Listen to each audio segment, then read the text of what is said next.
coffee is colder, and I got no shoulder to cry on when I cry. Right now it's hard to feel with all these doubts filling and killing me. I can't eat the toast, and I miss you the most, and all those memories.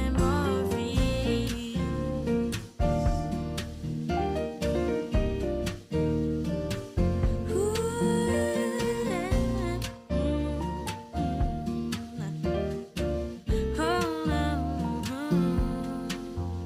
This morning I just realized that life is boring when you're not by my side.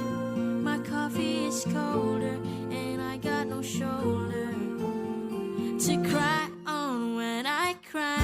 Right now it's hard to feel with all these doubts filling and killing me. I can't eat the toast, and I miss you the most, and all those memories.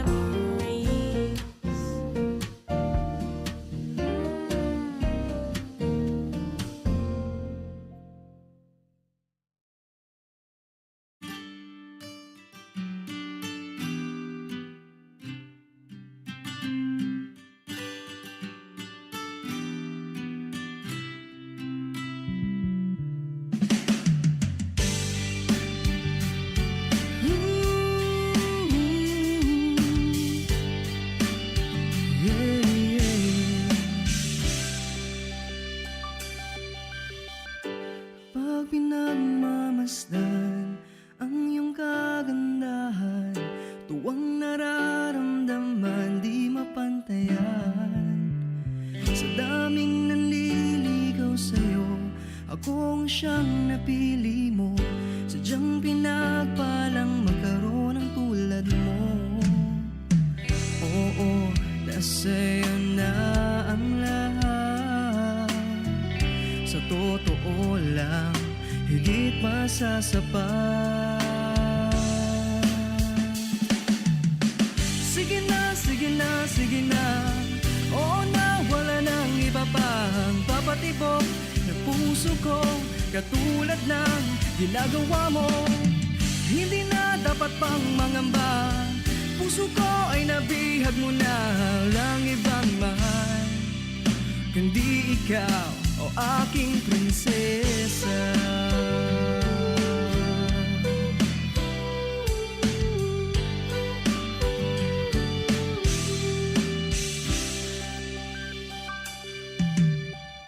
Ano bang hahanapin pa? Complete package ka na. Hindi lang puro ganda, may talino pa. Ang puso mong mamahalin, hindi babasagin. Pag-ibig mong nagniningning sa aking piling. Oo, nasa'yo na ang lahat. Sa totoo lang, higit pa sa sapat. Sige na, sige na, sige na. Oo na, wala nang iba pang papatibok ng puso ko, katulad ng ginagawa mo. Hindi na dapat pang mangamba, puso ko ay nabihag mo na. Walang ibang mahal kundi ikaw, o aking prinsesa. Kung isa-isahin ang maganda sa'yo, baka di na matapos ang kanta na to. Sa ganda mo pa lang, madami na akong nasulat. Wag na yung iba, baka kasi sila magulat. Sa bawat tingin, lalong gumaganda. Pumupuso ang mata pag nakikita ka. Para kang bulaklak na bawal kong pitasin. Para kang ulam na bawal kong papakin. Di ako marunong mag-rap, pero para sa'yo ako'y magpapanggap. Di kaya mag-double time o kaya mag-triple time. Sa'yo lang buong time, sa iba wala nang time. Sige na, sige na, sige na. Oo na, wala nang iba pang papatibok ng puso ko, katulad ng ginagawa mo. Hindi na dapat pang mangamba, Puso ko ay nabihag mo na, walang ibang mahal kundi ikaw, o aking prinsesa. Sige na, sige na, oo na, wala nang iba pa. Prinsesa, puso ko, katulad ng o aking prinsesa. Puso ko ay nabihag mo na, walang ibang mahal kundi ikaw, o aking prinsesa. O aking prinsesa. Bayang magiliw, perlas ng silanganan, alam ng puso, sa dibdib mo'y buhay. Lupang hinirang, duyan ka ng magiging, sa manlulupi, di ka pasisingil, sa dagat at bundok, sa simoy at sa langit mong paghaw. May nilang ang tula at awit sa paglayang minamahal. Ang kisap ng watawat mo'y tagumpay na nagdidikit. Ang bituin at araw niya kailan pang may magdidilim. Lupa ng araw ng walo aming pagsikta, buhay ay langit sa piling mo. Aming ligaya na pag may mahapit, at mamatay ng dahil sa'yo. Morning is fast approaching. Let us awaken to the dawn of the new day with God as our constant guide. God our Father, may you grant us wisdom in our decision, courage to rise from all our mistakes, devotions to our duties, and gladness to share and cooperate for the good of our families and our community. May you spark in us a love for the truth and respect for one another. May you preserve us from false pride, unselfishness, and help us to live in peace with one another as brothers. Amen. Good morning. This is radio station DYWB, now signing on. DYWB is a commercial radio station owned and operated by the People's Broadcasting Service Incorporated. as authorized by the National Telecommunications Commission. DYWB operates daily from 4 o'clock in the morning to 11 o'clock in the evening on 630 kilohertz with a power of 10,000 watts. DYWB is broadcasting from Bacolod City, Republic of the Philippines. DYWB is maintained and operated by the following personnel, duly licensed by the National Telecommunications Commission. First-class radio telephone operators. Joselito Pagayon, Chief Technician with license number 94-1PVI-12314.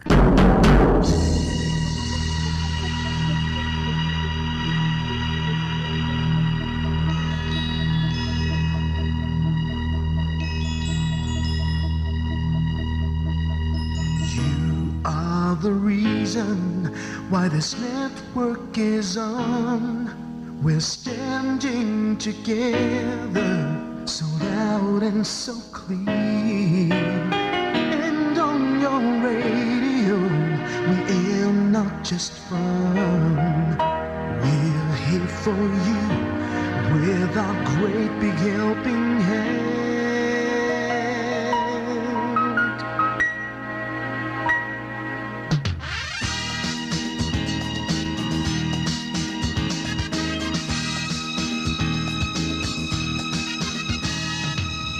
Are the reason why this network is on. We're standing together, so loud and so clear. And on your radio, we air not just fun. We're here for you with our great big helping hand. We have the power to tell the truth without fear, with favor to no one. We stand as one. Turn on your radio and stay where you are. Listen to the bombo and we'll take you near or far. We are here to speak the truth and let you know we are here for anyone who needs a helping hand. We are here to find the way to freedom and peace, justice for all, make this world a better place. We are the CBS, the NBN, the PBS, Bombo Radio Philippines. We listen to the voices with no acts of arrogance, with candor and politeness. We are pledged to everyone. We dedicate ourselves, our fortunes, our lives. No matter what it takes, no matter what is sacrificed, we are here to speak the truth and let you know. We are here for anyone who needs a helping hand. We are here to find the way to freedom and peace, justice for all, make this world a better place. We are the CBS, the NBN, the PBS, Bombo Radio Philippines. Bombo Radio is here for you to let you know what's new. And because we care, we listen, we hear all the cries and whispers. We shall be free and fair. We are here to speak the truth and let you know. We are here for anyone who needs a helping hand. We are here to find the way to freedom and peace and justice for all, to make this world a better place. We are the CBS, the NBN, the PBS, Bombo Radio Philippines. We are the CBS, the NBN, the PBS, Bombo Radio Philippines.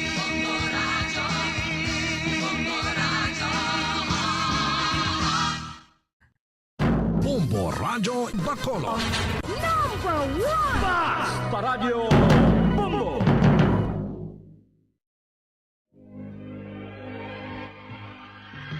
Daily Gospel Reflections. Ang adlaw-adlaw nga pagpamalandong sang Ebanghelyo, agud kita tuytoyan nga magkilala, maghigugma, kag magsunod kay Kristo. Ako ang dalan, ang kamatuoran, kag ang kabuhi. Ini ginadulong sa inyo sa mga Mothers and Daughters of St. Paul. Mga hinigugma kong nga mautod kagabian kay Kristo, maayong adlaw sa inyo tanan. Kabay nga maayo gid ang inyo nga pagbugtaw sa sining bagong adlaw nga ginbugay sa aton sang aton makaako. Kagkabay nga ang gugma sang Ginoo magpabilin sa tunga naton ilabi na gid sa sining nga adlaw. Kamo ang katawhan nga iya sang Dios. Ibantala ninyo ang mga katingalahan sang nagtawag sa inyo halin sa kadudulman, padulong sa iya makatilingala nga kapawa. Alleluia. Mga muyo kita.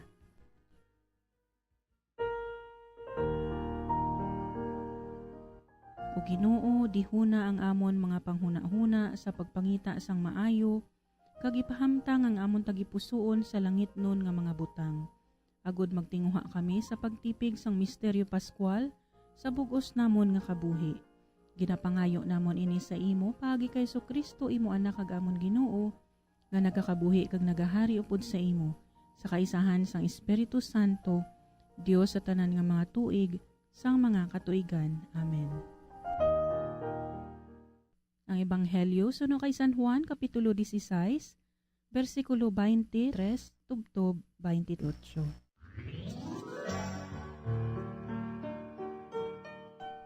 Kung mag-abot na inaga adlaw, hindi ka mo magpangayo sakon sang bisan ano nga butang. Sa pagkamatuod nagasiling ako sa inyo, ang bisan ano nga inyo pangayoon sa amay, ihatag niya ina sa inyo sa akon ngalan. Karon wala pa kamo sang may ginpangayo sa akon ngalan. Gani pangayo kamo, kag kamo magabaton, agod ang inyo kalipay manginbugos. Kinasugid ko initanan sa inyo pagi sa mga palanggiran, apang magaabot ang tion, nga hindi na ako maghambal pagi sa palanggiran, kundi isugid ko sa inyo sing maathag ang nahanungod sa amay. Sa sina nga adlaw, magapangayo kamo sa akon ngalan, kag wala ako nagasiling nga magpangayo ako sa amay para sa inyo. Ang amay mismo nagahigugma sa inyo, kay ginahigugma ninyo ako.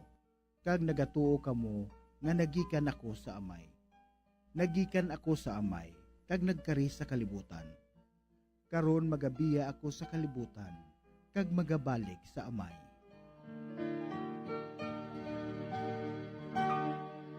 Mga utod kagabian, para sa aton pagpamalandong, mamati kita liwat kay Reverend Father Jacob Segurula, Priest in Charge sang St. Francis Xavier Mission Station, Barangay Miranda, Hinigaran, Negros Occidental, Diocese of Bacolod. Mayong aga, kag welcome liwat sa aton programa, Father Jacob. Mayong aga, Sister Ninia, sa aton naman nga mga tagpalamati. Karon, mamalandong naman kita sang Ebanghelyo sa sini nga adlaw. The soul may ask God and never fail. Ang mahal nga Ginoong Hesus nagapanugyan sa mga gitutunan nga magpangayo sang bulig sa Dios nga Amay sa iyang ngalan. Kaya ang tanan igahatag sa ila. Ini nga mga panalambiton isa kapasalig sa ila nga hindi sila magkahangawa kag magkabahala. Tungod, ara lang ang Dios nagahulat sa ila. Magpangayo sila, ang iya lamang luyag ang magsalig sila, ka magtuo sa iya. Magpadayon sila sa paghigmaanay, mga pamilinbilin nga nakatatak sa ila tagipusoon, kag panghunahuna. Buot silingon nga mag-alagaray sila sa isa kag isa. Magpadayon sa ila misyon, nga mangintampad sa sining mga panugyan sa Ginoong Hesus. Mga utod, kita man magpabilin sa mga tinaga ni Hesus, ang mag-alagaray sa isa kag isa, ang maghatag sang kaulingon sa iyang ngalan, sa ngalan sang gugma. Agod ang aton kalipay manginbugos, kag mangin maminatudon. Sa sining panahon nga mas ginapatihan ang mga binuhatan sang sa mga tinaga, dako kaayo ang hangkat sa aton sa pagkabuhi sini. Mangin manabaw ang aton pagtuo, kung wala ini sang pagpanaksi. Ang aton kabuhi ang nagasunod sa Ginoo, testimonya kag pamatuod sang aton pagkagintutunan. Isa kadako nga puwersa ang aton hinganiban, amo ang gugma sang Dios, tingin pakita ni Kristo. Aton ni dalon tubtob sa aton pagdaog sang kalibutan. Amen. Madamo gid nga salamat, Father Jacob, sa pagpadabadaba sang amon mga balatyagon paagi sa imo pagpaambit sang imo reflections sa pulong sang Dios nga aton subong nabatian. Hasta sa madason nga semana, Father Jacob.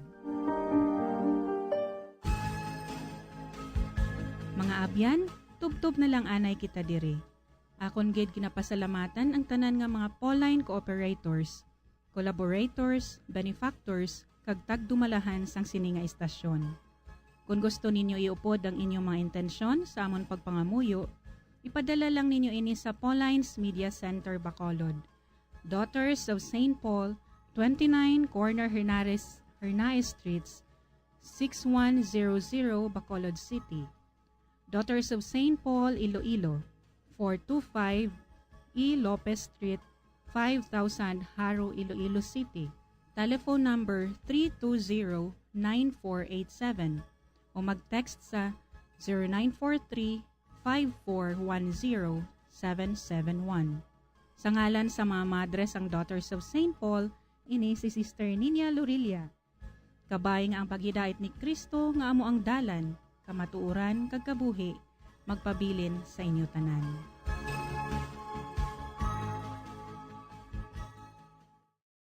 Ini nga programa hinadulot sa inyo sa mga madres ang Daughters of St. Paul kag sang Bombo Radio Philippines, ang pambansang radyo ng Pilipinas. Basta Radio Bombo.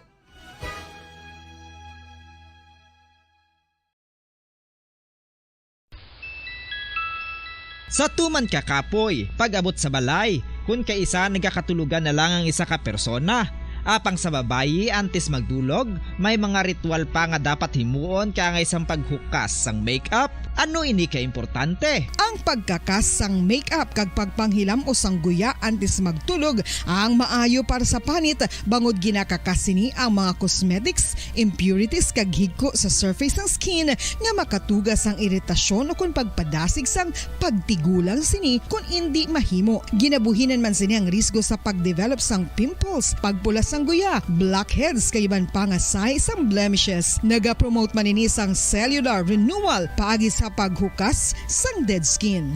Importante ang paghukas ang makeup bangod ginapahanugutan sini ang panit nga makaginhawa.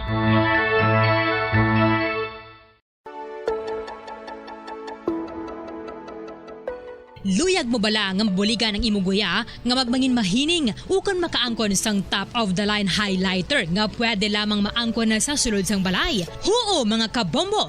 No fancy skincare products, no messy do-it-yourself masks, kag ini ang pinaagi lamang sa ice cubes nga madamo naman ang nagahimo sini kag nagahambal nga epektibo ang ini nga beauty regimen kag skincare tip. Suno sa mga dermatologist, makabuligid ang pagnusnos sang ice cube sa aton guya adlaw-adlaw. Ang ice makadulot sang pagpahugot sang aton panit sa guya bangod gina-constrict sini ang mga blood vessels diri. Rason nga nagakipot man ang mga pores kag wrinkles sa aton guya. Nagapakupos pa ini sa mga inflammations kaangay sang eye bags kag pagpalangharok sang aton mga mata. Ang pag-rub sang ice cube sa aton guya makahatag sang soothing effect kung may nagatubo nga acne. Kag ang kabugnaw sang ice nagapapana sang pagpalamula sang panit dulo sang dalalagko nga mga punggod nga nagatubo kalakip na ang sunburns kag rashes. Makabulig man ang pagnusnos ng ice cube sa aton guya sa pag-reduce sa mga aging signs kaangay sang fine lines kag wrinkles ukon pagkurinot sang panit. Ini bangod nga ang coldness sang ice nagabulig sa pagpahugot sa mga pores sa aton panit, making your skin look firmer and younger. Apa ang importante nga pahanumdum, kung mag-rub o kung magnusnos ang ice cube sa guya, dapat inanay lang kag in circular motion for best results. Makaisa man lang ka best kada adlaw dapat nga mag-apply sang ice cube sa guya. Gani, ano pa ang ginahulat mo? It's time for Ice Ice Baby! Magluwas sa baboy, baka kag manok, may isa ka karne nga sarang mahimo alternatibo nga iserbe sa lamesa sa mga Pinoy kag ini ang rabbit meat o kon karne sang koneho. Suno sa pagtuon, mas matinlo ini kag mas healthy kung ikumparar sa iban nga karne sang sapat. Ang rabbit meat ang sarang nga lutuon sa pamaagi nga naanda na sang kadamaan, kaangay sang adobo, lumpia Shanghai kag lechon. Apang ano bala ang mga benepisyo sini sa ikaayong lawas? Ini ang mayara sang mataas nga porsyento sang easily digestible protein kag nagaunod sang jutay nga fat kung ikumparar sa iban nga sahi sang karne. Nagaunod man ini sang jutay nga calorie value sang sa iban kag almost cholesterol free ini. Gani makabig siya nga heart patient friendly. Mas jutay man ang sodium content sa rabbit meat, samtang mas madamo naman ang calcium kag phosphorus content sini. Ang pagpanipilyo ang isa sa mga pinaka-importante nga tikang. Agod mamintinar ang matinlo nga hygiene sa isa ka persona. Apang makapila-bala ka beses ini ginahimo sa isa ka adlaw. Suno sa American Dental Association, ginarekomendar ang pagpanipilyo sang makaduha ka beses sa isa ka adlaw. Sunod diri, maayo ang pagpanipilyo sa aga kag sa gabi gamit ang isa ka soft brittle brush. Para sa optimum dental health, ginapahayag sang ADA ang pagpanipilyo sang 2 ka minutos kag siguraduhon nga matinluan gid ang kada ngipon. Importante man nga tinluan ang tunga sang ngipon, isa ka beses kada adlaw. Importante man nga tinluan ang gum line, bangod posible ini nga tiniran sang bakterya. Friendly advice from Bombo Radio Bacolod. Makapila ka beses kung magpangapi sa isang adlaw, maghinay-hinay lang sa pag-inom sang kape bagod may ara ini sang hindi maayo nga epekto sa lawas. Apang paano bala mibuan kung masobrahan na kita sa kape? Nahibaluan nga ang 400 mg sang caffeine o kung kapin-4 katasa sang brewed coffee sa isa ka adlaw ang makabig pa nga safe para sa pila ka mga healthy adults. Apang, dapat naman ini nga haganaganon kung makabatyag na sa mga sintomas nga nagapahibalo nga nasubrahan ka na sa kape. Ini ang ginalakipan sang pagsakit sang ulo, hindi makatulog, anxiety, kag masami nga ginanerbiyos kalakip na ang paglingin sang ulo, pagka-iritable, masami nga pagpangihi, pagpalangurog sang unod, kag pagdasig sang kuba-kuba sang dughan. Gani mga kabombo, hagan-hagan lang sa kape. Mga kabombo, ilabilagid sa mga kababainhan. Kung ikaw magtulog, nagasuksok ka bala sang bra o kung wala. Madamo ang mababayi ang wala nagasuksok sang bra kung sila ang magtulog. Magluwas nga ini ang komportable para sa ila. Isa sa mga rason kung nga madamo ang wala nagasuksok sang bra kung magtulog, amo ang kahadlok nga makaangkon sang breast cancer. Kangawa nga hindi magdako kag mapunggan sini ang pagkupos sang dughan. Apang suli sa ginapatihan sang kadamaan, wala sang medical evidence nga nagapamatuod nga malain ang pagsuksok sang bra. Depende sa kadakuon sang dughan. Ang pagsuksok sang bra ang makalimit sang breast movement nga makabulig sa pagpamagaan sang breast pain kag nagatuga pa sang mas komportable nga pagtulog. Bangod wala sang major benefit. Nakaligan stock na alas 4 sa aga. Welcome kami na pagpanagan sa Platungtunan Bombo Report sa first edition. Pang Sabadong edition sa iyo palatuntunan. Petsa 28 kita karon niya sa bulan sa Mayo kapat ka Sabado sa ikalimang mga bulan tuig 2022. Kamusta? Good morning, good morning, good morning. Mayo aga sa aton masukay sa aton matagbalati sa aton si mga kabombo sa kabusan nga 61 ka mga kabaranggayan sa syudad sa Bacolod, mga suki nato na. Aga pa nagbulog tao, mga kabumbo nato sa mga banwa kasyudad sa kabusan sa probinsya sa Negros Occidental. Of course, ginabi-abit ato sa mga tutok na karon nga mga Negrosanon, Bacolod no, nakatok sa ato sa FB ka YouTube channel. Di mo sa kabayan sa Pilipinas, di mo kabayan sa kilibutan. Ila na makita no bati nato papalagan silingagan niyo platuntunan Bombo Report sa first edition. Sa mga agapan na makotora nato nagaplo pa nga Pinas, tagsadang papuluyan sa makapurukan, kabarangayan sa ato silingang mga merkado. Ay kamusta na mga mangisda naton, mga tindiras-tindiras, volunteers naton sa mga merkado, agapan nagbulugtaw, Burgos kag Libertad Public Market. Kamusta ng Baklanay, silingang kagahon. Welcome dire po palagay sa Platuntunan Bombo Report sa first edition. Kamusta ang Friday nights? Kamusta ang night out sa ato siniyang mga pamatanon? Oy, malipayo na sila kay nakakas ng ato sining COVID curfew diri sa Bacolod. Importante happy lang diya sadya lang ha.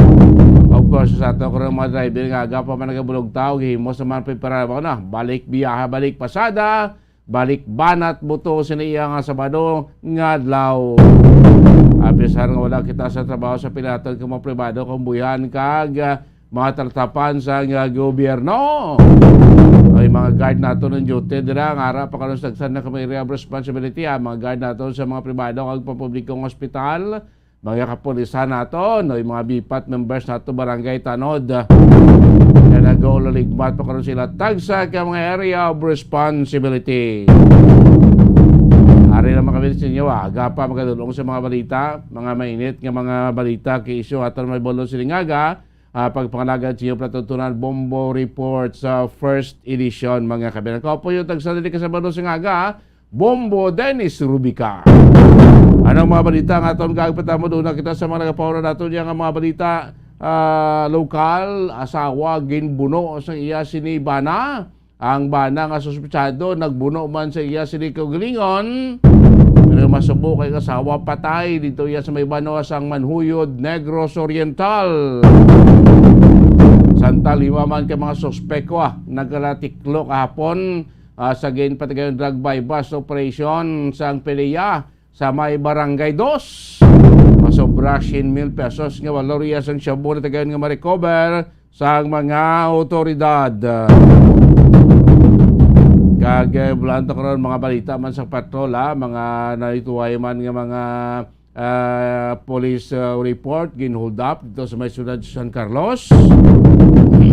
Samtang sa palibot niya sa ato sininga pungsod Korte Suprema, gin-affirm ang sentensya sa kaso nga graft batok sa kay tumduman yung blatong whistleblower sa kaso kontrobersiya sang NBN CTE deal during sa tiyempo ni Anay Presidente Gloria Macapagal Arroyo. Ining si Rodolfo John Losada, ginkuan siya gin-affirm sa Korte Suprema ang sentensya nga ginapapanaog batok siya. Sa balita naman natin gikan sa luwasang pungsod, lalaki nga armado sa automatic rifle malapit sa isa kaskulahan dito sa may Toronto, Canada, ang gintiro sang kapulisan patay. Dumanyo sa liga to sa Texas tong shooting spring sa 18 anyos nga 21 ito nagkalamatay. Maduwa ka manudlo kag 18 ka mga estudyante, 19 ka mga estudyante mga kabinan. Dito mo nga tabo mo sa Toronto kaya naginulat pa sing pulis ka base mag shooting spree man to sa eskwelahan. Pag-abot sa pulis, pag-responder, pag-negosyara. Wayged, tiniro lang sa mga pulis patay ining sospechado. Sa muna mga balita, katon gabat na balita, katon mayon, balita ng aton himay-himayon siling aga, dali pagpalagad siya pratutunan Bombo Report sa first edition. 28 minutos na nakalabay stock na iyang alas 4 sa ngaga, di kita na makabinanawa, subong adlaw, base way kamabulo subong adlaw, Mayo 28, ginaselebraton ang National Flag Day. Mga kabinan, in commemoration, preparasyon niyo. Ante naman sa pag-abot sa aton siniya nga, pag-abot sa aton siniya Philippine Independence Day, sa June 12. Puti sugod subong adlaw mga kabinan, kung nag-celebrate kita sa Philippine Flag Day, sugod subong adlaw until June 12, mag-display kita sa ato sining mga hayahay, sa ato sining Philippine flag, sa aton sining puluyan, sa mga pribado kon pampubliko nga mga edifisyo, sa mga commercial establishments, sa mga salakyan, mga kaibigan, di ba? Kada selebrasyon sa ato na Philippine Independence Day, dudumanyo sa una, sa una mga panag-on pa, ang pag-display, pagbutang niya sa bandera, yung mga flaglets, bla, sa ato sining masalakyan, gina-required na mo, doon ka namin wala makitaan, makabinan, nga sinabay-sabay ng mga salakyan, may mga bandera, may Philippine flag, makitaan mo na sa mga building, mga balay, nag-display sa Philippine flag para iya sa aton Independence Day. So bugod nga adlaw mga kabinan, muna sila naton aton celebration sang National Flag Day mga kabinan. So may ari kita niya sing kasuguan asin aton ti ining pag-celebrate sang Philippine Flag Day, kuan kita dira asin aton mag-display kita, may ara nagsagay na baligya sa atom lang mga plaza sa merkado, gagamay lang, ibutang nyo sa salakyan, ibutang nyo sa inyo dira guwa sang puluyan, ipakabit nyo sa inyo sa may bintana, o ibutang nyo sa inyo may gate irabi dira, kay sinaton mas mas manami wala, tanawon mga kabinan, kung may ara kita sa gina-display nga bandera aton na hayahay sa guwa sa aton tagsa iya ka mga puluyan mga kabanan. Tapos tingkot until ni sa aton selebrasyon niya sa Philippine Independence Day. Kung maduduman nyo sa mga kauturan ito sa aton maragtas, antes kita nagkadihon sang sining atong karong ginagamit siya presently nga disenyo sa ato sining bandera, sa atong Philippine flag, may 3 ka star, may adlaw, may race, may mga meaning na mo, color yabe, blue, red, yellow, kag white, may mga meaning ina magkaminan, kasi nato before pa man kita nakadihon sining atong ginagamit karon nga disenyo sa Philippine flag, ti damo naman si mga bandera, especially during sang katipunan bla, damo-damo na nito ay nga madisenyo sang katipunan na flag ang aton sining ginagamit, until nga as of today, ano mo ning recent pinaka-latest nga disenyo sa ato sining Filipino flag nga ginagamit mga kabinana. Siyempre timante ang bandera, ang ngayahay, simbolo representing sa isa ka nasyon. Sa bandera pala makita mo, balaan mo na siya kung ano sa klase bandera. Kasi sa renuot, duhay nga bandera, kasi nga ito may mga disenyo representing sa isa ka nasyon, sa isa ka country. Like sa ating Pilipinas, sinaton, may duhay nga disenyo. May tuway nga duag nga ginagamit, sinaton ara dira puti, ning triangle sa ang area sa atong bandera, sa ibabaw ito mo ng upper side sa bandera ang color blue, ang dalom, color red, of course ang atong iyang race ang adlaw kag ang tatlo ka stars, mga kibanan, color sa sang yellow, mga kibanan. So ining triangle nga portion sa aton sining bandera nga color white, nagarepresentar kuno na nagapakita sa nga tawag nga equality and fraternity. Ang blue nga portion, upper portion sa ato si bandera, ang blue nga color ti nagarepresentar sa nga tawag nga peace, kalinong, peace, truth and justice, makinan. So ang red color sa atong bandera, sa iban ba si kumubula ba mo itong mga malinyas na ito ni kung nakabalaw pa ni siyang botsilingon sa mga simbolo, patimaan, paano nagkamuning color sa atong bandera, basta kamukbalo sa mga bagong tubo na ito na mag-discuss na ito ng kita subong adlaw, nag-celebrate ang Philippine Flag Day. So ining pula naman niya nga portion sa ato sining bandera sa dalawang nga portion, di pagbalis karon mag-display ka mo flag bla may proper way of display na horizontal sa o vertical, ang blue always inaya ka kuan siya, ang blue ara sa babaw, di pagbalis karon kay pagbalis karon gira na. Ang red field, red color o red portion sa ato si bandera, lower portion, nagarespetar ni nga tubag nga patriotism and valor, ang pagkuanto bla patriotismo ta sa ato sining nasyon.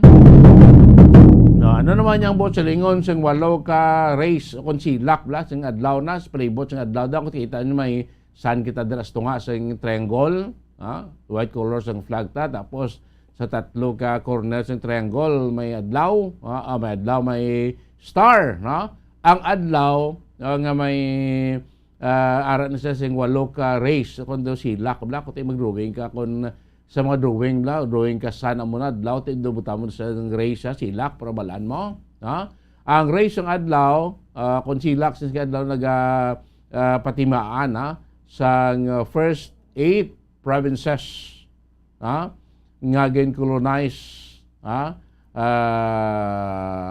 mga kabayan sadto, munang yang silingon, ang tatlo ka stars of course symbolizes na itong tatlo ka main areas, main area region nabi sa atong Pilipinas, sa muning Luzon, Visayas kag Mindanao.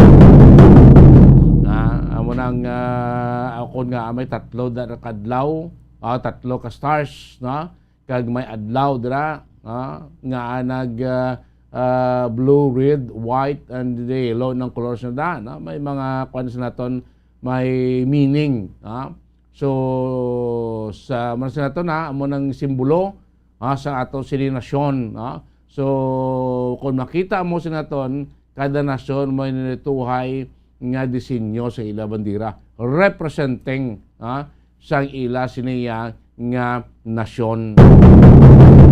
Dito sa Pilipinas, sama naton sining disenyo, manang itsura sa aton sining bandera, representing, symbolizing sang pungsod Pilipinas, nagapakilala sang Pilipinas sa mga international events, especially sa mga sports events, Olympic, regional sports event, mo may mga antes magsugod gid competition, may mga may mga parade of athletes, representing nadadalan ng hayahay sa Pilipinas. Kag tagsa naton mga official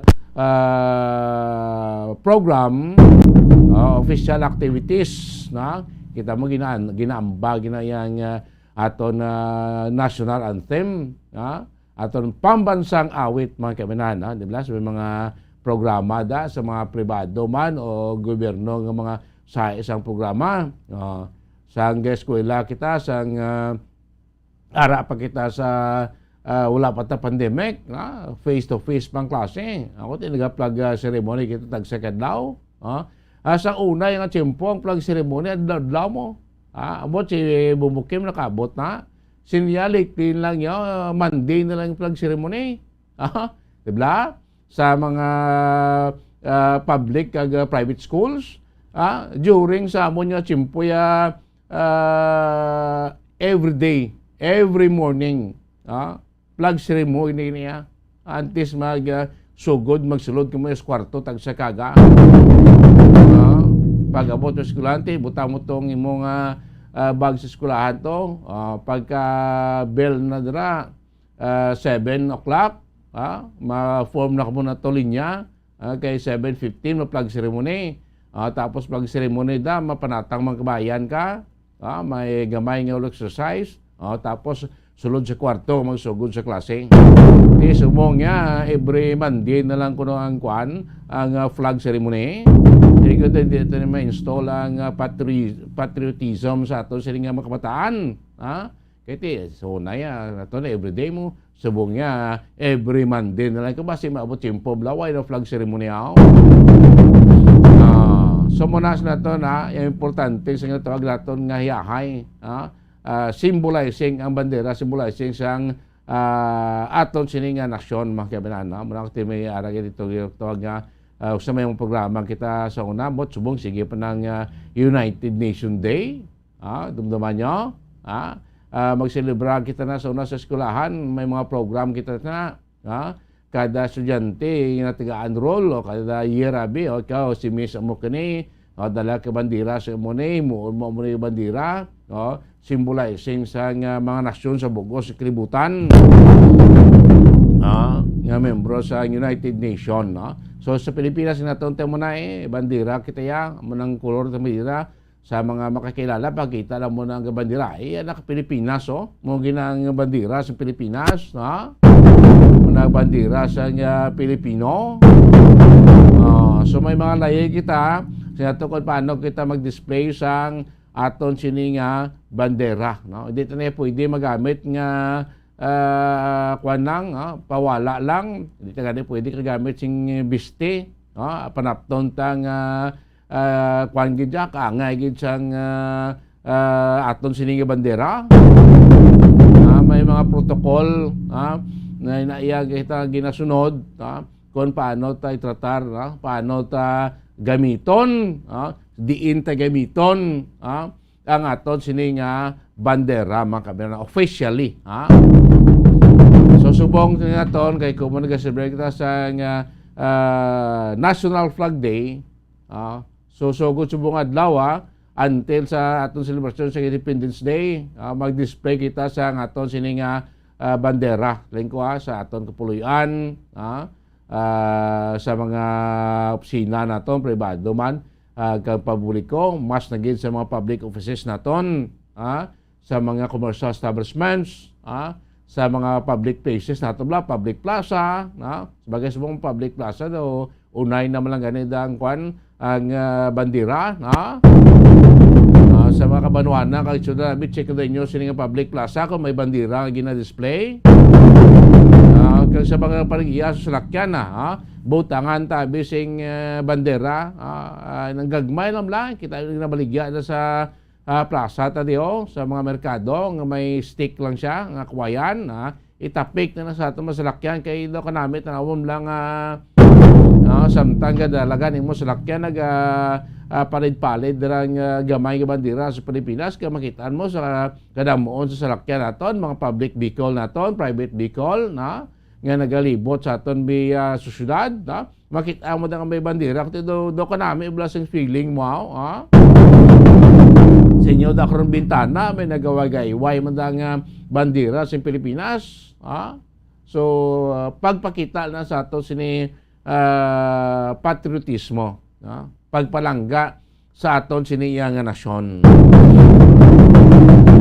kasi naton ti before kita nakadihon sini nga aton ginagamit subong iyang disenyo sang bandera sini ko ti pilaman ka disenyo sa Madera nagyan especially during sang Spanish time during sang katiponiros naton bla kuti kita ito damo sang masahe sang bandera pangano disenyo gin pang himo ang aton nga mga katiponiros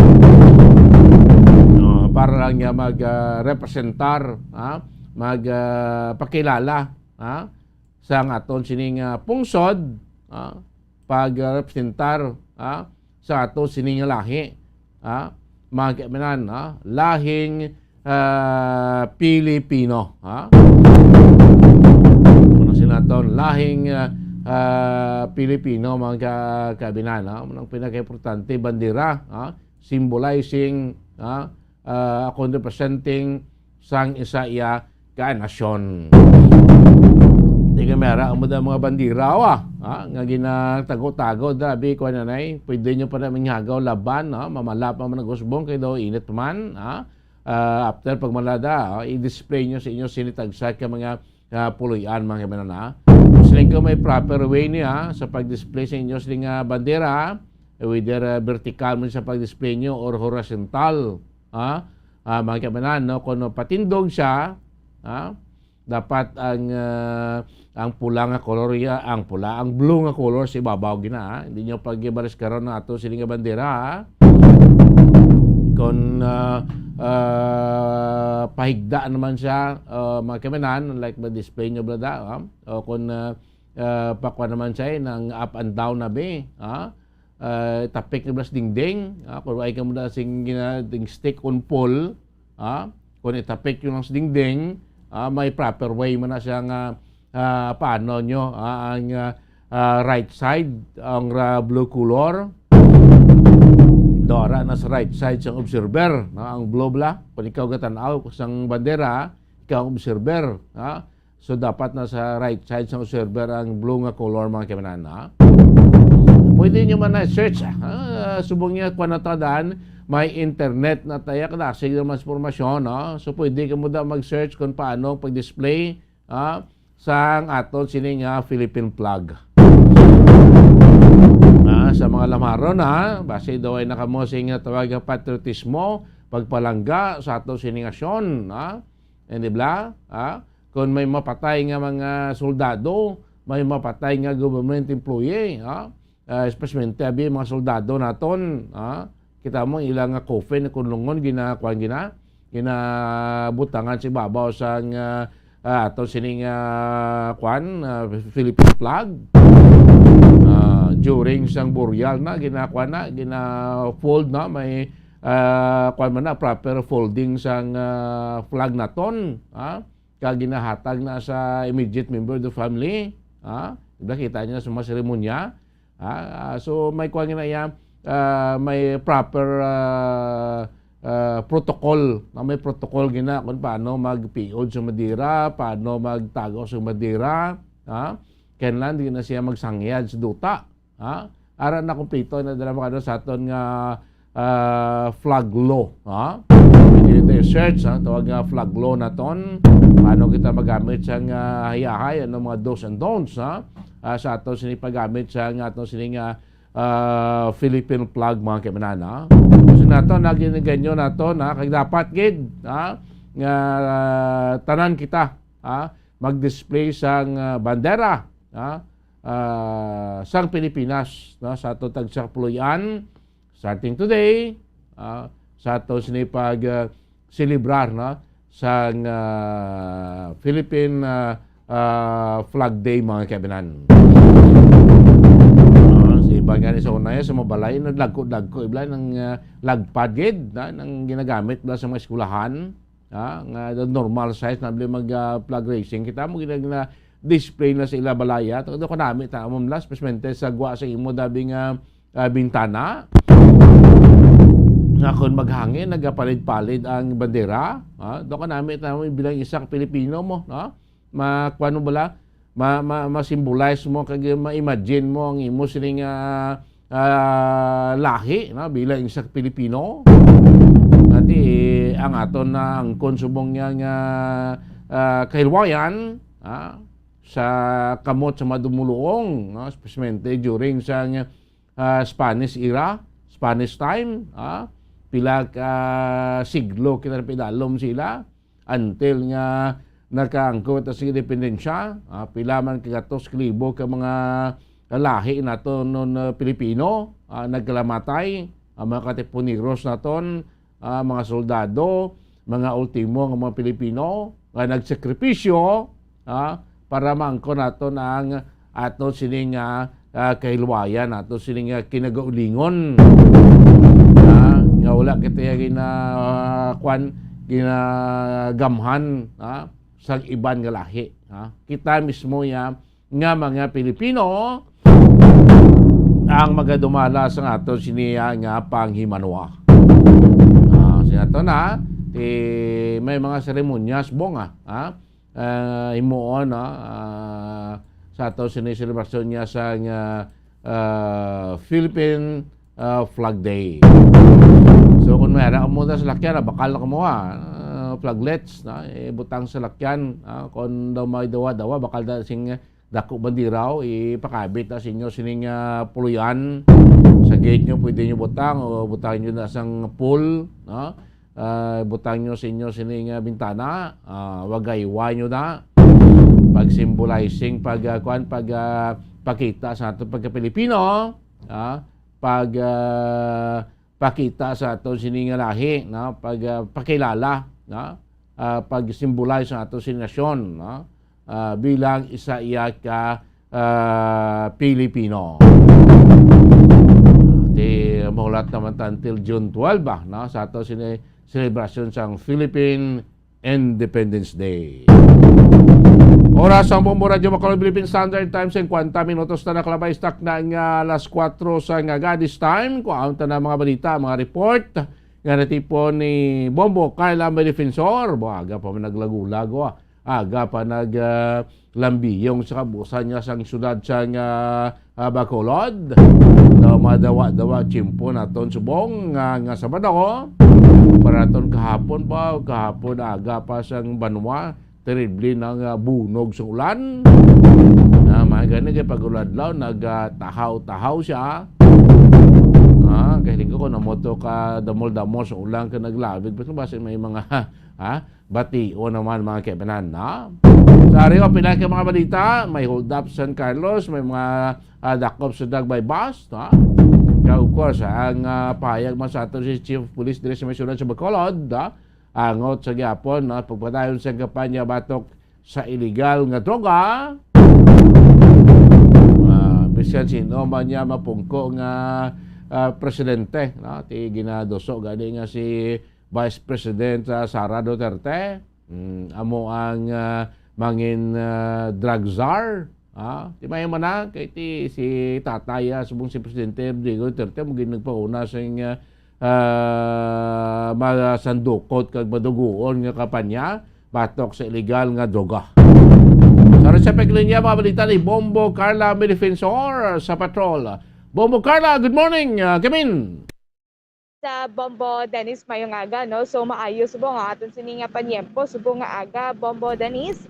So for subong no weekend Saturday subong Bombo Dennis. So far diri madutulotawhay ang aton sininga dalanon.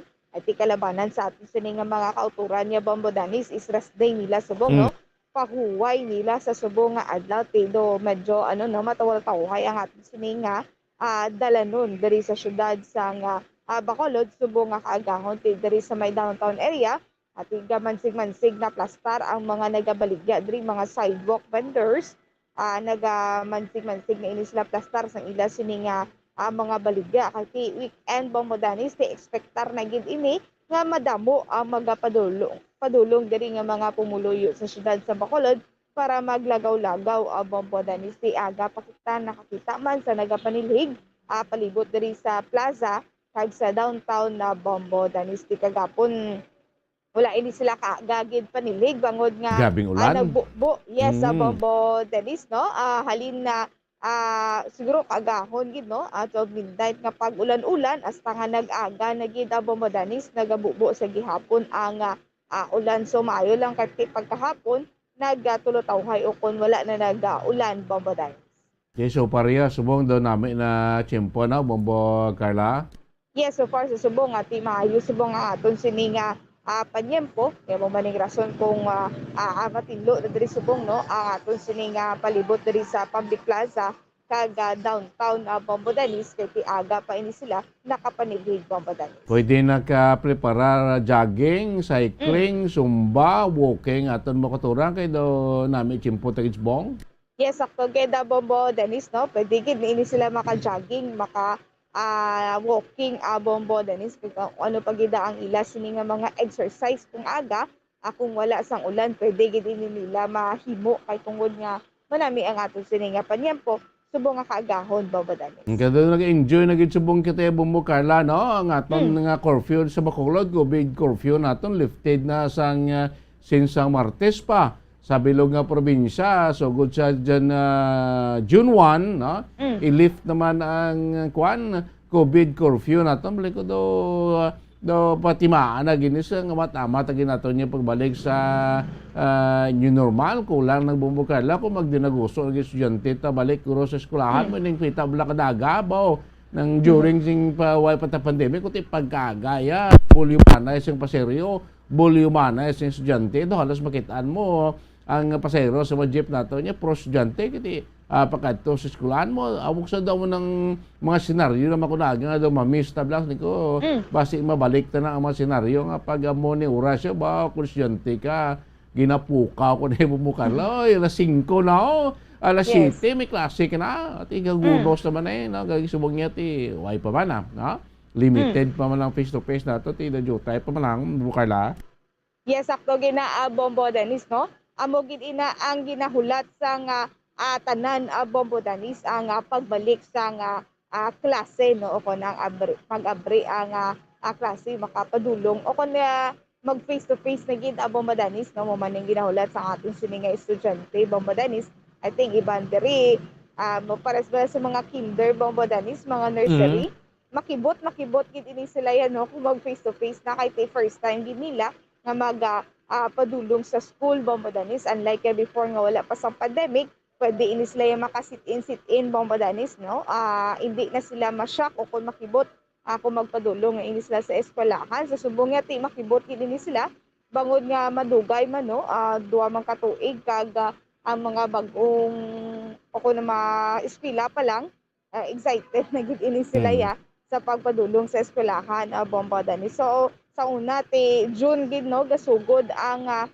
klase Bomodanis ti subong ano pa ini no vacation pa ini nila bakasyon pa sa mga estudyante so subong last week subong sang May so iban diri may mga exam pa gani Bombo Carla iban mo sa mga college naton pero sa iban naton nga mga secondary level elementary ta do may nag-graduation rights na no.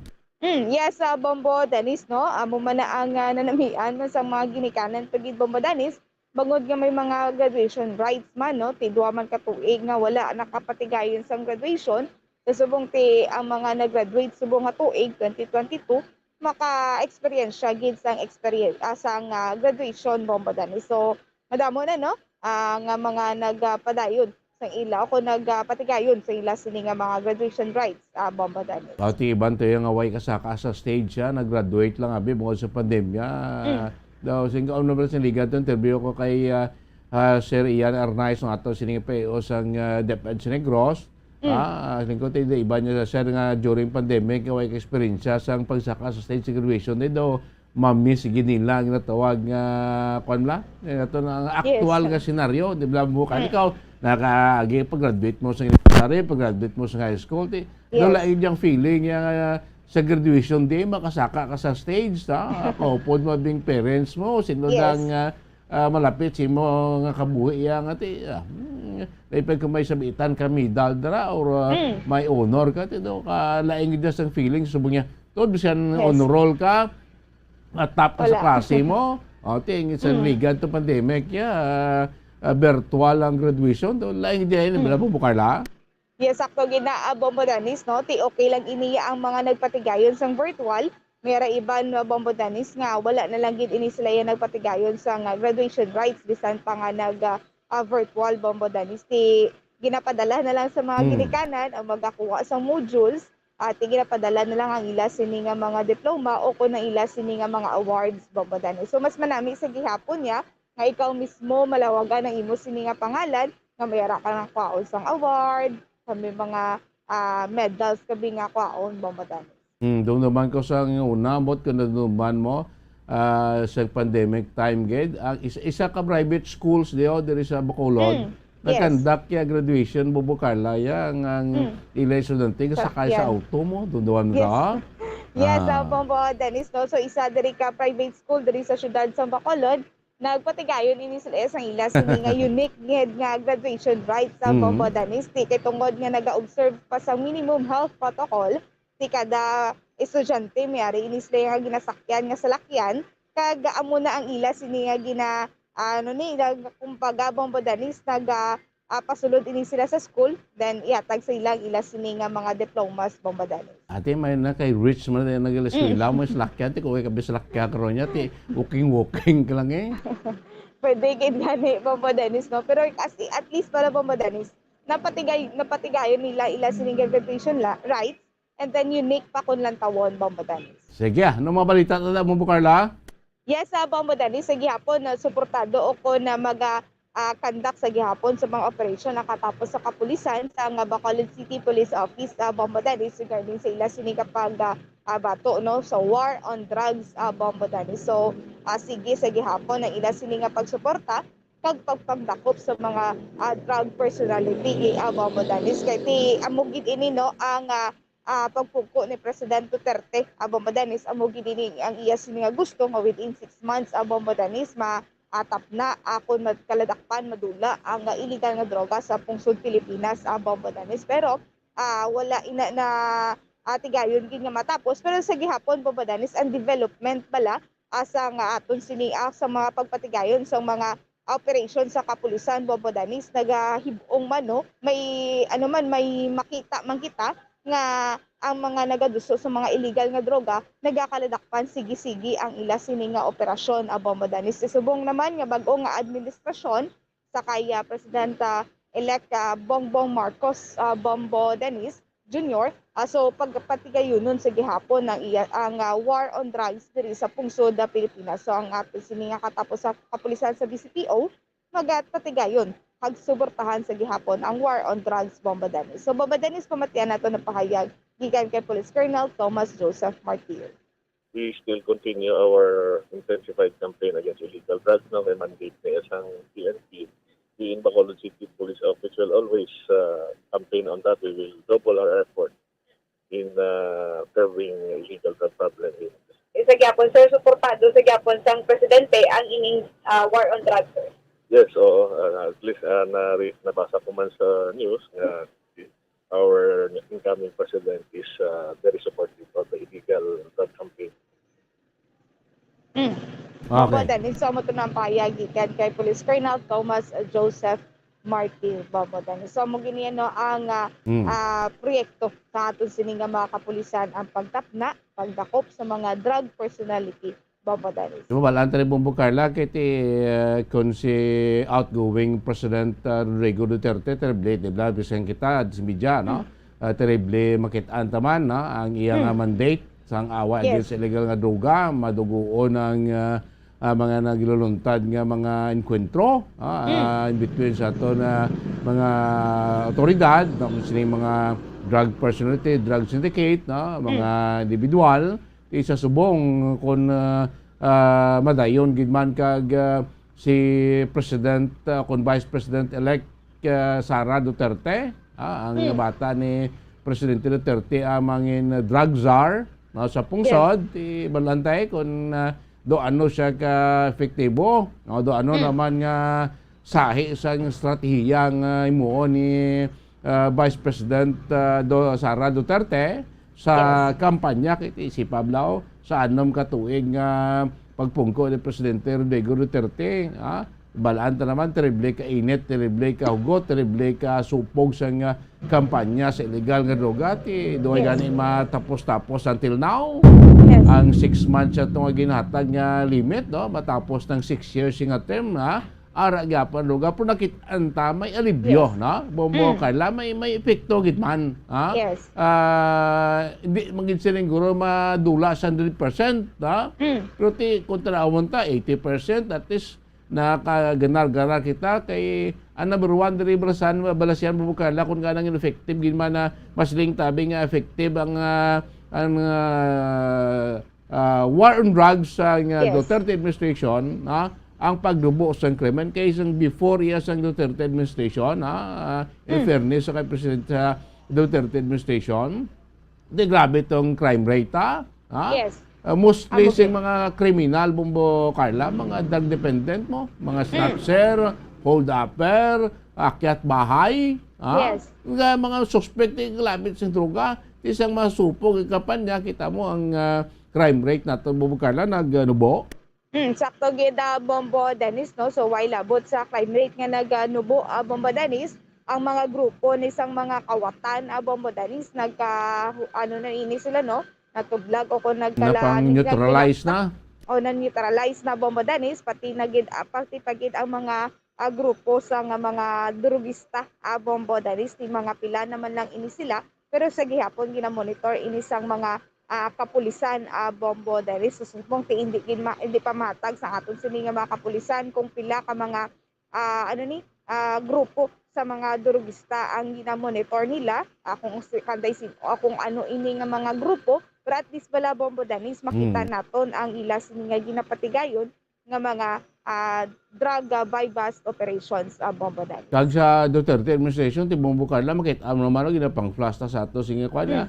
Tinulada iya sang droga mo, tag 100 kilos, tag 50 kilos siya sang shabu ang makonpiskar sa aton sini nga mga otoridad, Bombo Carla. Sakto gina Bombo Dennis, no? Kag diri man sa aton, siguro sa naibaluan naton na mga 5 ka kilo diri ang pinakadako gin nga nakumpiskar nga droga Bombo Dennis, kag na sulod ini siya sa tibag o kung ginatawag nga tsabu, no? Amo ini ang do nag-trend gid Bombo Dennis, no? Kay ti way labot diri sa aton may nakumpiskar nga tsabu, ang pinakadamo pag gin nakumpiskar Bombo Dennis ang sa area sa Manila Bombo Dennis, no? Yes, o sa Luzon nga bahin sa Pungsod Pilipinas Bombo Dennis, diri sa aton may na-recover man nga tsabu. So do amo ini ang kumpiskar sa aton sini nga mga kapulisan Bombo Dennis. Gabay pa sa incoming administration, Marcos administration, ako doon kasupog ang kampanya ta sa droga, padayunon or mas dugangan pagid, pero importante lang maproteksyonan tang ang diretso o tawhanon nga kinamatarong sa tagsa individual, Bombo Carla. Yes, sakto gina Bombo Dennis, sa kabay pa nga matapna kag madula ni gid ang pag nagapanduso sa illegal nga droga diri sa aton nga pungsod Bombo Dennis. Yes, Bombo Dennis, so isa naman ka robbery hold up, no? Isa ka robbery hold up ang nagluntad sa barangay Prosperidad proper, San Carlos City, Negros Occidental. Ang mga biktima diri amo ang kilala kanday Joanny Marquez, 42 years old, isa ka saleswoman Bombo Dennis, kag residente ini sang barangay Mansilingan, Bacolod City, Negros Occidental. Ang isa diri amo ang kilala kay Aladdin Alcorin, 42 years old, kag isa ka businessman kag residente ini sa Barangay Prosperidad proper San Carlos City, Negros Occidental. Kag ang mga suspetsado is unidentified Bombo Dennis. So may arasang report nga nabaton ang San Carlos City Police Station nga may arasa nga nagluntad nga robbery hold up sa Barangay Prosperidad proper Bombo Dennis. So sa nga nag-abot ang mga kapulisan sa area Bombo Dennis, ining biktima nga una si Joanny Marquez, isa ka saleswoman sa Bacolod Columbia Marketing Bombo Dennis. So ini siya naga-deliver ini siya sa store ni Aladdin Alcorin nga isa man ka biktima Bombo Dennis. Ang hinali na lang nga mayara sang isa ka suspetsado nga palapit nga nagasuksok sang red sweatshirt kag jeans Bombo Dennis. Gin-approach siya ini ang biktima nga babayi kag gulpi kuha ang iya sini nga bag Bombo Dennis nga mayara sang unod nga 121,029 pesos Bombo Dennis. So amo ini upod diri ang iya sini nga sales collection, personal nga kwarta, ATM kag mga identification cards Bombo Dennis. So ini namang isa ka biktima nga si Aladdin Alcorin, owner ini sang store Bombo Dennis. So immediately ginbuligan ni ining ang biktima Bombo Dennis, no? Pero ini siya gintiro ini sang suspetsado gamit ang wala na hibaluan nga firearm Bombo Dennis kag naiguan ini siya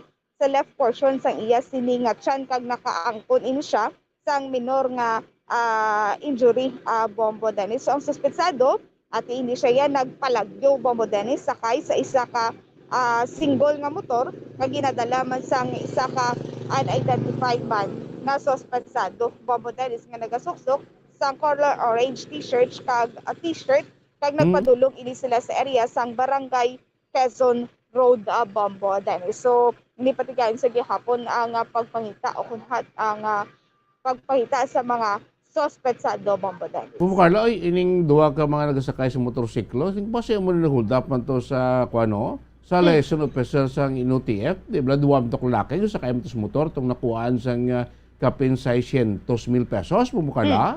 Yes, Bombo Dennis, tinagigad mera man no sang isa man ka robbery hold up man nga nagaluntad Bombo Dennis. So mo ni aton sibing nga iga-follow up sa aton sini nga makapulisan kung ining duwa ni ka mga suspetsado amo man ini sila ang nang hold up man Bombo Dennis. Nga may mga sikat naman ka gimasupog ma-hold up pero nga nakagwa basta ko may nakagwa naman bla sa presuan kag liwat naman na po. Bakit lagkos ng igo nila sa nagligan sa Bacolod itong 5 sa INOTF to sa 600,000. Kahapon, sobra naman shinmil, mga matanda ni nga mga holdaper. Balaan nila ako doon ako dako sa kwarta ang posible makuha nila bumagkala. Balaan na kung sinong target nila. Yes, sakto gida Bombo Dennis, no? So isaya ka First Lady gidang ila sini nga aging target kag nagapangolekta sang ila sini nga mga deliveries Bombo Dennis. So mo ni ato sini nga ibaloon kung pila o kung mayara pagibala sa mga dalagko nga mga robbery group diri sa Negros Occidental ang naga-exist Bombo Dennis. Kaysa nahibaluan naton ang pinakadako gid nga robbery group diri sa Negros Occidental amo ang Ipugon Group Bombo Dennis. Kung sa diin nga ang ining si Francisco Ipugon kung ining ginahambal nila nga leader sa Ipugon Group at ini siya ara na sa BJMP sa Negros Occidental Bombo Dennis nga ini man ini siya gani nga nag-escape man ini mga nagligad tuig Bombo Dennis pero ini at least no nadakpan ini siya na natigayon ini nga madakpan liwat sang mga kapulisan Bombo Dennis. Sigihan nyo kay bas may mag-untay no mablatuho daw Carla. Mugid sakto gida Bombo Dennis no kay ti ang iba ni ini ngaton nga mga kauturan Bombo Dennis for safety man ini nila yan no nag-ready man ini sila kapin pa kung may marini sila sa mga businesses nga mga madalagko Bombo Dennis. Yes Bombo Dennis kag isa ka insidente man nga nagaluntad sa Salvador Benedicto, isa ka stabbing and hacking incident. Kung sa din isa dari ang Pilason Bombo Dennis, nagluntad ini sa Purok Cafe, Barangay Igmayaan, Don Salvador Benedicto, Negros Occidental. Ang biktima diri amo ang gingkilala kay Elmer de la Torre. Elmer de la Torre, 30 anyos, kag presidente sa Purok Cafe, Barangay Igmayaan, Don Salvador Benedicto Negros Occidental, Bombo Dennis, kag ang suspetsado diri among gikilala kanday Andre de la Torre, kag residente man sa nasambit nga lugar, Abondio Belegorio,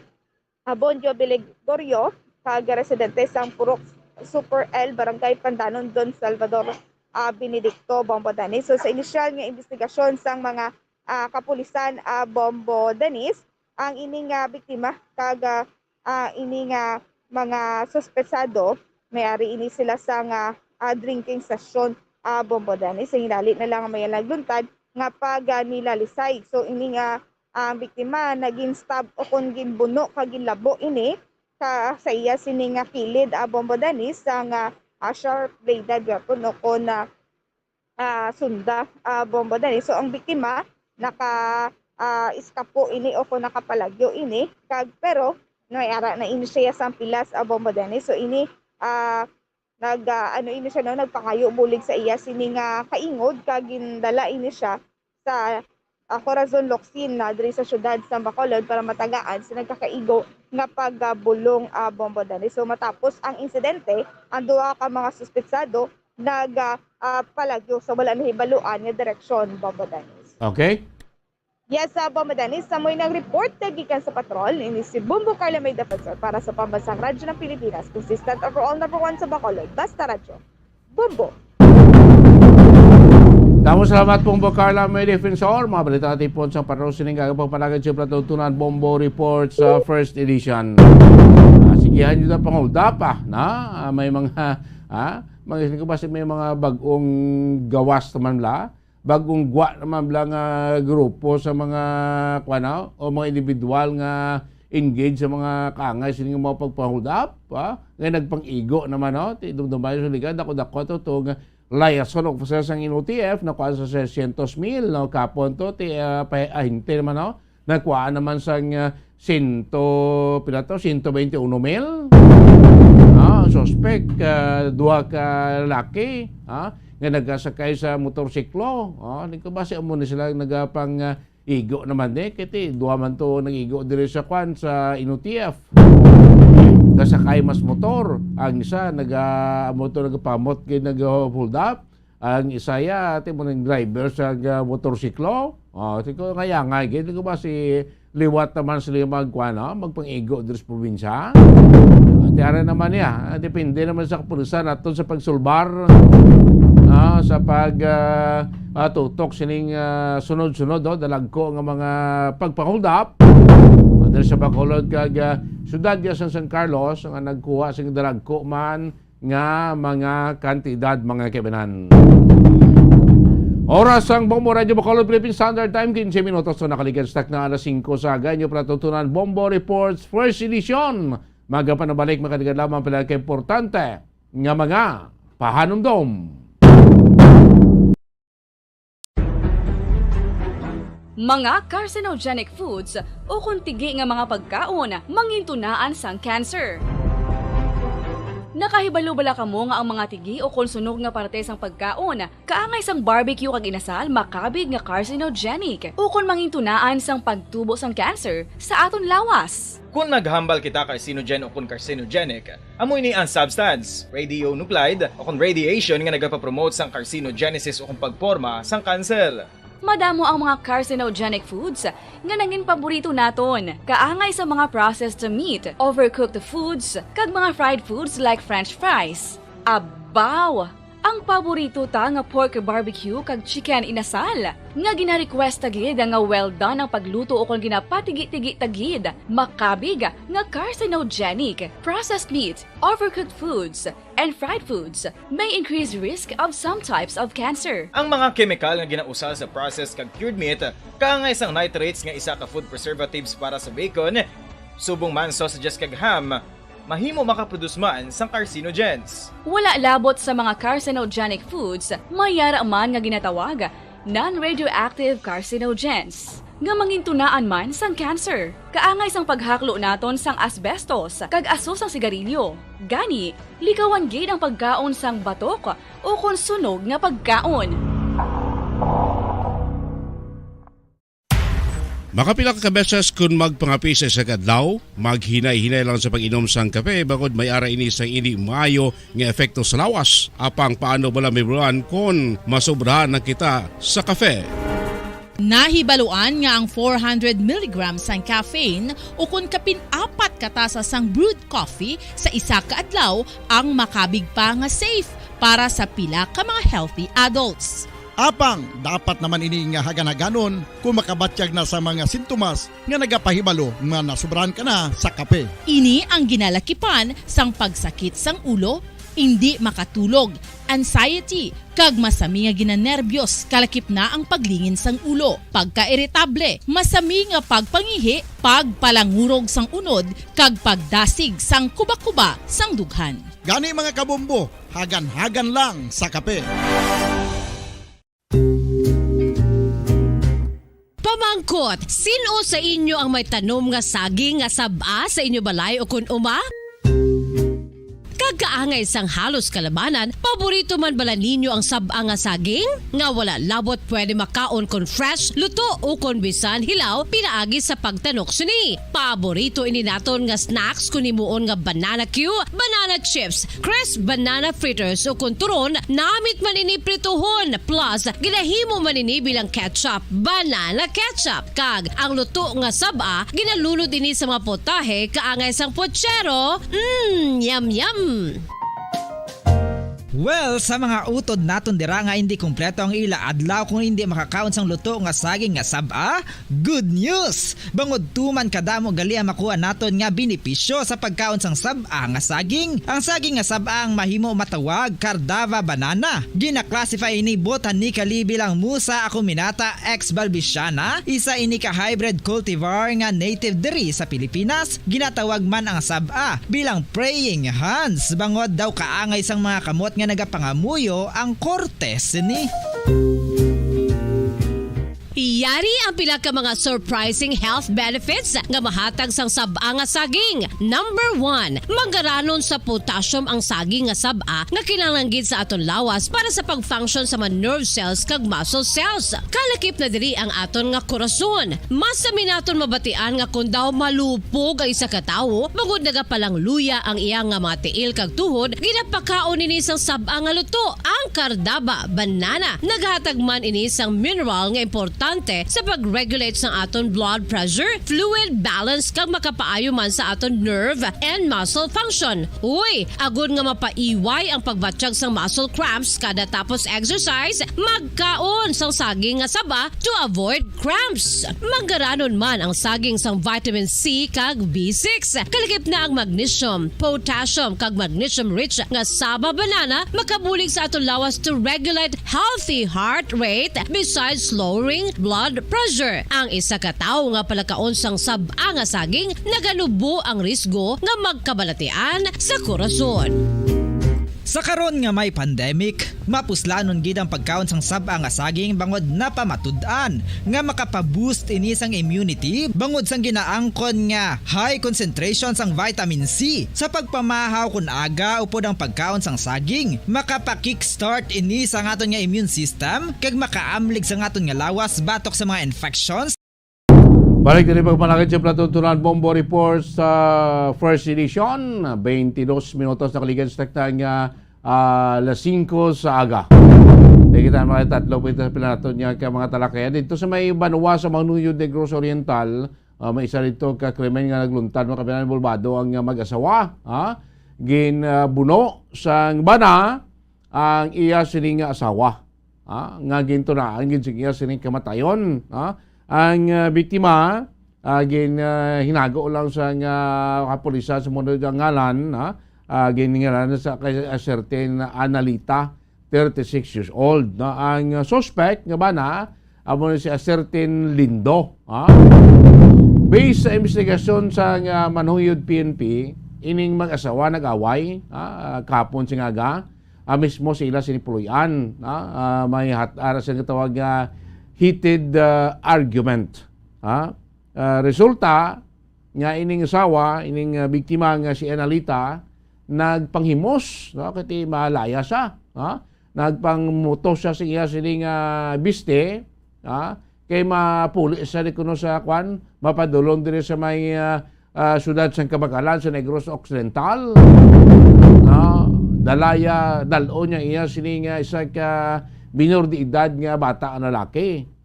Naakig ining suspect, ining bana, nga si Lindo, ay gid kwanabi kung ano gid ang mostly ito ginbaisa nila, ginawayan nila nga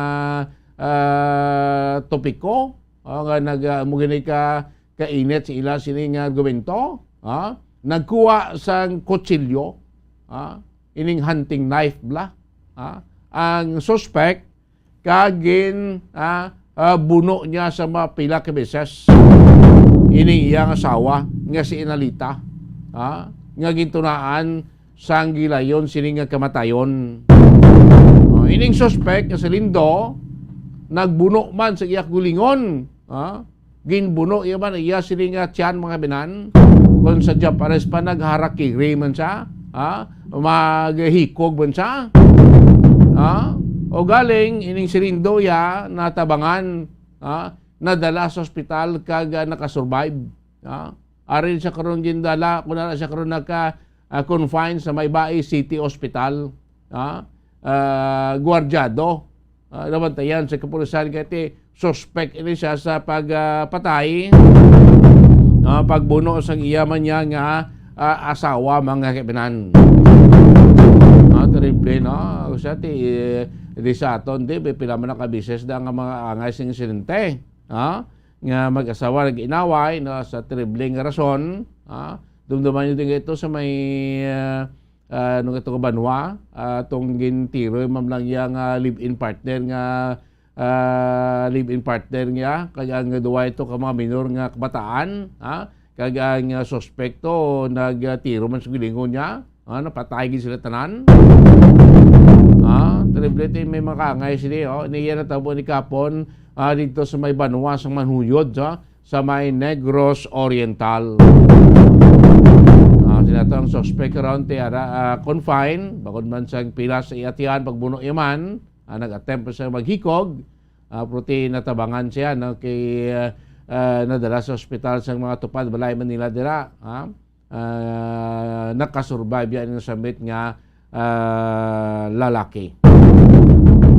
25 minutos na nakaligid stock na alas 5 sa agad takbo ito sa ato sila nga mga association dito sa may Western Visayas, pwede kita na magkabinano asing malipayo na kita subong yan kaya ang COVID curfew diri sa Sulat Bacolod lifted na since ang Martes pa, Mayo 24, sa bilog ng probinsya sa Negros Oriental iga-lift na ni batakom na ni kwaon man ni as official nga pag-announce ng ligad nga adlaw man ni Governor Jobong Lacson starting June 1 ang COVID curfew kwao na kahit may mga clamor, may mga reklamo ang mga negosyante, especially sa mga engaged sa mga panggabi bilang negosyo, mga balay limnan, mga kalanaan ni mga 24 hours ng mga convenience store. Kasi nato during sa gabi, limitado ila sining oras kahit mostly 11 p.m. 12 midnight until 4 o'clock sa kagahon da ginapatuman ng curfew. Kung ma-lift na gid man ini sa province, at least sining ko mabalik na ni ang normal nga nightlife, ang mga mga beer, mga balay ilimnan, ining mga mga convenience store, ining mga patawag sining mga nagabaligya sa inasal, ang mga bidyokihan, mga kaibanan, di mo na mga negosyo nga nagkalaosmod during sa pandemic na to, especially sa pagpatuman sa COVID curfew. Po ginaklaro nato na ang curfew lang niya sa COVID ang ginlift. Ang curfew for minors kasi naton sa mga banwa ka syudad may mga local ordinances na sila. Why pa man niya COVID pandemic kita may curfew for minors na ato sining mga LGUs. So ning curfew for minors nato niya still effective iniya. Ginapatuman ni gapos nagsanaton ka mga LGUs. O may aras na doon sa curfew for minors implemented nila niya. Ang curfew COVID curfew lang niya ang ginlift na sa Bacolod kag to be lifted pa sa probinsya sa Negros Occidental. Siya makaganar-ganar na niya. Balaan niyo naman during sa pandemic, bisan mga street vendors na ito niyo. Yung mga nagapulaw, baligya, sigad sandala ito, chirias. Nang ginalabayan sa pinaton, kumakuturan din nga late naman nagapululi. Naga-displacing mani, balot, mga chichirias, sigarilyo, dulce. Isang may pandemic, may curfew COVID, is no pabaligyan na bidas dis oras yung gabi yun, tub-tub sa kagahon, kaway naman tao gagwa. Way man sila income, dulaan man sila income. So pagbalik sining, o pagbatak, pagkuha sa curfew COVID, sining ko makaganar-ganar naman ni Guroa. Yung mga naga-negosyo, may tulo tiyangge, nagapa-inom-inom, nagapa-sing-along, so, naway curfew until launa alas 2, may mga customer pa sila nag-inom-inom. Saan nagsugod ang COVID? Nagsugod ang COVID curfew at iway na. Hasta sa una gani, di ba curfew taga sugod alas 10. Sa gabi, sa una ginamat-amat, pasakay, labot na alas 12, alas 4.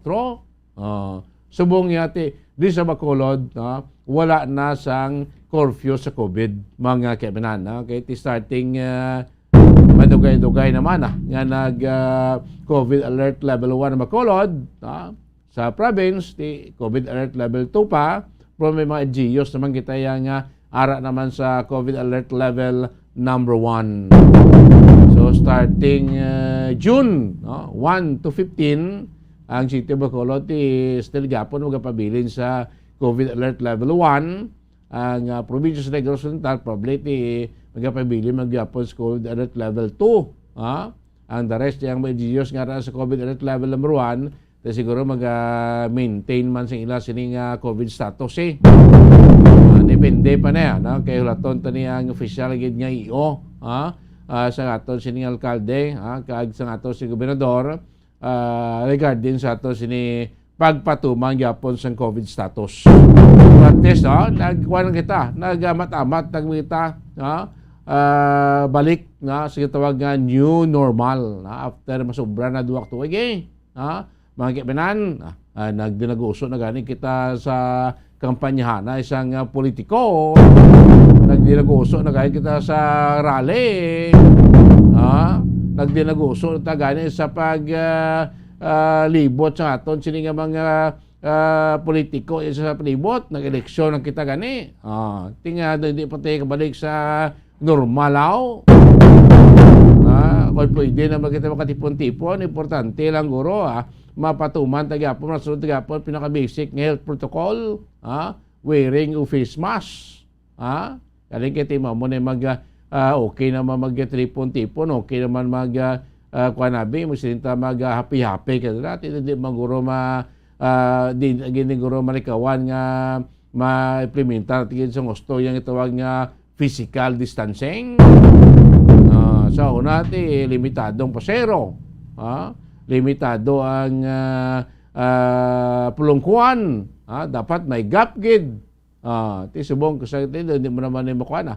Pagpungko, ito gani sa mga restaurant ko sa kinanayo, tinuparay na mga kamagani, mga kabinando. Okay mo na kung isam na mga membros pamilya Ara na, takboy tanay sa Bombo Radio, Bombo Western Visayas.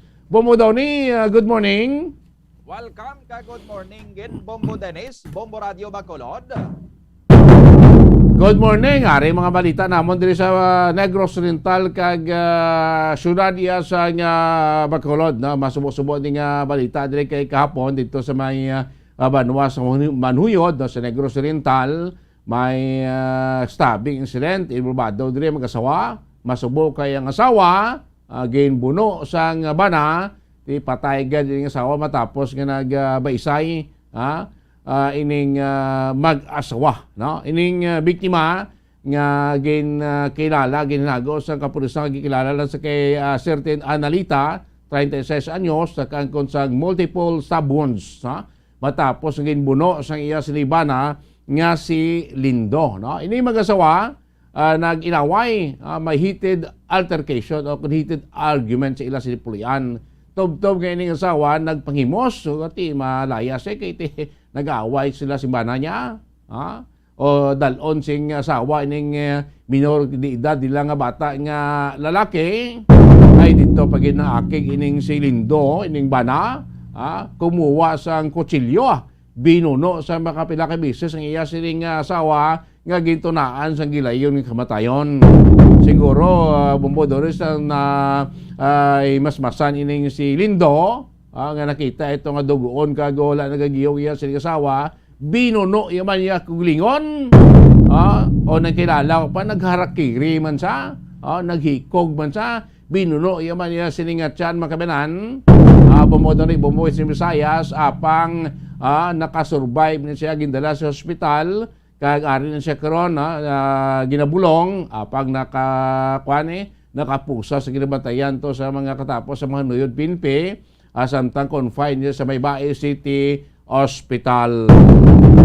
Sa tandog ang paginamon nga mabalita kagabi, 5 naman kayo bidiwalo 5 naman kayo pasilidad ang nakalakpan sa membro sa Bidia sa ilaging kadda ka drug by bust operation sa barangay 2 sining syudad sa Bacolod. Mga 15 gramos ang ginapatian nga shabu ang na-recover sa PDA agent sa sining 5 nga ara sa sulod sa isa kadagden sa may barangay 2 mga 102,000 pesos man ang balor sining 15 gramos ng shabu nga na-recover sa mga PDA agent. So ini mga suspect ari diri hunong sa Lakapsel sa police station number 2. Kag of course diri sa Bacolod sa Martes lifted na mo diri COVID curfew, everybody happy na.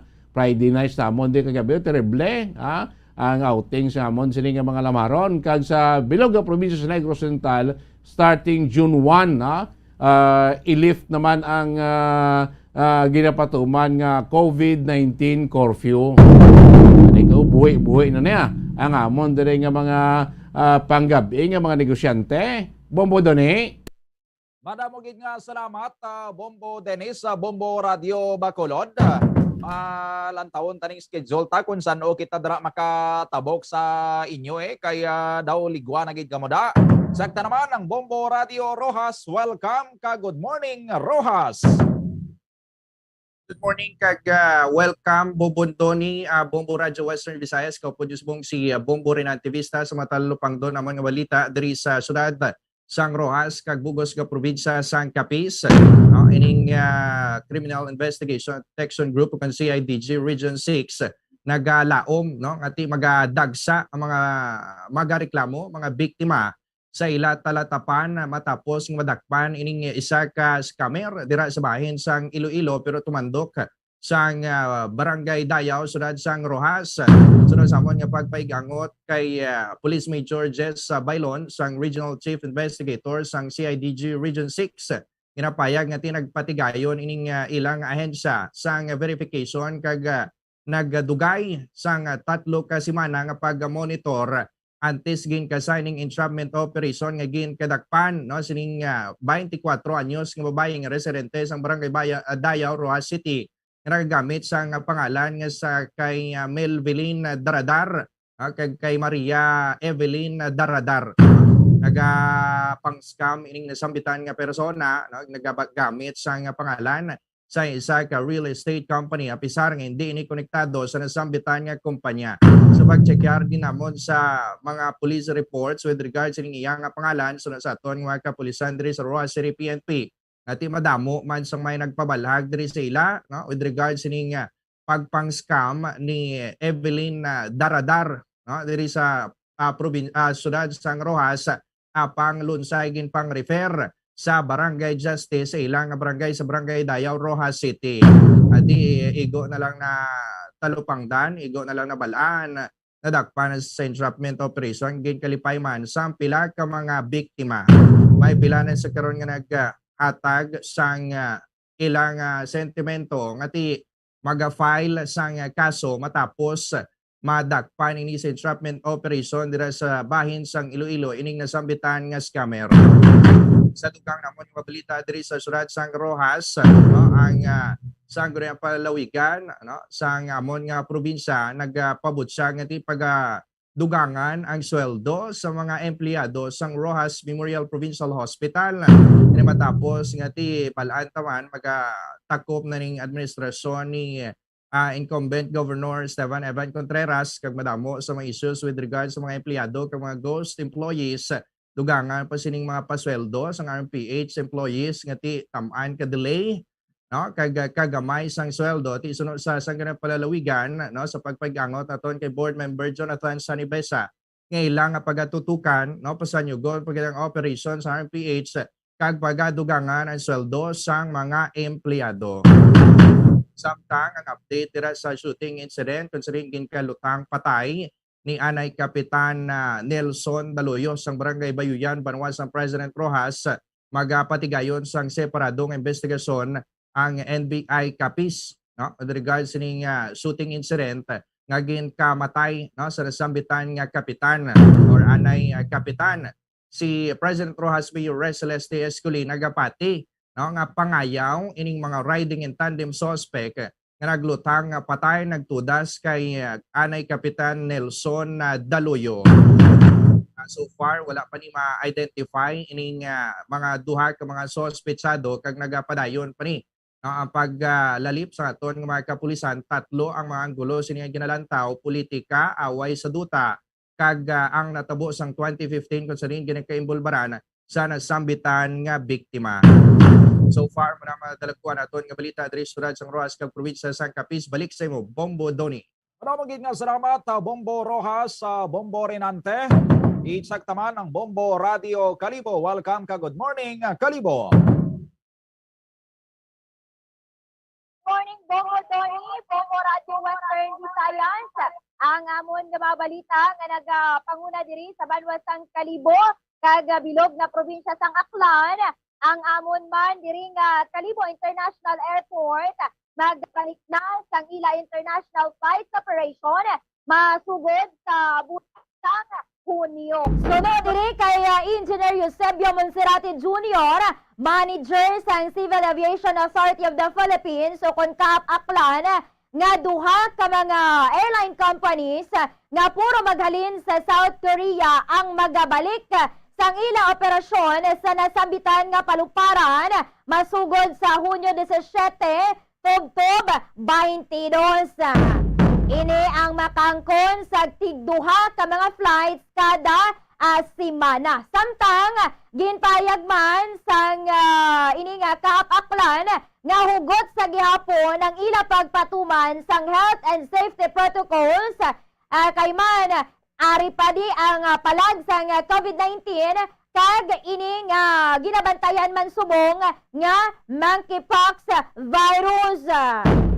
Sa dugang man nga balita diri sa amon, ang Land Transportation Office o kon LTO magapatindog man sang bagong opisina nila dito man sa may bahin sa Banwasang Ibahay diri man sa may probinsya sang Aklan. Ini agud nga ti maging mas madali para sa mga pumuluyo dito sa may Banwasang Ibahay. Apisan nga may ara naman sila nga satellite office dito sa may Banwasang Malaya. Samtang dugang man nga balita diri sa amon, dead on arrival gid nga gindala sa Aklan Provincial Hospital ang ini nga isa ka motorista matapos nga masunggaban siya sang van sa may bahin man sa National Highway nga sakop sang Barangay Linabuan Sur, Banga. Ang ini nga rider nagpangagaw sang linya rason nga nabungguan ini sang van. Ang biktima ginkilala kay Rolando Tulio, 59 anyos, kag residente man sang nasambitan nga lugar. Samtang ini nga driver man sang nagbunggo sa iyang van ginkilala man kay Julius Fuentes, 52 anyos, kag residente sang Barangay Alacaygan, Banate, sa may bahin sang Iloilo.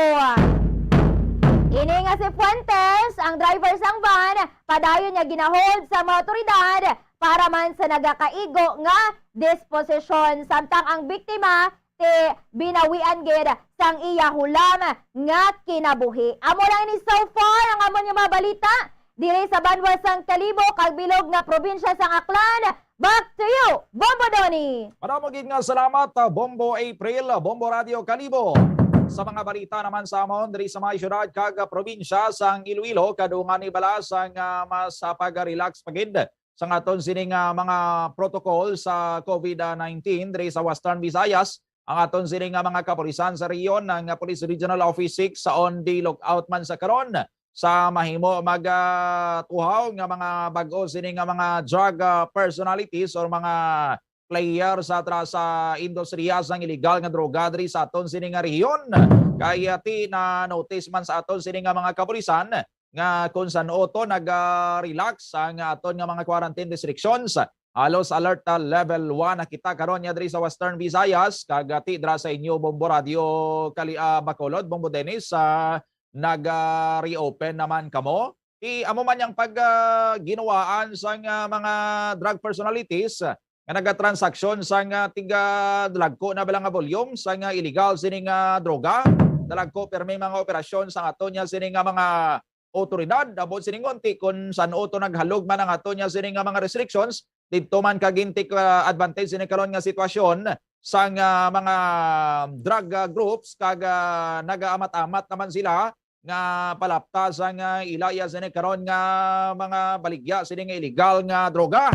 So ginabantayan ginakaron sa mga katapo man sang pulisya diri sa Region 6 kag nagapanawagan man sa publiko nga ti kon may ara sang ma-monitor naman sa palibot nga may ara sang amat-amat naman sila nga pag-proliferate sang illegal sila nga droga ipakig-angot gid or i-report gid sa aton sila nga mga otoridad or sabahin man sa mga barangay Anti-Drug Abuse Council sa kon sa mga badak sa kabarangay agayan. Sa dugang panahon diri nga mga balita nagtuluhaw man diri sa mga syudad sang Iloilo ang pilaya ka mga individual nga nagapang-scam gamit pa nila diri ang pangalan sang amon sinedring City Director sang Iloilo City Police Office sa Police Colonel Leo Batiles.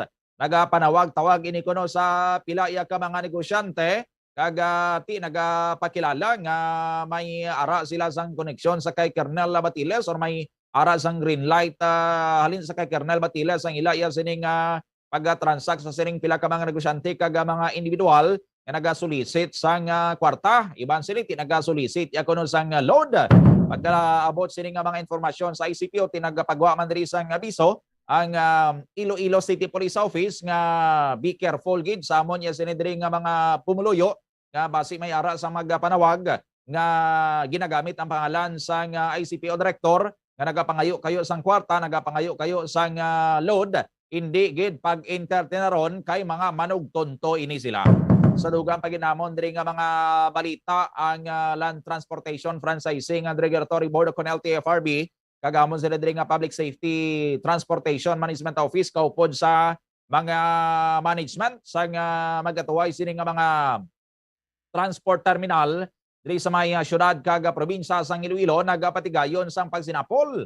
Ilaw sina ginistoryahan kung ano mga nakita sini nga mga problema or concerns ng LTFRB sa mga public transport terminals namon diri. Di kalabanan gid kuno diri sa mga problema nga nakita kag ginistoryahan nila sa ila sini nga pagsinapol amo ning kakulang sa public spaces para sa loading kag unloading area sa mga pasayro. Ang iban diri tiway sang bastante sini nga mga waiting area para man sa mga pasayro sini nga outgoing. Ang iban nga mga terminal way sang nagakaygo ya sini nga mga closed circuit television o kun mga CCTV cameras nga magabulig man kun tani sa ilaya sini nga seguridad. Ang kalabanan diri ti hindi pa well maintained ang mga comfort rooms sang sining mga terminal nga ini kagati dilapidated man ang ila sining mga structures. Siguro kamo dra sa may Bacolod, Rojas kag Kalibo maka-relate man sa kung anong mga problema, mga concerns sa amon sinidiri nga mga public transport terminal.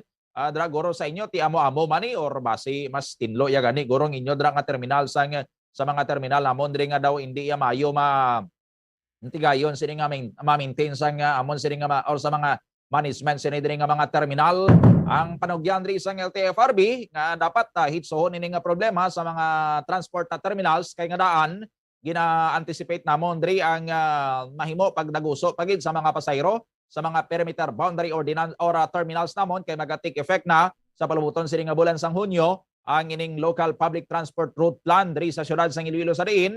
Kung mag-take effect ini ang mga provincial jeepneys sa mga halin sa mga kabanawanan kag sa ibang sini nga mga probinsya like Aklan, Capiz and Antique ang hindi na niya makasulod diri sa syudad sang Iloilo kundi dra na gid lamang sila hasta sa mga perimeter boundary terminals.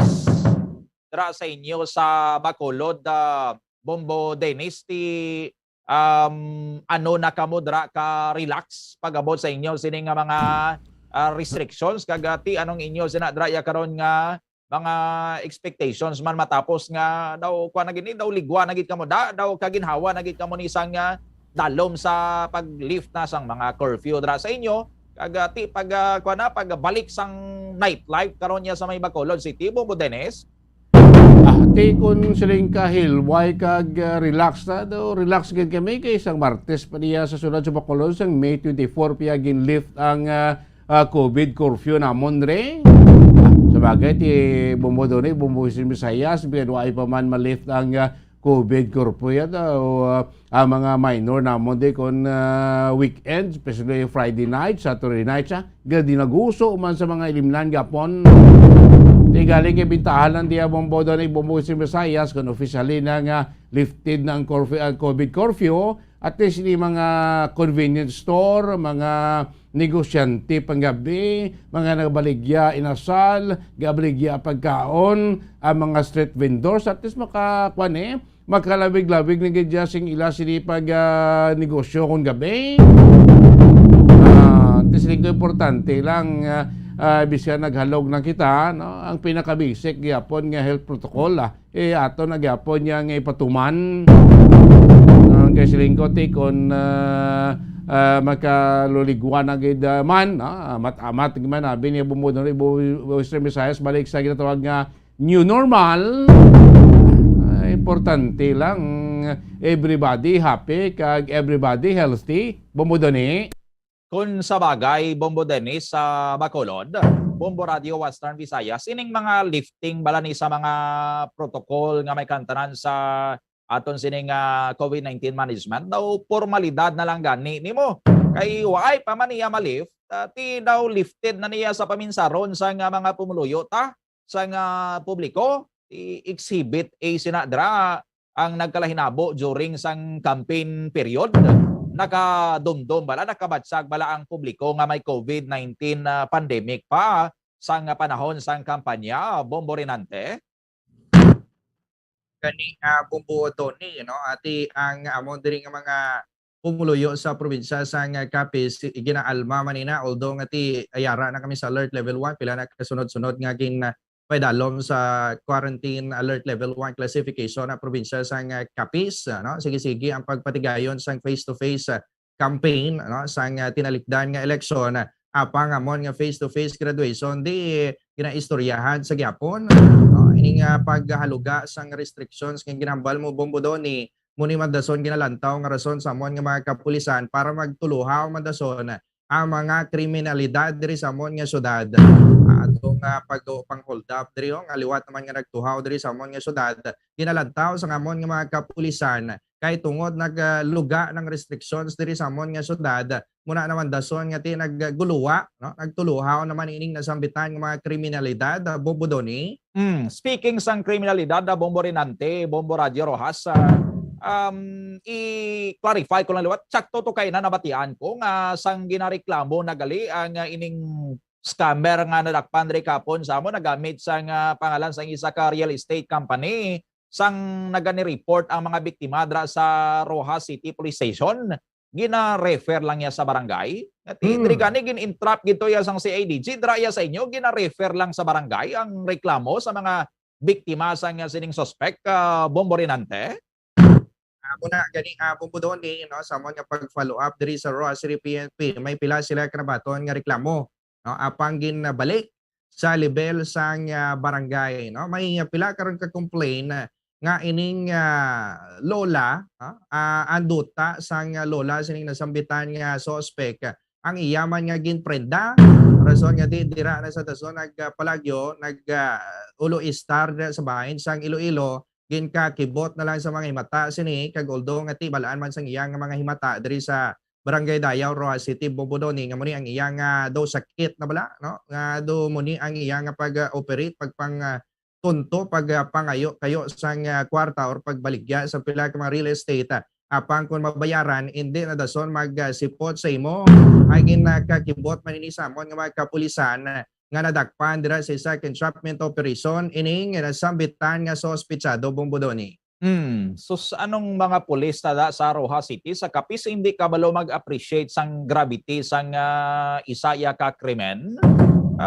Swindling istafang kaso sang suspect nga nigali may mga ginpang biktima na dra itog yan ang yan nila sa barangay. Kung sa bagay sang kasagsagan gani sang Don Cioto double your money investment scheme nga ara nagidra mismo lantara nagakainabo ang scam nga ni sa may syudad sang Rojas kag probinsya sang Capiz. Anyway adto gani daw ay man to makita sa mga kapulisan may mga pulis pa gani nga nagataya sa kay Don Cioto Bombo Radio Kalibo Bombo April. Tama ka gidra Bombodoni no. Kay te amo na ang lisod sa aton pag abot man ko sa hustisya kung kisa no. Kung maintok nga tawo Bombodoni dasig ang hustisya pero kung dalagko gani nga tawo ti dugay-dugay gid kag antes nga mahatagan sang hustisya Bombodoni. Ti ining suspect ni sa sining pagpang scam nga nagamit sang pangalan sang real estate company ining si Evelyn Daradar daw hindi man guro ni big time gidra sa may Roja City kag probinsya sang Capiz. Hindi gid lang iya sang alerto kag igsido ang mga kapulisan dra sa may syudad sang Rojas kag probinsya sang Capiz. Muna nga biskan pipitsugi sini nga mga kriminal nagapang biktima iya sa mga dalagko kay ti mga pulis da lawlaw mo. Di ko na siguro mabalik sa inyo sa aton sini nga mga sister station sa Sige, salamat kay Bombodoni, Bombo Visayas. Ito halong lang kita, hindi pa biktima sa mga manog tunto ko na scammer. Rata para rin pagpanakit siya platutunan Bombo Report sa First Edition. Tambay na kamo sa mga balita na tipo niya sa Bombo Radio Bacolod. Inyo alagad, Bombo Dennis Rubica para sa pambansang radyo ng Pilipinas, consistent overall. Number 1 sa Bacolod. Basta Radio. Bombo! Mga carcinogenic foods o kuntigi nga mga pagkaon mangintunaan sang cancer. Nakahibalo bala kamo nga ang mga tigi o konsunog nga parte sang pagkaon kaangay sang barbecue kag inasal makabig nga carcinogenic o kon mangintunaan sang pagtubo sang cancer sa aton lawas. Kung naghambal kita carcinogen o kung carcinogenic, amoy ni ang substance, radionuclide o kung radiation nga nagapapromote sang carcinogenesis o kung pagporma sang cancer. Madamo ang mga carcinogenic foods nga nangin paborito naton. Kaangay sa mga processed meat, overcooked foods, kag mga fried foods like french fries. Abaw! Ang paborito ta nga pork barbecue kag chicken inasal. Nga gina-request tagid nga well done ang pagluto o kung ginapatigi-tigi tagid. Makabig nga carcinogenic, processed meat, overcooked foods, and fried foods may increase risk of some types of cancer. Ang mga chemical nga ginausal sa processed kag cured meat, kaangay sang nitrates nga isa ka food preservatives para sa bacon, subong man sausages kag ham, mahimo makaproduce man sang carcinogens. Wala labot sa mga carcinogenic foods, mayara man nga ginatawag non-radioactive carcinogens nga mangintunaan man sang cancer. Kaangay sang paghaklo naton sang asbestos kag aso sang sigarilyo. Gani, likawan gid ang pagkaon sang batok o konsunog nga pagkaon.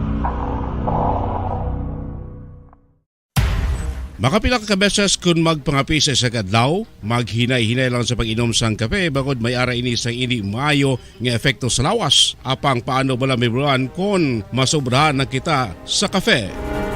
Nahibaluan nga ang 400 mg sang caffeine o kung kapin-4 katasas sang brewed coffee sa isa ka adlaw ang makabig pa nga safe para sa pila ka mga healthy adults. Apang, dapat naman ini nga haganaganon kung makabatyag na sa mga sintomas nga nagapahibalo nga nasubrahan ka na sa kape. Ini ang ginalakipan sang pagsakit sang ulo, hindi makatulog, anxiety, kag masami nga ginanerbyos, kalakip na ang paglingin sang ulo, pagka-irritable, masami nga pagpangihi, pagpalangurog sang unod, kag pagdasig sang kuba-kuba sang dughan. Gani mga kabombo, hagan-hagan lang sa kape. Pamangkot, sino sa inyo ang may tanom nga saging nga saba sa inyo balay o kun uma?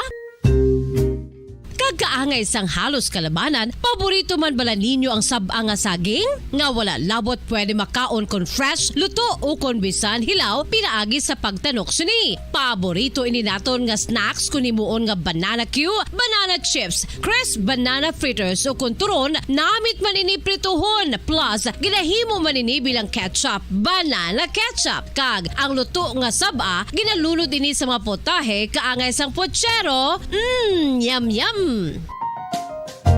Well, sa mga utod naton dira nga hindi kumpleto ang ila adlaw kung hindi makakaon sang luto nga saging nga saba, good news! Bangod tuman kadamo gali ang makuha naton nga benepisyo sa pagkaon sang saba nga saging. Ang saging nga saba ang mahimo matawag Cardava banana. Gina-classify ini botanically bilang Musa acuminata ex balbisiana, isa ini ka hybrid cultivar nga native diri sa Pilipinas. Ginatawag man ang saba bilang praying hands, bangod daw kaangay sang mga kamot nga nagapangamuyo ang kortes ni.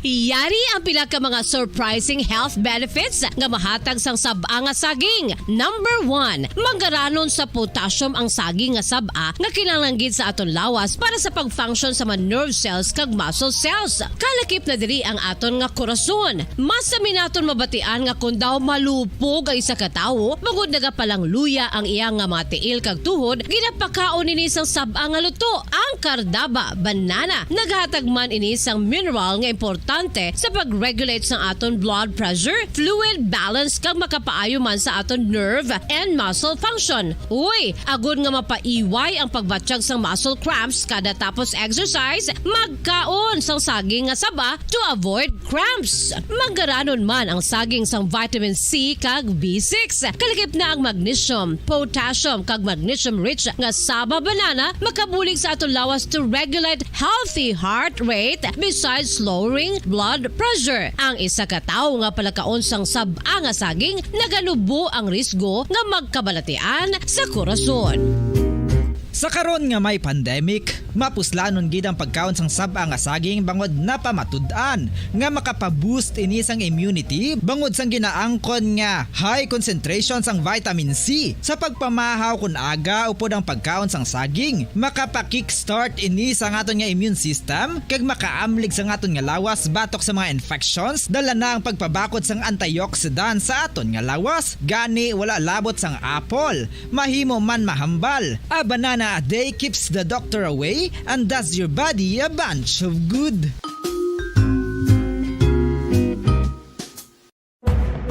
Madamos ang sahi sa pagpamasahe kag isa na diri ang foot massage. Magluwas sa relaxing feeling nga mahatag sini, nakaibalo-bala ka mo. Nga madamo man ini sa benepisyo sa lawas. Ang pagmasahe sang tiil ang maka-improve sang blood circulation. Bangod nagabulig ini sa pag-transport sang oxygen sa cells sang lawas. Nagapromote man ini sang mas maayo nga tulog, kag ginabulong ang sakit sa ulo, migraine, sakit sa liog kag likod. Nagapa-improve man ini sang modo kag nagabulig bato sa depresyon. Magluwas diri, ginapabilin sini nga healthy ang tiil kag malayo sa food problems. Bangod gina-stimulate sini ang mga ugat diri kag ginabuhinan ang stiffness kag sakit sa dapa-dapa. Gani mga kabombo, maayo gid sa lawas ang foot massage.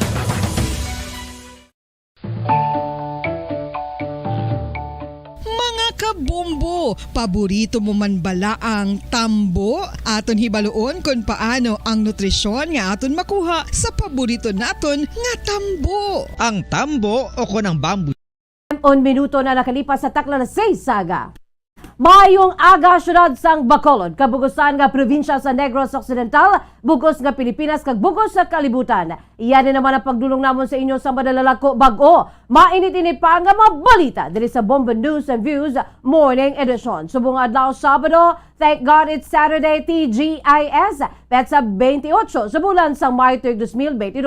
And today is National Flag Day. Sabay naman mga kabombo sa aton sining mga headlines sa balita lokal. Bacolod Emergency Operations Center nagpanawagan sa mga eskwelahan nga ipatuman ang minimum health protocols kadungan sa face-to-face graduation. Bago nga listahan sa suggested retail price ang basic necessities and prime commodities natagtag na sa DTI. Samtang Philippine Drug Enforcement Agency wala sa nakita nga problema kon mangin drug czar sang Marcos administration si outgoing President Rodrigo Duterte. Wallet nga nawigit sa balay nga ginsulod sang kawatan sa Kabankalan ginahibalo pa sa otoridad kun iya sang sospetsado. Sa aton balita national, incoming Finance Secretary Benjamin Jokno hindi pabor sa pagpasaka sang buwis sa idalom naman sang Marcos administration. Dugang nga buwis nga ginapropose sa Department of Finance wala nakadesisyon o kung wala na diskusyonan sang incoming Marcos administration. Malacanang nagpahindugan nga legal nga makatrabaho si Presidente Rodrigo Duterte sa idalom sa masunod nga administrasyon. Partido ni Isko Moreno nag-congratulate kay President-elect Ferdinand Marcos Jr. kag Vice President-elect Sara Duterte Carpio. Sa aton balita international, bana sa maestra nga napatay sa mass shooting sa Texas, USA,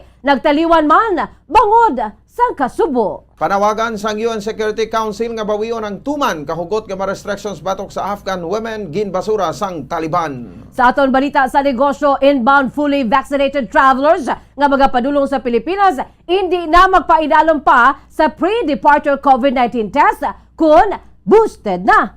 Balita sa Nampang, pag-host ng Philippine Football Federation sa Asian Football Federation Women's Championship 2022, madayo na. Balita sa entertainment, actress nga si Kylie Padilla, liwat na nga nagadate. Kag sa balitang espesyal, independent sa flagpole, kung sa din ginsaka ang hayay sa Pilipinas sang Hulyo 4, tuig 1946, aton bisitahon. Philippine Standard Time, 4 minutos na nakalipas sa taklalas 6 aga mga kabombo, kagamuyan tong aton si mga headlines. Kagkaron, lito na kita sa mga detalye na sa aton nagapaunang nga mga balita upod sa inyo sining nga matag balita. Bombo Pons Espino. Kag Bombo Jazz, De Jesus Madrigal. Una kita sa detalye sa aton nagapaunang nga balita lokal. Kadungan sang pagpabilin sang syudad sang Bacolod sa Alert Level 1, nagpanugyan ang Deputy for Medical sang Bacolod Emergency Operations Center kung ang EOC na sundon sa gyapon ang mga minimum health protocols batok sa COVID-19. Sa interview sang Bombo Radyo Bacolod kay Dr. Chris Sorongon, pareho lamang ang guidelines nga sundon, magluwas na lamang sang pagbatak ni Bacolod City Mayor Evelio Bing Elnerdia sa curfew hours sa syudad. Madumduman nga sa Miyerkules, ginanunsya ni Bacolod City Mayor Evelio Lunardia nga makaligad ang duha ka tuig, batako na ang curfew hours sa syudad. Si Lunardia ang nag-issue sa Executive Order No. 25 nga napetsahan Mayo 24 nga nag-repeal sa una nga direktiba nga nagtalana sang curfew humalin las 12 sa tungang gabi tubtob las 4 sang kagahon. Sunod sa kay Mayor Lunardia, kinahanglan nga mapahalog na ang hulag sang mga tao bilang kabahin sang recovery plan sa syudad. Sa piyak sang paghalog naman sang curfew hours, nagapaandam lamang si Sorongon sa mga pumuluyo na binagid ang nagatambong sa face-to-face graduation nga dapat ang mga fully vaccinated lamang agud nga wala sang risgo. Sunod ri highly encouraged nga mga bakunado lamang ang magatambong sa face-to-face graduation bangod mahimo nga may asymptomatic nga nakatambong sa nasabit nga kiwatan nga yara sa high risk ang hindi bakunado. Ginainganyo man sini ang mga school authorities nga hugot nga ipatuman ang minimum health protocol sa tiyon nga magpadgayon sa face-to-face graduation. Sunod sa kay Surungo, dapat nga maghalong ang tanan agud nga magpadayon na ang alert level 1 sa syudad sang Bacolod. So halong lang kita para to sige na ining aton alert level 1. Oo. So still single digit kita ang cases naton. Pero sa isa ko, naton nga na record na kaso ng mga pulo nakabilog 9 or 10 tungod nga amo niya mga dialysis patient nga nagpa-schedule dialysis sa Bacolod Queen of Mercy Hospital. Ang kamay sa pagpay ni Dr. Chris Sorongon, Deputy for Medical sa Bacolod Emergency Operations Center.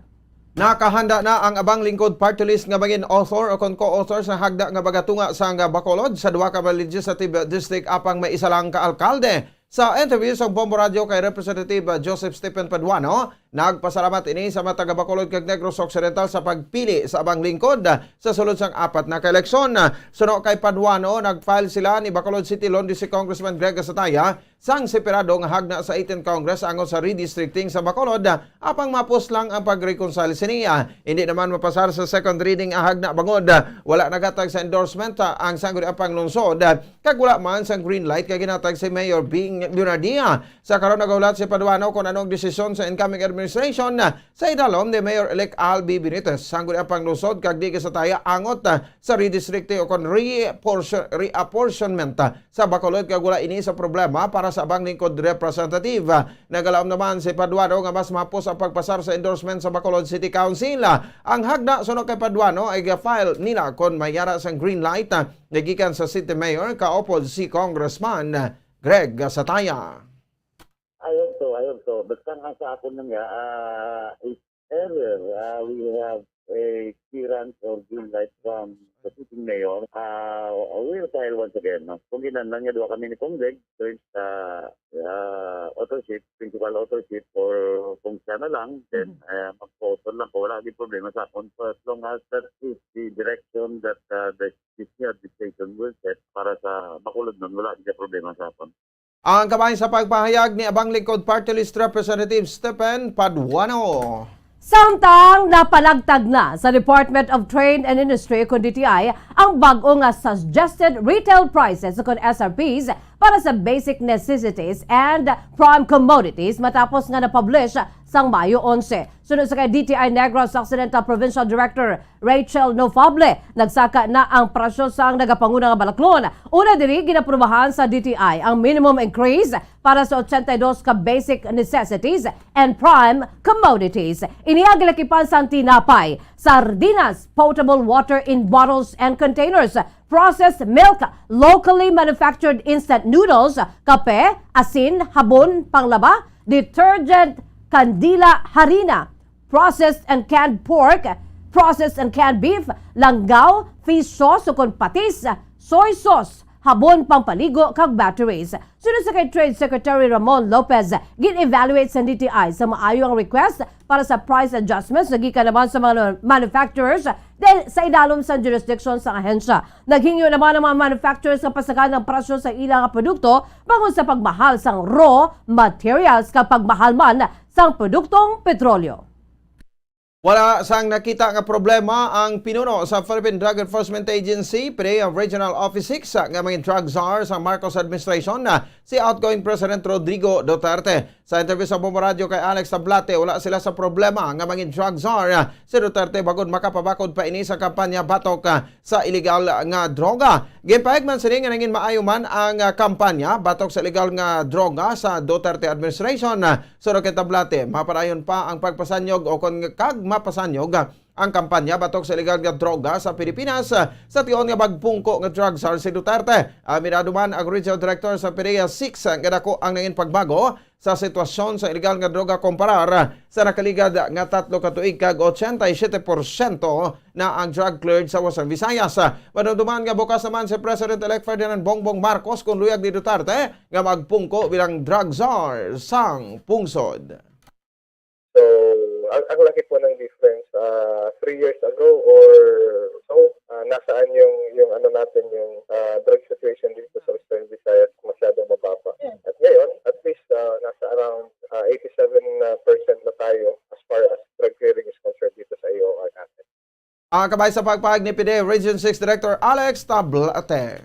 Samtang arestado naman ang 5 ka mga persona sa drug bypass operation naging padigan sa Philippine Drug Enforcement Agency kung PDEA sa Barangay 2 sa syudad sang Bacolod. Sa informasyon nga nakuha sang Bombo Radyo, gikilala ang mga suspetsado nga Mosanday Jose Sarno 58 anyos, tag-iya sang balay, nga ginakabig drug den. Duha sini ka mga kabataan nga mosanday Mary Jillian Sarno, 28 anyos, kag Jose J. Sarno, Alvin de los Reyes, 40 anyos, residente sa Barangay Sumag, kag J.V. Bunda, 18 anyos. Nakuha sa ila painakop ang 15 kagramos sa suspected shabu nga nagabalo naman sang 102,000 ka pesos. Sa karon nakahunong ang maini kang magapangatubang sang kaso nga paglapas sa Republic Act 9165 ukon ang paglapas sa Comprehensive Dangerous Drugs Act of 2002.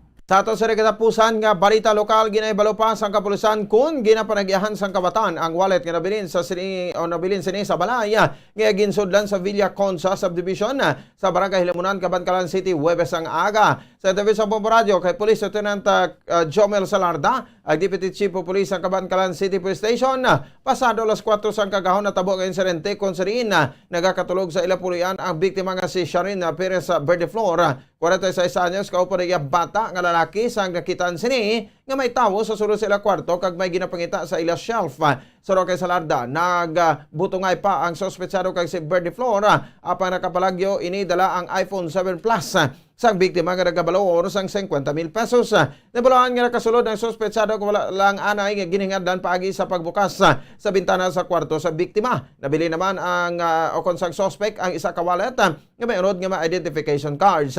Sa karon ginahibalo pa sang kapulisan kung suspect gid man ang tag-iya sa nasambit nga wallet o kung ginhungod niya ini agod patalangon ang investigasyon. Ang biktima ini nagatulog ni sa ilabalay kasulod sa ilang room. Kung sino yung iyang minor nga anak na lalaki. Tapos sang na-notice niya nga may tao sa kilid nila sang ilang daan, ang bangaw niya sa dayon kaging ningagaw ni Kapitan ang ang lalaki niya ni. Ang kabay sa pagpahig ni Police Lieutenant Jomel Salarda, Deputy Chief of Police ang Cabancalan City Police Station. Philippine Standard Time, 14 minutos na nakalipas sa taklalas 6 sa aga mga kabombo, kamuya tumakundan sa ato nagapuna nga mga balita lokal. Sabay naman sa mga detalye sa ato nagapuna nga balita national. Kaiban pagid nga duga nga mga dalalagko bag-o mainit-init pa nga mga balita aton panubalikahan pagkatapos gidlamon sini. Mga carcinogenic foods o kuntigi nga mga pagkaon mangintunaan sang cancer. Nakahibalo bala kamo nga ang mga tigi o konsunog nga parte sang pagkaon kaangay sang barbecue kag inasal makabig nga carcinogenic o kon mangintunaan sang pagtubo sang cancer sa aton lawas. Kung naghambal kita carcinogen o kung carcinogenic, amoy ni ang substance, radionuclide o kung radiation nga nagapapromote sang carcinogenesis o kung pagporma sang cancer. Madamo ang mga carcinogenic foods nga nangin paborito naton. Kaangay sa mga processed meat, overcooked foods, kag mga fried foods like french fries. Abaw!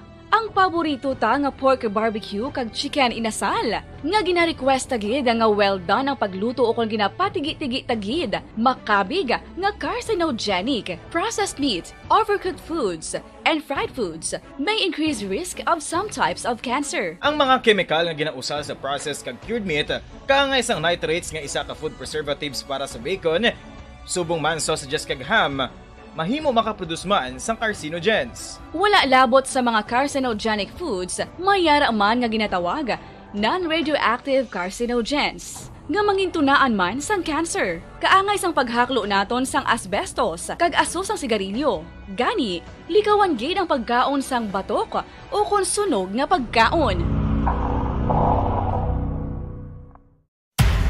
Makapila ka beses kung magpangapisa sa kadlaw, maghinay-hinay lang sa pag-inom sang kape bakod may ara ini sang hindi maayo nga epekto sa lawas. Apang paano bala may buruan kung masobrahan na kita sa kape. Nahibaluan nga ang 400 mg sang caffeine o kung kapin-4 katasa sang brewed coffee sa isa ka adlaw ang makabig pa nga safe para sa pila ka mga healthy adults. Apang, dapat naman ini nga haganaganon kung makabatyag na sa mga sintomas nga nagapahibalo nga nasubrahan ka na sa kape. Ini ang ginalakipan sang pagsakit sang ulo, hindi makatulog, anxiety, kag masami nga ginanerbiyos kalakip na ang paglingin sang ulo, pagka-irritable, masami nga pagpangihi, pagpalangurog sang unod, kag pagdasig sang kuba-kuba sang dughan. Gani mga kabombo, hagan-hagan lang sa kape. Pamangkot, sino sa inyo ang may tanom nga saging nga saba sa inyo balay o kun uma? Kagkaangay sang halos kalabanan, paborito man bala ninyo ang saba nga saging? Nga wala labot pwede makaon kon fresh, luto o kon bisan hilaw, pinaagi sa pagtanok sini. Paborito ini naton nga snacks kun himuon nga banana Q, banana chips, crisp banana fritters o kun turon, namit man ini prituhon, plus ginahimo man ini bilang ketchup, banana ketchup. Kag ang luto nga saba, ginalunod ini sa mga potahe kaangay sang pochero. Yum yum. Well, sa mga utod naton I'm just 7 minutos na nakalipas sa takla 6 sa aga mga kabombo. Kagkaron, lito na kita sa mga detalye na sa ato nagapanguna nga mga balita nasyonal. Hindi pabor si Philippine Central Bank Governor Benjamin Diokno nga natala na nga mga bago nga Finance Secretary sa pagpasaka sang taxes apisan nga ang incoming administration ang natala na nga magmana sa dako nga utang. Si Diokno nga ginpili ni President-elect Ferdinand Marcos nga pamuno sang Finance Secretary o kung sabayan sang Finance Ministry ang mas luyag nga makitaan ang improvement sa tax administration kag collection kalkip ng pagbuhi naman sa korupsyon paagi sa digitalization. Para sa iya agud nga magtubo ang ekonomiya, dapat nga mag-focus anay sa tax administration kag improve ang collections ni. Ang komento naman ni Diokno ang dapat nga magbulig sa pagpabuhin sa mga concerns sa mga labor groups nga nagpamatok sa mga proposals sa outgoing government nga i-impose ang dugang excise tax sa gatong i-defer ang scheduled tax cuts kag hukson ang pila ka mga value-added tax ukon VAT exemptions. Sa Huwebes gipahig ni Marcos nga mas luyag sini nga buhinan ang tax burden sa nga nagasufre sa economic impact sa pandemic. Si Diokno ang antes ginapoint bilang bank governor sa 2019 ang nagserbe bilang budget minister. Ano paayag nga satisfied ini sa tax structure sa karon. Wala naman ini nagakabalaka sang level sang utang sang pungsod kag gitawag ini nga easily manageable basta lamang nga makabalik ang ekonomiya sa pre-pandemic annual growth rate nga 6% tubtob 7%. Wala na diskusyonan sa incoming administration ni President-elect Ferdinand Bongbong Marcos Jr. ang tuoy sa dugang nga taxes nga gin-proposed sa Department of Finance. Suno kay Attorney Vic Rodriguez, si Marcos mismo ang nagmando sa nga pagtuon sa possible nga tax relief para sa pagagbay nga manegosyo nga naapektuhan sa COVID-19 pandemic. Suno kay Rodriguez, wala sila sang may naistoryahan kag ang ginapalantaw ni Marcos Jr. kung paano makapalabot sang tax relief ilabi na sa mga MSMEs nga naigo sa COVID-19. Suro sa Department of Finance ang masunod nga administrasyon ang dapat nga mag-raise sa 249 bilyones pesos nga additional revenues sa masunod nga sa napulo ka tuig agud mabayaran ang historic 3.2 trillion nga additional nga utang matapos ang COVID-19 pandemic. Sa gipamangkot kung paano mag-responde si Marcos kung mag-propose sa economic team sa dugang nga tax measures, suno kay Rodriguez, wala ini sang naistoryahan na kag ini ang highly speculative. Suno pa direyo malinsad to, wala sila nagresponde sa nasabit nga spekulasyon. Toy naman sa nabilin nga national budget sa nabilin nga anom ka bulan sang 2022 matapos magpungko si Marcos sa Hunyo 30 gipahig nga sang tagpaba nga ila pagasundon ang layi kag tistingan nga magtipon sang pundo apang mayara naman sa nagakaigo nga pundo nga maggamit tuhoy sa programa sa nabilin nga anom ka tuig. Samtang legal nga makatrabaho si Presidente Rodrigo Digong Duterte sa idalom sang incoming administration ni President-elect Bongbong Marcos sunod sa Palasyo sang Malacanang. Sunod sa kay Deputy Presidential Spokesperson Chris Ablan, wala sang legal impediment in kaso gidman nga batunon sa presidente ang offer nga magserbe sa idalom sa executive branch sa Marcos administration. Ini ang response naman ni Ablan sa gipamangkot ini natuy sa posibilidad nga gi-appoint o kaniga-appoint si Duterte bilang anti-illegal drug czar sa idalom naman sa Marcos administration. Sunod sa kay Ablan kung mag-offer gidman ang administrasyon ni Marcos nga ihatag sa iya ang posisyon magadepende kay Presidente Duterte kung iya ini nga pagabatumon. Sa isa ka interview sang Webes gipag ni Marcos nga naghingyo si Duterte sa iya nga padayunon ang war on drugs sa iya sini administrasyon. Sunod sa kay Marcos Jr. tuman ka assertive si Duterte natuhoy diri. Pagdating po dyan, no, there is no legal impediment for former president to assume an executive position in the executive branch. Actually, pwede nga rin tumakbo, no? Hindi lang po sa pagkapangulo muli. So wala pong legal impediment dyan. Now whether tatanggapin po yan ni President Duterte na sa kanya na po yan, sa pagkaalam po namin, the President is looking forward to his retirement. Pero welcome po yung balita na yan dahil si President na mismo ang nagsabi na kailangan pa rin tuloy-tuloy po ang laban sa droga. No, na kay Presidente Duterte na po ang desisyon kung tatanggapin po niya o gugustuhin po ba niya maging drug czar sa ilalim po ng isang BBM administration. Ang kamay sa pagpag ni Deputy Presidential Spokesperson Chris Ablan. Gin-congratulate ang aksyon demokratiko si President-elect Ferdinand Marcos Jr. kag Vice President-elect Sara Duterte Carpio sa pagdaog sa 2022 national elections kag ginpahayag nga magapadayon sila sa pagka-vigilante kag magabantay kung paano pamunuan ang tandem sa pungsod. Suno kay Aksyon Demokratiko Chairman Ernest Ramil Jr. nagalaom ang partido nga makaangkon sang mas maayo nga pungsod sa dalom sa Marcos administration. Sa statement ginpahayag sini nga sila ang mag-criticize kung kinahanglan apang maghatag naman sang credits kung nagkakarapat. Sang eleksyon ginpili sa Aksyon Demokratiko sa Manila Mayor Isko Moreno Dumagoso bilang standard bearer sang 2022 national elections. Si Dumagoso kay partido ang makapila ka beses nga gin-question ang Bureau of Internal Revenue tuoy sa 203 billion pesos nga state tax sa pamilya Marcos nga pila na kadekada nga wala mabayaran. Pero kay Ramil nga ang Aksyon Demokratiko ang magabantay kag magapakigbato sang tampad kag maayo nga governance, oportunidad para sa tanan, prosperidad, kalinong, productivity kag edukasyon para sa sustainable development. Samtang dugang nga balita ginakalipay ni Iloilo 1st District Representative Janet Garin nga sa piyak nga naging divisive ang subong nga eleksyon.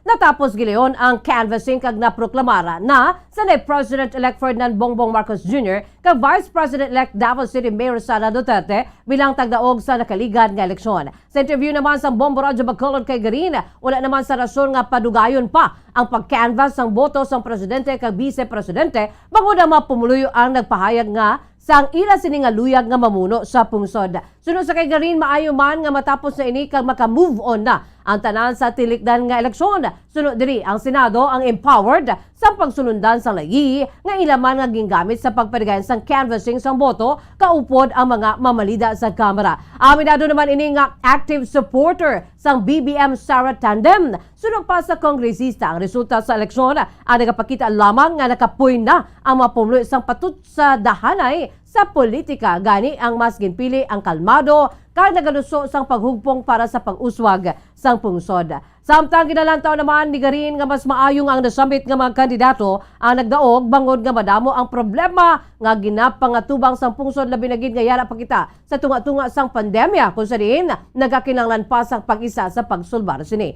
Sunod sa kay Garin, hindi dapat ubuson ang ginhatag nga tinion agud nga pangalagad sa mga pumuluyo sa pagpangita sang sala sa nakaligad nga administrasyon. Bangod kung may sala gid man, dapat ini ipasaka sa ombudsman kag ini na ang makaibalo sa pagpadayon sang investigasyon. Yes, so we're very happy na tapos rong gidman, no? Kahit we know nga tiyang amo dyan nga election naging very divisive, no? So kung hindi mo na iya pagtuldukan, mas maging mabuhay, no? Or maging madugay ang healing process, okay? Of course, no? For every electoral process, may madaog, may mapirdi. Ang numero uno nga problema diraya is how the defeated candidates will accept the defeat, no? Kasi may mga denial na pag-start, move forward and start unity. Ang kamay naman sa pagpahad ni Iloilo 1st District Representative Janet Garin. Ginalantaw man ni Iloilo 1st District Representative Janet Garin nga tion naman agod nga maging masunod nga House Speaker si late 1st District Representative Martin Romualdez sa 19th Congress. Sa interview sa Bombo Radio Bacolod kay Congresswoman Janet Garin nga tato naman ka Congress nga naghatag ligwa si Romualdez para sa House Speakership nga ginakipan sang tion na Senator Alan Peter Cayetano kag House Speaker Lord Alan Velasco. Ganito naman ini nga hatagan siya sa ligwa agod nga may masunod nga House Speaker. Sunod diri ang kongresista man ang next in rank kag bayra sang seniority kung kag may nagakaigo ang eksperyensya sa Kongreso. Ginatagban sa kongresista nga wala nakabase sa dugo sa isa ka presidente ang pagpili sang speaker o kon House Speaker bangod mayra man ang Kongreso ang magapili siniya. Ginpaigman sini nga ang masunod nga House Speaker ang ginabutuhan man sa Kongreso kay gini matabo sa urang State of the Nation address sa konsona sa presidente kay gini ang gipresent sa katapusan nga Lunes sa bulan sang Hulyo. Diri man manaog ang nagapungko nga House Speaker kag pagabutuhan temporaryo sang Secretary General tubtog mamera na sa mapilian nga House Speaker sa tuman sa resulta sa pagboto sa mga kongresista.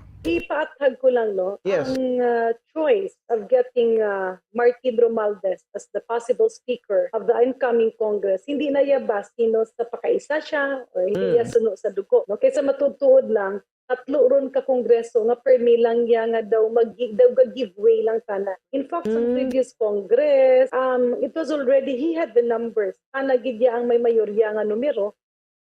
Ang kabahinsang pagpahag ni Iloilo 1st District Representative Janet Garin. Samtang sa anong kinapusan nga balita national, ginatag sang House Representatives sa 1st District sang Iloilo ang pagsuporta sini sa tandem ng BBM Sara sang tinilikdan nga eleksyon. Sunod sa kay Congresswoman Janet Garin, humali sa una sa tiun pa ni the late former President Benigno Noynoy Aquino III, ang hindi na sila magkapartido bangod yara ini sa idalon sa partido sang lakas. Sunod sa kay Garin, sa nagdaog si Pinoy sadto wala man na dayon nga mangin Deputy Speaker siya bangod hindi sila nga magkapartido. Samtang sunod diri ang hindi na siya kongresista sa ulihi nga isa ka tuig kag tunga na nabilin ni Aquino bilang presidente na pangaini sa iya sang bulig kag ginimbitar agud nga mangin Department of Health o DOH Secretary regardless ang partido sa politika. Sunod sa kongresista gimbaton niya man ini kag nagpabilan ni ila pag-abinay tubtob nga nagbiya na ini kag nagupod na sa ila ginikanan. Samtang sa karon naman nga pinilian nagbalik sa National Unity Party kag ang mga alkalde sa 1st District sang Iloilo ang nagpabilin sa partido sang lakas. Sunod sa kay Garin,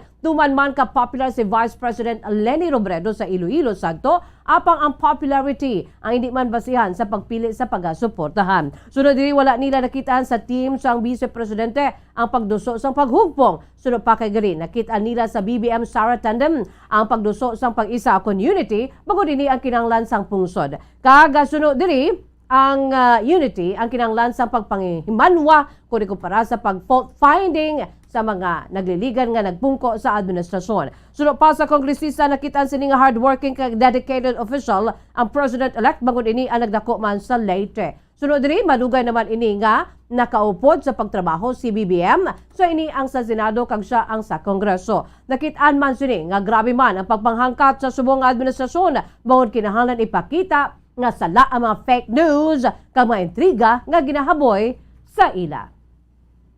I am politically still aligned with the group that I have been to. No? So pag abot ng bago ka dyan na presidential election, si ako ang partido kikidman. Mga mayors ko still under lakas. Si Richard nga bana ko still under lakas. So syempre nagbalik na ako sa National Unity Party. The situation kang presidential election, rakagid man, no? Palibugan man namon, imaw kang mga lideres sa distrito kung sino ang suportahan. Ang kabahin duga nga pagpahayag ni Iloilo 1st District Representative Janet Garin.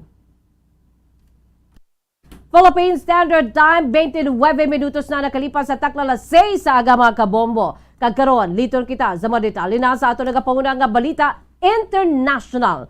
Ginatake sa tagipusoon kanadulaan sa kabuhi ang bala sa isa ka manunudlo nga napatay sa mass shooting sa Texas, United States of America. Duha ka adlaw matapos ang makasilidhi nga pagpatay sa isa ka 18 anyos nga gunman sa 19 ka mga kabataan kag duha ka mga manunudlo kalkip na si Irma Garcia. Ang bala sini nga si Joe Garcia ang hinali lamang nga nag-collapse ka napatay sa ilapulian bangod sa heart attack. Si Garcia 50 anyos na nagbutang pa sang bulak sa memorial sa ni asawa sa Webes sa Uvalde, Texas kay nagpauli kundi ini nag-collapse kag nadulaan gid sang kabuhi.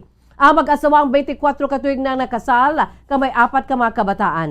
Si Amy Garcia, 46 anyos, ang co-teacher sini nga si Eva Mireles ang suno sa mga otoridad na patay samtang ginaproteksyonan ang ilang mga estudyante.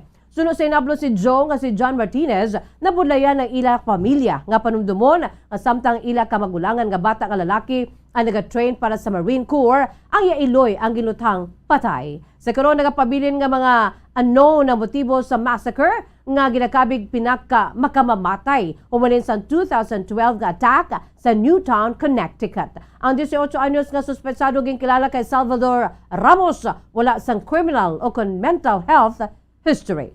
Sa katapusan nga balita international, gin-reject sang Taliban ang parawagan sang UN Security Council nga bawion ang tuman kahugot nga restrictions nga gin-impose sang Afghan nga kababainhan kag gin-dismiss ang ilang nga concerns. Ang Security Council ang nag-adapt sang isa ka resolusyon nga nag-criticize sa Taliban sa paglimita sa akses sa mga kababainhan sa edukasyon, trabaho sa gobyerno kag kahilwayan sa paggiho malin sa silang nagpungko sa tilikdan nga tuig. Nagbando man si Afghanistan Supreme Leader Hibatullah Akhundzada sa mga kababainhan nga tabunan ang ilang nga maetsora, kalakip na ang ilang nga guya kunyara sa publiko. Nagpanawagan ang 15 ka member states sa Security Council sa Taliban nga i-reverse ang pulisa kag i-practice o kon kag ang mga practices ang sa karon nag-restrict sa human rights kag fundamental freedoms sang Afghan nga mga babaye. Sunod sa Foreign Ministry sa Afghanistan ginakonsiderar sang gobyerno ang concerns sa Security Council bilang unfounded kag gin-reaffirm ang ila commitment sa kinamatarong sa mga Afghan women. Sunod sa ministry bangod sa Muslim kalabanan nga mga residente ginakonsiderar sa gobyerno ang pag-obserbar sa Islamic hijab kag kabahin sa ila religious kag cultural practices sa sosyedad. Oras sa Bombo Radio Bacolod Philippine Standard Time, 32 minutos na nakaligid sa takna ng alas 6 sa aga. Saliton kita sa mabalita sa negosyo. Hindi na kinahanglan ang pre-departure COVID test para sa mga inbound fully vaccinated travelers padulong sa Pilipinas nga nakaangkon sa isa ka booster shot. Sumugod sa Mayo 30 Lunes. Sunod sa Malacanang, ang biyahero lamang ang okon nga wala na bakunahan kag partially vaccinated ang kinahanglan magpakita sa negative RT-PCR o kon lab-based antigen test nga ginkuha sa sulod sa 48 oras antes magsulod sa Pilipinas. Sa dalom sa bag-o nga pagsulundan ang pre-departure testing requirement ang gilagipan man sa mga kabataan nga may edad 12 to 17 anyos kag fully vaccinated na batok sa COVID-19 kasubong man ang nagaedad sa mas marubo nga 12 anyos. Ano man ang ilang vaccination status basta sila ang ginupdan sa ilang ginikanan o kon guardian. Suno sa iya ang mga bata nga wala pa nabakunahan ang dapat updan sa ilang ginikanan o kon guardian sa tion sa quarantine nga nakadepende sa pasilidad. Ginukas naman sang Interagency Task Force on COVID-19 ang medical insurance requirement para sa mga foreign travelers. Sa ato sa ring foreign exchange rate, ang baylo sa isa ka US dollar, mayara sa karon sa 52 pesos punto 37 centimos. Ang Hong Kong dollar, 6 pesos punto 67 centimos. Ang Singaporean dollar, may baylo sa karon nga 38 pesos punto 15 centimos. Ang Saudi Arabian Riyal, may 13 pesos punto 96 centimo. Samtang ang euro may baylo sa karon nga 56 pesos punto 21 centimos. Kag ang average nga presyo sa produkto petrolyo gikan sa Caltex, Shell kag Petron stations ang unleaded may presyo sa karon nga 77 pesos punto 10 centimos tubtob sa 78 pesos punto 9 centimos. Ang premium 77 pesos punto 85 centimos tubtob sa 81 pesos punto 59 centimos. Samtang diesel naman may baylo sa karon nga o kon may presyo sa karon nga 72 pesos punto 53 centimos tubtob sa 73 pesos punto 22 centimos.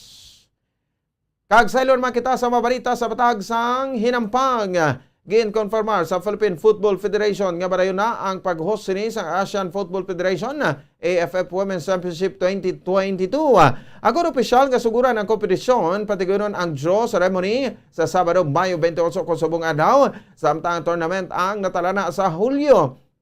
Ang tournament ay isa ka annual competition para sa mga women's national teams na ginorganisa sang AFF Hamalin sang 2004. Ang pinakaulihing nga edisyon ang gipergen sa bahin sang Chonburi, Thailand sang Agosto 2019 kung sa diin ginkilala bilang kampiyon ang Vietnam.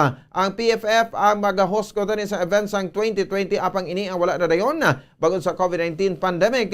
Bagod nga nagamat-amat na halog ang quarantine restrictions na desisyonan sang AFF nga i-relaunch ang kompetisyon matapos ang makusog nga performance sa riyon sa patag sang football pinagi sa qualification sa Pilipinas kag Vietnam sa FIFA Women's World Cup 2023 sa Australia kag New Zealand.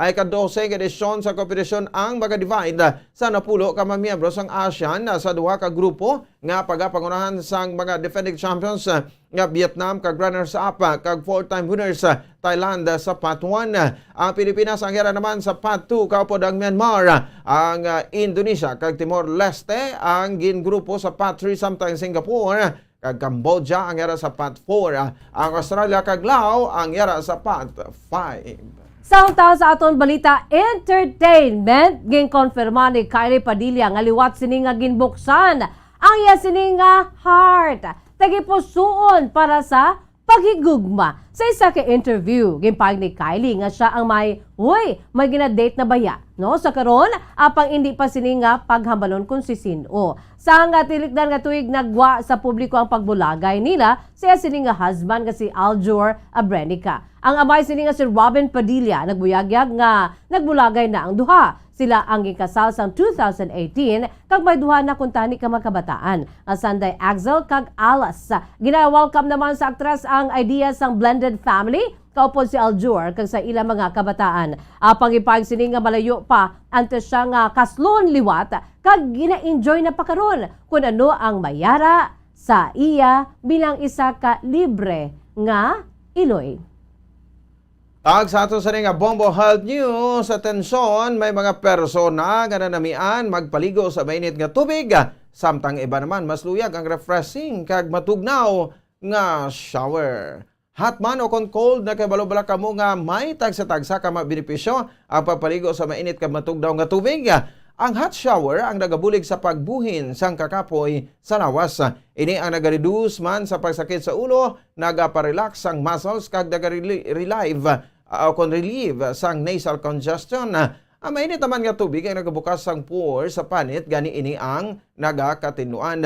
Samtang ang papaligo naman sa matugnaw nga tubig ay nagatapna sang hilanat, naga-tighten sang panit, nagapabuhin sang tensyon sa panghunahuna, naga-stimulate sang immune system, naga-accelerate sang metabolism. Mainit o kung matugnaw man ang tubig ay imong nauyunan, wala sang problema. Ang importante, nagapaligo adlaw-adlaw o mapabilin ang katinlo sa kalawasan.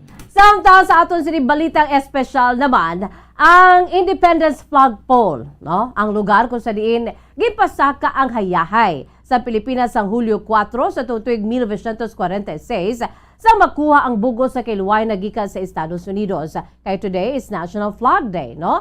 Ang flagpole ang gidisenyo nga yara sa 45.72 meters o kon 150 feet. Ang kataason apang ini ang naguba sang bagyong Angela o kon Rosing sa itong 1995 kung sa di nautod ang kataason sang flagpole sa 32 meters or 105 feet.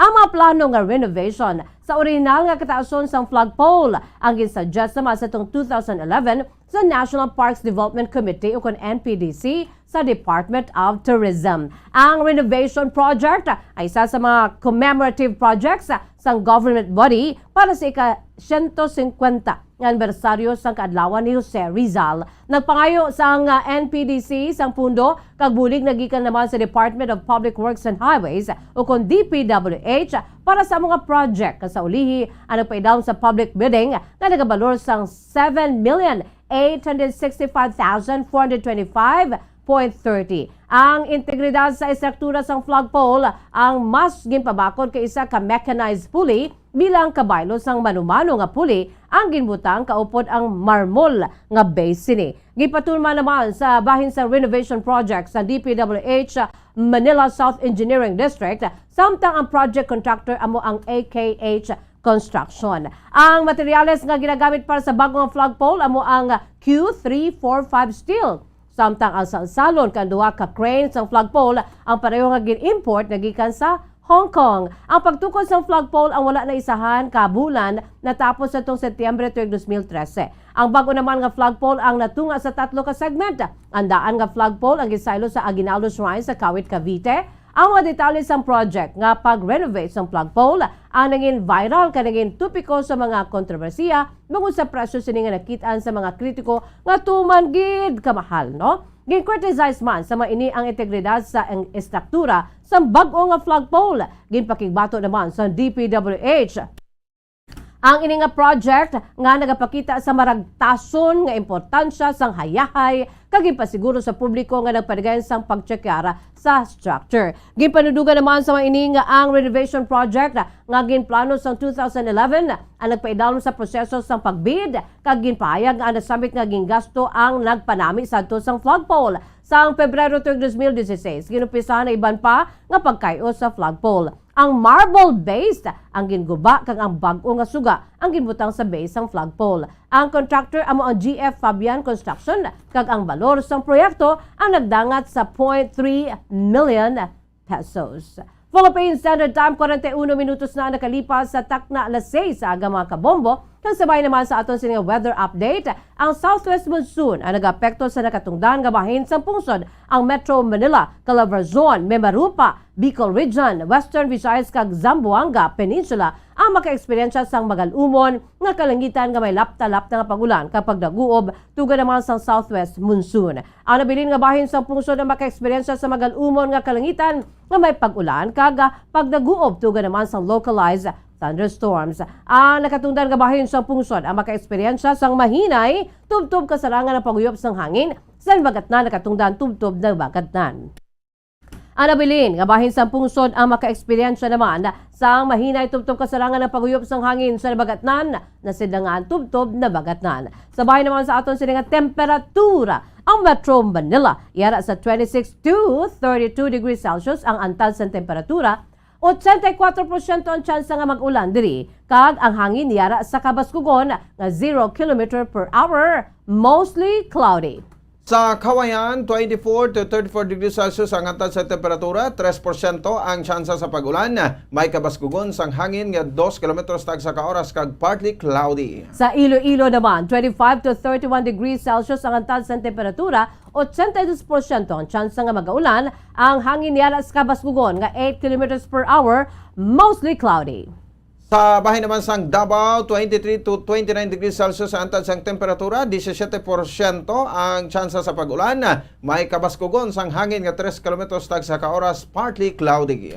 Diri naman sa City of Smiles, Bacolod, 24 to 31 degrees Celsius ang antad sa temperatura. 8% ang tsansa nga mag-ulan kag ang hangin yara sa kabaskugon nga 6 km per hour, mostly cloudy. Adlaw, ang nagbutlag las 5:25 sa mga aga, kag magatunod las 6:06 karon sa Kasisidmon. Philippine Standard Time, 44 minutos na nakalipas sa takna las 6 sa aga mga kabombo. Kagabuyad to ang pagdulong namon sa inyo sa madalalag ko. Bag-o, mainit-init pa ang mga balita dali sa Bombo News and Views Morning Edition. Subong adlaw Sabado, thank God it's Saturday.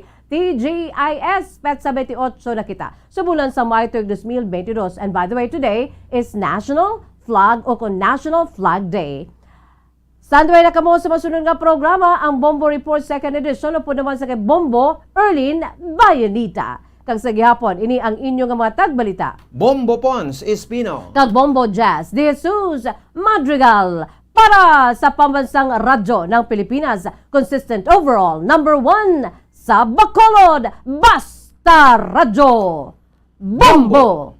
Sabay naman sa aton siningan news analysis, sige padala sa aton maukon nga tagpalamati. Pagkabasaon ni Bombo Daniel Lecciones, ini ang may tigulo, ulan! Tinulo sang tubig, nagtupa sa akong bibig. Sa guya nag-ilig, mabugnaw, malamig. Nasadyahan ang kabataan, kada tupa sang ulan. May galumpat, may gadalagan, may mga nagasinggitan. Nalipay man ang mangunguma nga nagaubra sa uma. Sa pag-arado pwede na makaumpisa. May balon sinunoy sa eskwela. Ang mabugnaw nga tulo sang ulan, nagapahumok sa akong dughan.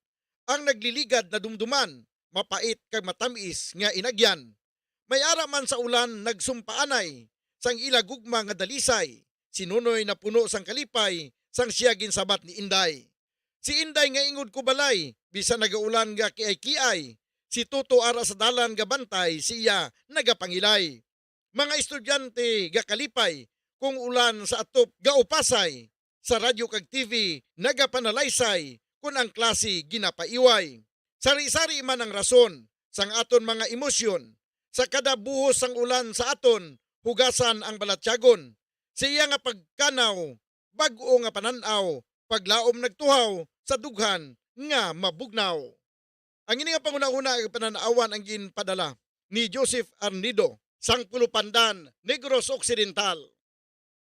Sa mga tagpalamati sang Bombo Radyo Bacolod, pwede man kamo magpadala sang inyo panghuna-huna kag pananawan sa Bombo News and Views Morning Edition. Care of DYWB Bombo Radyo Bacolod, CBS Development Corporation Building, Lacson Street, Mandilagan, Bacolod City. O kung pinaagi man sa email address sang Bombo Radyo Bacolod, bombo_bacolod@bomboradyo.info.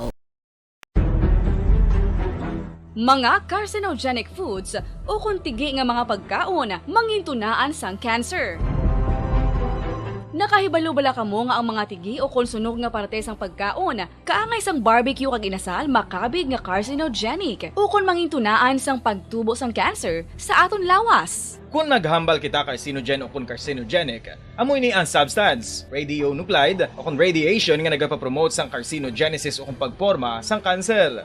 Madamo ang mga carcinogenic foods nga naging paborito naton. Kaangay sa mga processed meat, overcooked foods, kag mga fried foods like french fries. Abaw! Ang paborito ta nga pork barbecue kag chicken inasal. Nga gina-request tagid nga well done ang pagluto o kung ginapatigi-tigi-tagid. Makabig nga carcinogenic, processed meat, overcooked foods, and fried foods may increase risk of some types of cancer. Ang mga chemical nga ginausal sa processed kag cured meat, kaangay sang nitrates nga isa ka food preservatives para sa bacon, subong man sausages kag ham, mahimo makaproduce man sang carcinogens. Wala labot sa mga carcinogenic foods, mayara man nga ginatawag non-radioactive carcinogens nga mangintunaan man sang cancer. Kaangay sang paghaklo naton sang asbestos kag aso sang sigarilyo.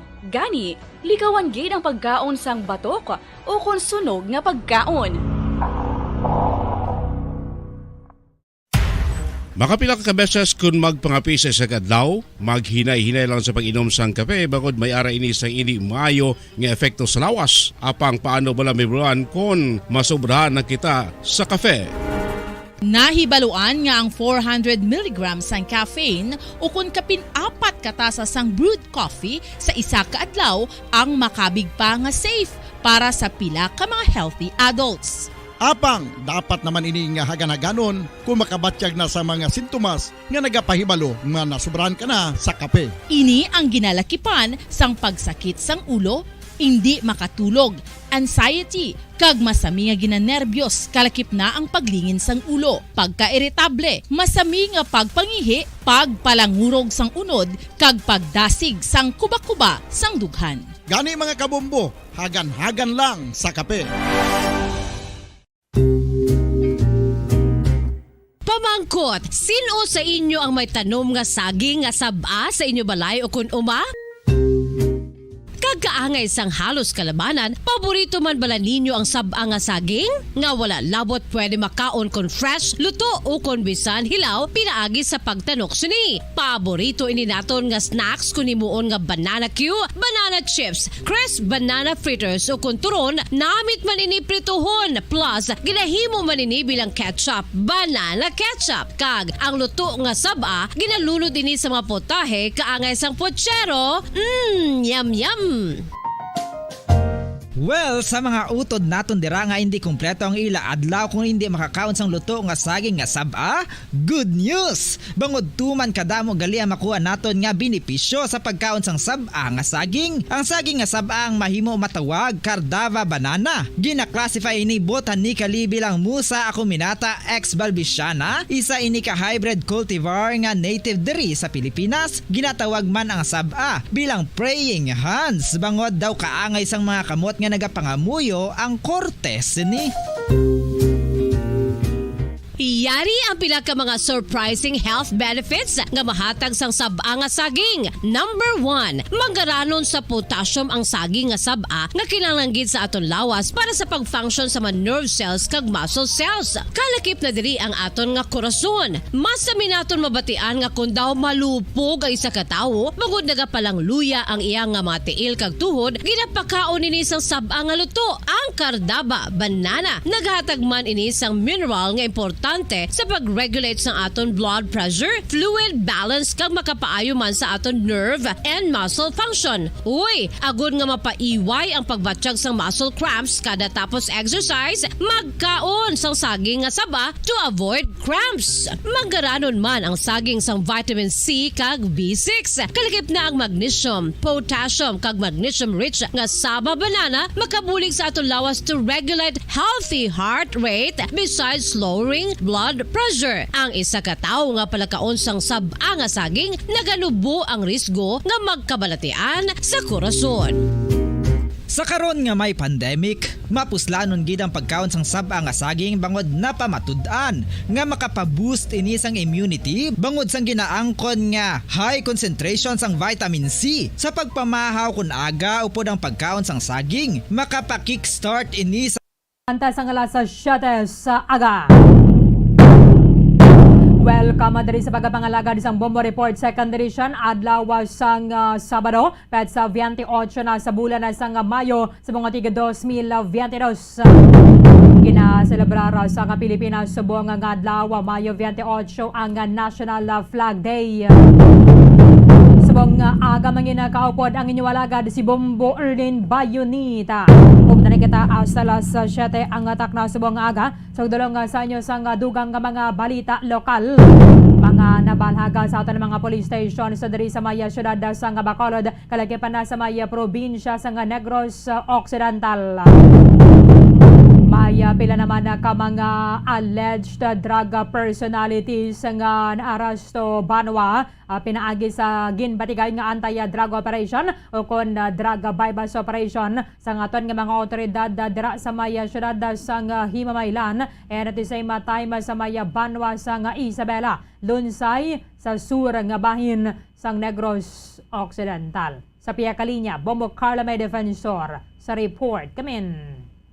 Borling, so tatlo ang dakop sa ginpatigayon nga bypass operation sa Isabela Municipal Police Station sa Cannon Street, Barangay 7, Isabela, Negros Occidental.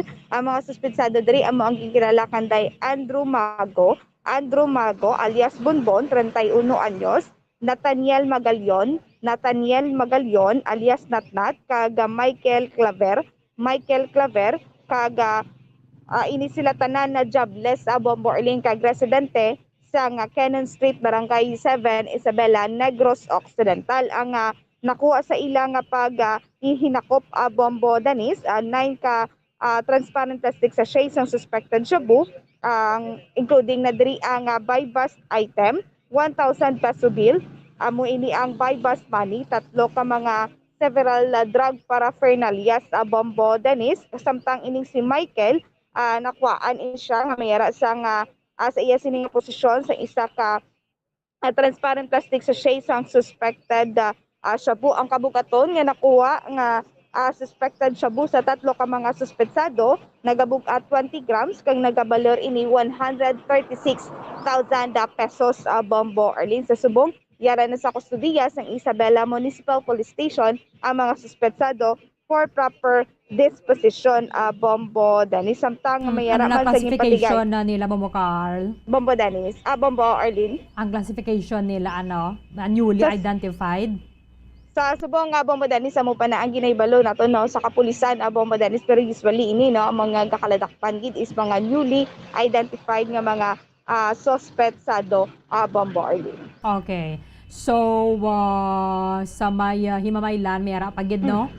Yes, Bombo Erlin, isa man ang dadakop saging patigayon nga bypass operation sa katapos ng kapulisan sa Himamaylan City Police Station sa barangay Purok Riverside, Barangay Suay, Himamaylan City, Negros Occidental. Ang suspetsado diri amo ang gikilala kay Anthony Himeniano, 34 anyos, kag residente ini sa Purok Riverside, Barangay Suay, Himamaylan City, Negros Occidental. Ang nakuha sa iya nga paghinakop 12 ka heat seal transparent plastic sachets na suspected shabu, isa ka 500 peso bill, amo ini ang buy-bust money, tatlo ka assorted lighters, isa ka gunting, isa ka improvised plastic scopes, improvised water pipe tutor, kag mayara sa nga caliber 45 pistol Bombo Erlin, kag mayara sang duwa ka live ammunition. Ang kabukaton sa nga nakuha nga suspected shabu 2.5 grams kag nagabalor ini 15,900 pesos sa Bombo Orlin. So sa subong, yari na sa kustudiya sang Himamaylan City Police Station for proper disposition ang suspetsado Bombo Orlin. Oo, sa sining nagailapit ang pagsugod sang Marcos administration ang kampanya bato ka sa illegal nga droga magapadayon sa gyapon na Bobo Carl. In fact, isa sa mga ginakonsiderar dara nga himuon ng anti-drug czar si outgoing President Rodrigo Duterte. So, balantayan na nato ng pila naman nila ka mga programa kaysa term ni sa administration ni President Duterte ang ginintroduce sa morning plan na Tokhang. Kag sa termino ni former PNP Chief Bato de la Rosa. So, sa masunod ng administration, panilagan naton kung ano naman mga programa nila because arag yapon nagapadayon ang aton isa na problema batok sa illegal drugs. In fact, kadamo sa mga newly identified nga mga drug personalities. Yes, sakto gina Bombo Orlin, no? Halos tanan nga mga nagkaladakpan is newly identified nga mga persona Bombo Orlin. Kaya isa naman diri sa programa amo ang drug clearing, barangay drug clearing Bombo Orlin. Kung sa diin gani ang Negros Occidental mayara na sa masobra sa 300, no, matunga na masobra sa tunga na ka mga barangays ang na-drug clear na diri sa Negros Occidental, Bombo Orlin. Oo, pero hindi na dapat dira mag-untat sa pagdeklarara sa ilabala bilang drug cleared na because may sustainability dapat ang mo nga programa. So, hindi ba lagi na validate, no? Kung nagapabilin sila gyapon, nag-hilway from illegal drugs. Yes, Bombo Orlin, mayara gidi sa gihapon na ginapatigayon nga redeliberation. So sa nagligad nga redeliberation, Bombo Orlin, ti ang Negros Occidental wala pa nakapasakop. Pero sa gihapon ginamonitor sang katapos sang PDEA ang mga barangays nga na-drug cleared na diri sa Negros Occidental, Bombo Orlin. Okay. Sige, thank you kay Bombo Carl. Bombo Orlin na mo'y nag-report gikan sa patrol ni si Bombo Carl May Defensor para sa Pambansang Radyo ng Pilipinas, consistent overall number 1 sa Bacolod, Basta Radyo. Bombo. Maraming salamat kay Bombo Carla Maya Defensor. Bantayan na nato na because ginapahayagan naman ni President-elect Bongbong Marcos nga siya ang bukas sining possibility nga mangin anti-drug czar si outgoing President Rodrigo Duterte sa idalom sa iyang administrasyon. Silenga niya direte ko na gusto sang outgoing president nga mag-serve kag hindi lang mag-enjoy sa mga retirement days. So pwede kinato na siya makuha bilang anti-drug czar. 2 minutos sa Banwa ang nabilin antas ang alas 7 sa aga. Dugay-dugay magasulod ang Bombo News Center Makati para sa aton nga Bombo Network News.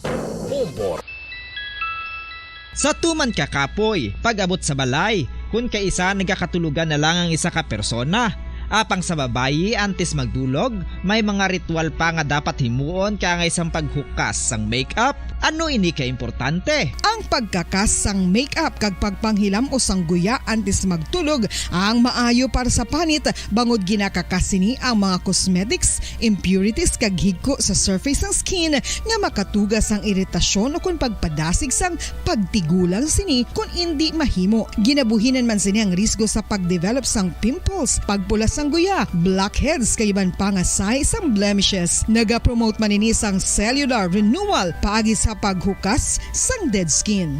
Importante ang paghukas ang makeup bangod ginapahanugutan sini ang panit nga makaginhawa.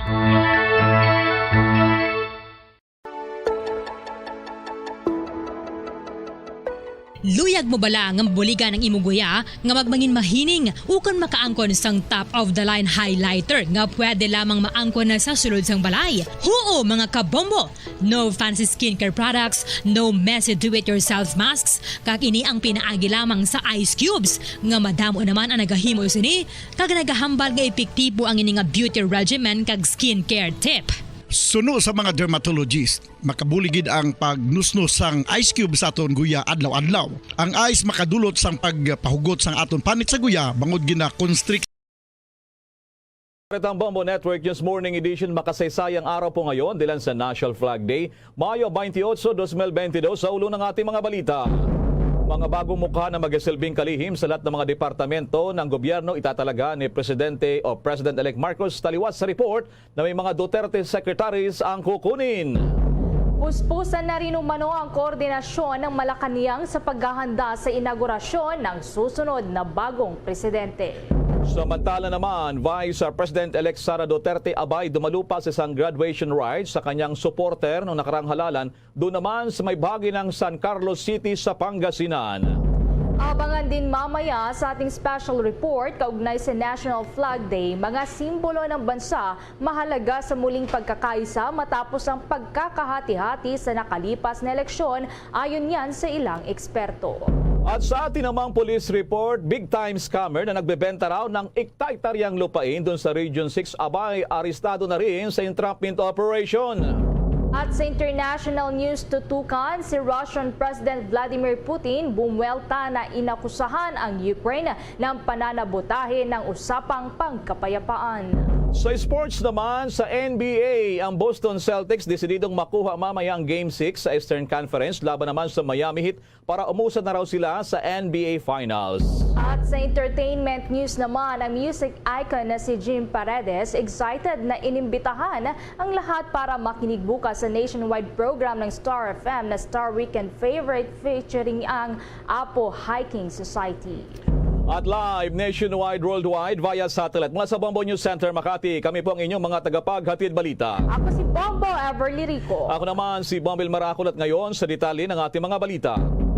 Mga kabombo ka Star Nation, maaari mag-anunsyo pa rin umano sa sunod na linggo si President-elect Ferdinand Bongbong Marcos Jr. ng dalawa o higit pang mga itatalaga na magiging miyembro ng bago niyang gabinete. Ayon dito kay Attorney Vic Rodriguez, ang incoming Executive Secretary, sa ngayon daw kasi meron pa silang kinakausap at wala pang kasagutan sa kanila. Ang iba sa mga ito, dumepensa rin naman ang kampo ni Marcos sa napili ng mga opisyal bilang mga susunod na cabinet members. Ang iba niya sa mga ito ay hindi naman daw nila nakasama sa kampanyahan. Nagpapakita lamang daw ito na kahit nasa ibang partido ay handa raw talaga rin ang incoming Marcos administration. Ayon pa sa head ng Marcos Transition Team, kabilang daw niya sa kanilang kriteriya sa pagpili ng mga miyembro ng gabinete ay merong pagmamahal sa bansa at merong paggalang sa saligang batas at higit daw sa lahat ay handang magsakripisyo.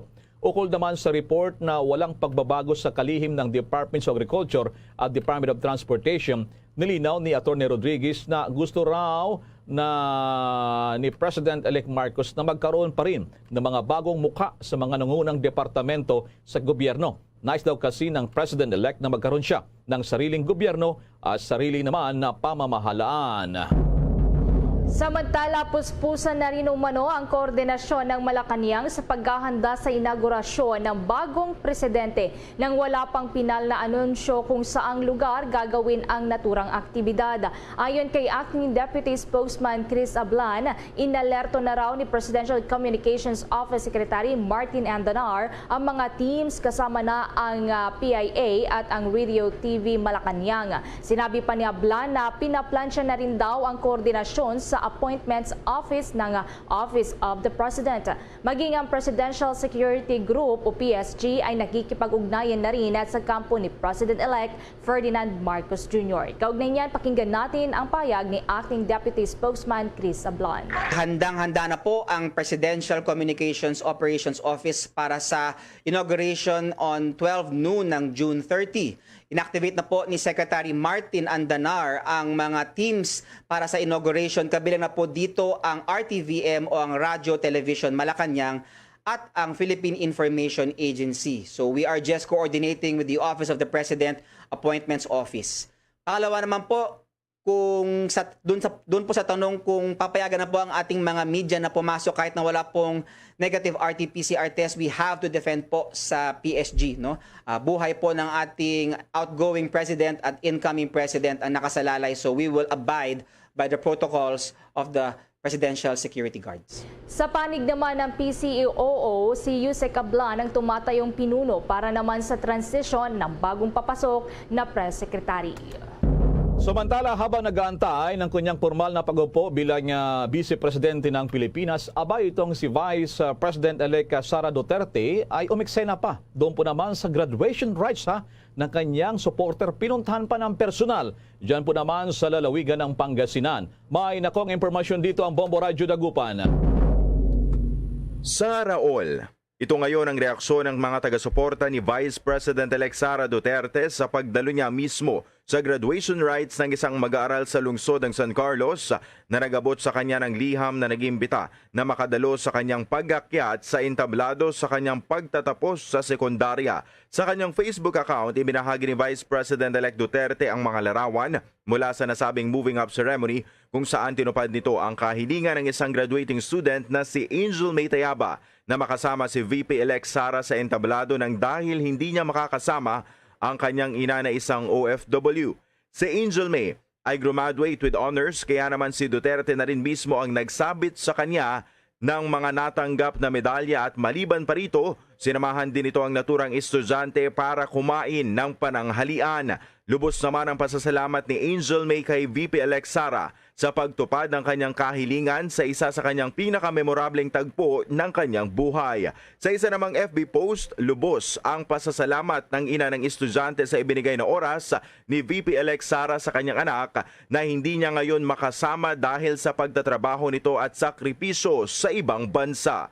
Matatandaan na noong bumisita si Duterte sa lalawigan ng Pangasinan noong panahon ng kampanya para sa 2022 elections, naipaabot ni Angel May ang kanyang liham na naglalaman ng kanyang pagsuporta sa naturang opisyal. Para sa Bombo Network News, Bombo Marvin Maham nag-ulat para sa Pambansang Radyo ng Pilipinas at consistent number 1 sa buong lalawigan ng Pangasinan. Basta Radyo, Bombo! Bago tayo magpatuloy mga kabombo kay Star Nation ay kasama natin na live nationwide. Siya po ang Agriculture Secretary. Siya po may pinakamalagang papel sa ating bansa, lalo't matiyak yung pagkain ng bawat Pilipino. Pabati muna natin Secretary William Dar, si Bombo Elmar rin yung kasama, aking partner si Bombo Everly. Kumusta na po kayo, Secretary Dar? Okay naman po at tuloy-tuloy pa ang ating serbisyo sa ating mga magsasaka at mangingisda po. Good morning. Good morning po. Kayo po ay naging laman ng mga balita dahil sa inyong babala. Although, maging sa ibang dako ng mundo, itong looming food security crisis, kakulangan ng pagkain dahil sa iba't ibang krisis. Bakit nyo po pati sa Pilipinas nababanggit nyo itong posibilidad na banta na posibleng kakulangan sa pagkain, Secretary Dar? At anong pinagbabasihan dito, Secretary Dar? Tatlong bagay po ang basihan. Number one, COVID-19 pandemic, nandyan pa rin yung impacts. Pangalawa, yung pagtaas ng petroleum prices, fuel prices. Pangatlo po yung digmaan sa Ukraine. So, yung pangyayari sa Ukraine ay malaking dagok sa buong buong mundo. So, ano epekto yan? They are global food producers. They are global fertilizer manufacturers. So ang laki po ng dagok sa larangan ng food security. Kung ganito ang banta sa food security, Secretary Dar, siyempre, ang reality, halos isang buwan na lamang kayo dyan sa pwesto. Ano ang dapat gawin ng incoming administration, Marcos administration, para mapigilan ito, at least makapaghanda ang ating bansa dito po naman sa food crisis na binabala, maging sa iba't ibang dako ng mundo, Secretary Dar? Mayroon tayong action plan or mitigating measures na inaprubahan ng Malacanang 3 months ago. At ito na yung pinapatupad po natin para makapaghanda po tayo maganda dito sa looming global food crisis. Gusto ba ninyo akong bigyan kayo ng detalya? Sige. Secretary, go ahead po. At least marinig natin na meron palang preparasyon ang ating gobyerno sa natura ng mga inaabangan ng mga, hindi naman sana itong krisis na ito, Secretary Dar. Tama po. Ang plataforma po dito ay ang tinatawag natin na Plan Program Part 2. Nung kasagsagan ng pandemya, mayroon na tayong nilunsad na plan program. So dito ngayon, pinaigting pa natin with the main objective of boosting productivity of various commodity industries dito sa Pilipinas para maitaas po natin yung food production levels natin so we can survive and recover during this looming global food crisis. Now, what are the components of this platform ng Plan Program Part 2? Number one, yung balanced fertilization strategy. Kasi yung presyo din ng fertilizer sa buong mundo ay doble, triple na. So apektado ang agrikultura, apektado ang rice production natin and all other crop production ventures. So minabuti po natin na i-lunsad in a big way yung balanced fertilization program. Ito yung kombinasyon ng paggamit ng chemical fertilizer plus organic fertilizer plus biostimulants. Now, mayroon tayong pag-aaral na kung hindi natin i-sustain yung level of fertilization as that of last year, ay may pagbaba ng ating rice production ng 1.1 million metric tons. At kung pala yun, kung mayroon tayong recovery rate na 60%, ay 660,000 metric tons po yun. Malaking kawalan kung matuloy. So dapat we have to harness yung mga technologies na nandito na, yung biostimulants na na-develop ng UP Los Baños at saka iba't ibang mga institusyon. So magbibigay rin tayo ng fertilizer subsidy. Ang mayroon tayong budget this year ay 3 billion lang para sa fertilizer subsidy. Kulang po ito.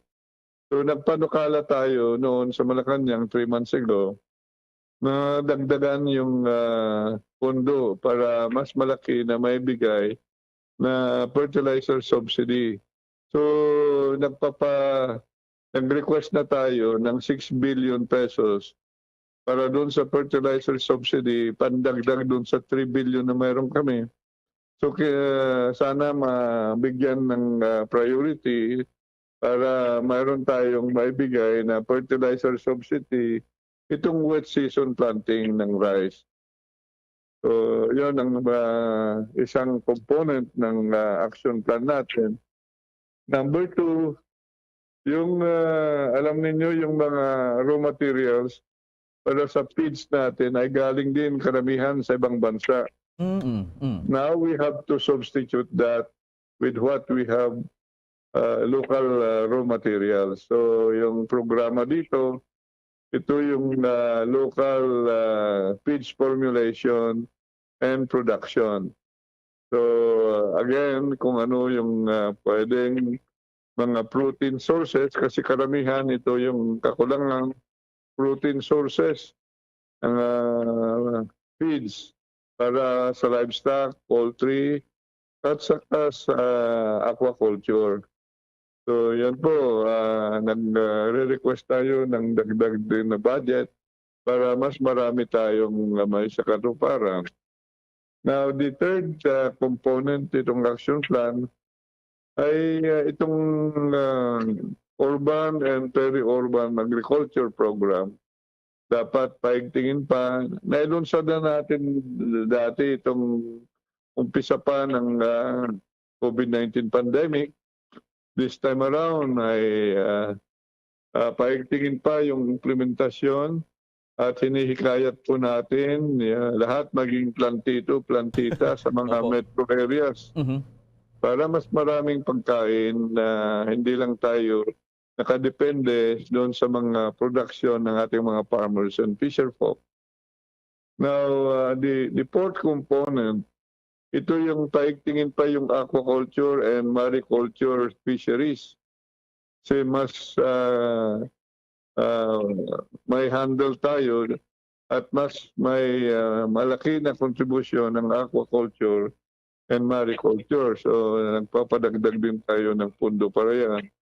At yung panglima na action program, component ng action program, ay itong food mobilization. So, mayroon yung mga ibang areas na excess production. So, imomobilize po natin yan papunta sa mga merkado na may mas malaking pangangailangan. At gagawin din namin na yung i-supplement yung kagaya itong vegetable production ay talagang apektado during typhoon season. So, mayroon tayo programa din na mag-vegetable production sa mga areas, probinsya, na hindi po masyadong binibisita ng bagyo. So yun po, Palawan, Iloilo, Bukidnon, ito yung areas na pwedeng dagdagan ng vegetable production para dito sa wet season.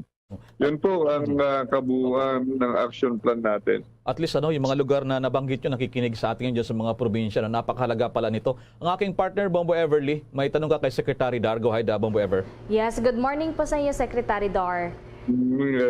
Yes po, napakadami po itong programa po ninyo and tanungin ko na lang din po kung meron na po ba yung mga nasimulan or ongoing na po dyan sa mga programang yan sa kasalukuyan na Secretary Dar. Tama po, nire-align namin yung budget ng DA this year para makapag-umpisa na tayo. Marami na tayong mga inilunsad within this action plan. Secretary Dar, follow-up na lang din po papaano po ba, ano po yung batayan para masabi po natin na merong food crisis at sa kasalukuyan, nakikita na po ba natin na merong ganong level dito po sa ating bansa, on the ground po sa ating pong food supply dito sa ating bansa, Bombo, at sa ating pong bansa, Secretary Dar? Nasabi ko na yung mga dahilan bakit natin nakikita yung pagbabadya ng global food crisis. Dagdagan ko yun para mas makita po ninyo.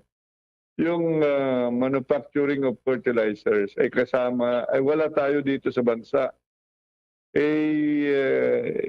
Because of the war in Ukraine, ay manipis na yung market ng fertilizers. So, tumaas na yung presyo.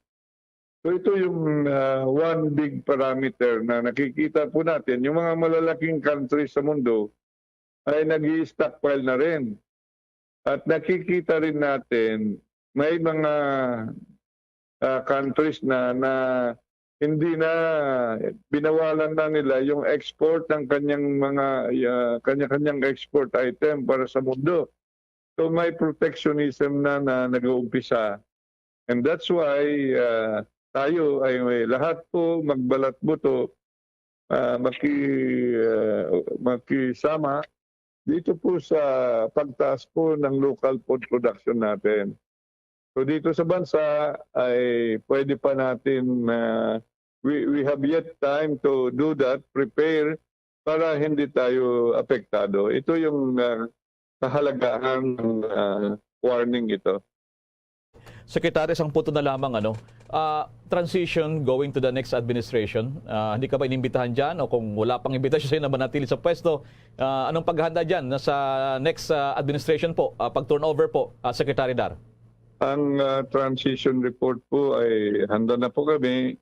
We are ready and we have outlined yung 100-day agenda sa agriculture, yung near-term agenda na priorities na dapat ipagpatuloy, yung medium-term and long-term agenda. So we are ready. So wala pa man desisyon kung sino po yung next agriculture secretary. Alright, Secretary William Dar, maraming salamat sa napakaaga niyong pagkuha ng aming tawag mula dyan sa iyong lugar. Maraming salamat, Agriculture Secretary William Dar. Good morning po sa inyo. Salamat po. Good morning to all. Good morning din po. Yan ang paghahanda naman ng Department of Agriculture sa banta ng kakulangan ng pagkain sa mga susunod na panahon. Looming food crisis sa iba't ibang dako ng mundo kasama na yung Pilipinas.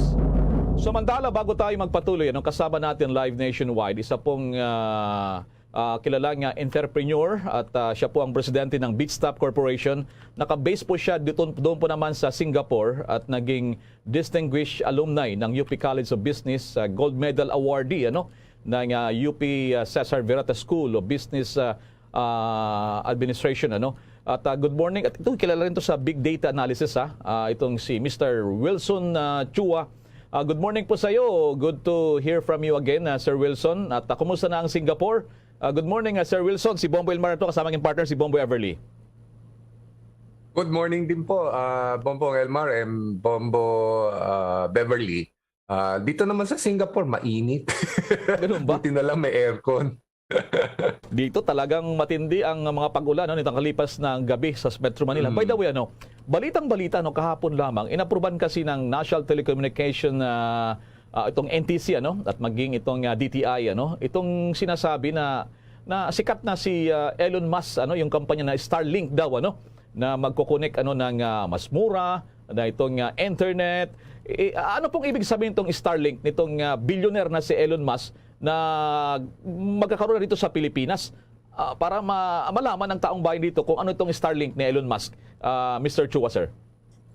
So, traditionally sa Pilipinas, ang pagkukunan natin ng internet ay mga telco, no? So PLDT, Globe, and Converge diyan sa atin sa Pangasinan, no? Meron ding USATV, no? Yung mga cable-based na internet. So all of those are using wired connection, no? Like PLDT and Globe, may fiber yan. So diyan dumadaan ng internet. Ang problema lang, maraming sa Pilipinas, medyo may kamahalan ang wired internet, no? Wired-based na internet.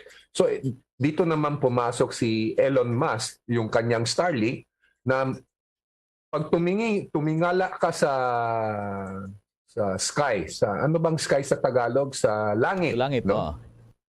Sa langit, merong satellite na low Earth orbit.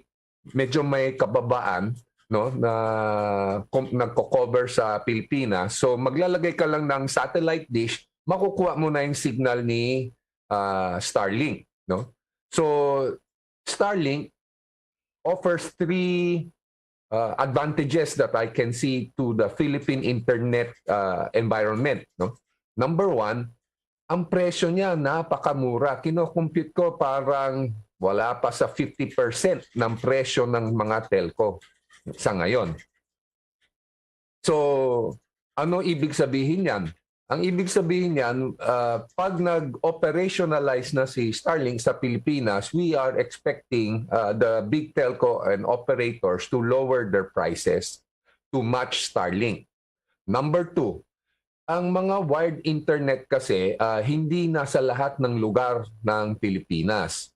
So for business model, for business ROI and business concerns, they generally congregate around areas na maraming tao. So maraming subscribers.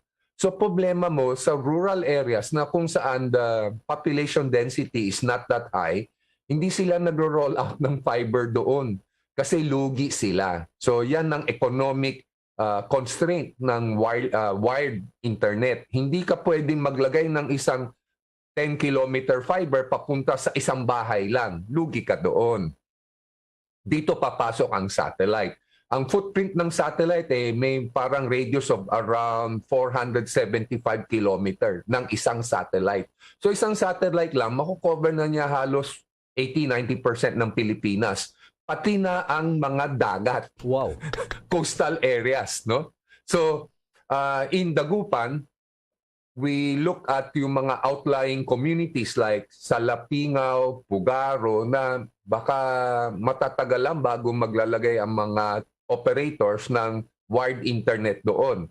Ang good news dito, as soon as Starlink is available in the Philippines, pwede mo na siyang lagyan ng isang Starlink and then i-redistribute mo siya sa komunidad, sa barangay na yon, no? Pangatlo, redundancy. Alam nyo, ang Pilipinas, ang problema natin, kunyari sa peace and order, nababalitaan natin dati-dati pa si Digitel, nag-down ng ilang araw. Bakit? Ninakaw yung kable. Diyan sa ninanakaw. And then, you know, meron ding calamity. Philippines is visited by typhoons every now and at least 20, 30 times a year, no? And then wala pa dyan yung earthquake. Every time na may typhoon, may na bumabagsak na poste. Unlike in other countries where the telco cables are underground, sa Pilipinas mostly overhead sila. Ginagamit nila yung mga poste, either some power or may sarili silang mga poste. And so once those post goes down, tanggal ang internet mo. And then for redundancy, ito very critical, ano? Sinasabi ng mga telco na, uy, marami kaming cable landing spot, so we are now redundant. In a way, correct, pero kung titignan mo kanilang network infrastruktura, lahat ng mga cable landing na yan bumabalik sa Metro Manila, sa NCR, na kung nasaan andun ang kanilang network operation center. So ano mangyayari kung nagkaroon ng malaking earthquake, yung pinipredict nila na West Valley Fault, at yung buong Metro Manila mag-down? Down ang buong internet ng buong Pilipinas dahil pag nag-down ang NCR. So hindi lahat ng mga tao nalalaman yan. Pero ngayon, kung meron kang Starlink, kahit nag-down yung infrastruktura ng buong Pilipinas, may internet ka pa rin. So in times of calamity, at diyan mo lalong magagamit at ma-appreciate ang internet, satellite-based internet. To cite a recent example, nung nagkagera ang Russia at Ukraine, ang unang tinira ng Russia ay yung mga gateway ng Ukraine papuntang internet. So halos nag-down yung internet ng Ukraine. Eto, pasok si Elon Musk, yung satellite niya, Starlink, para bigyan ng internet ang Ukrainian citizens, no, and government.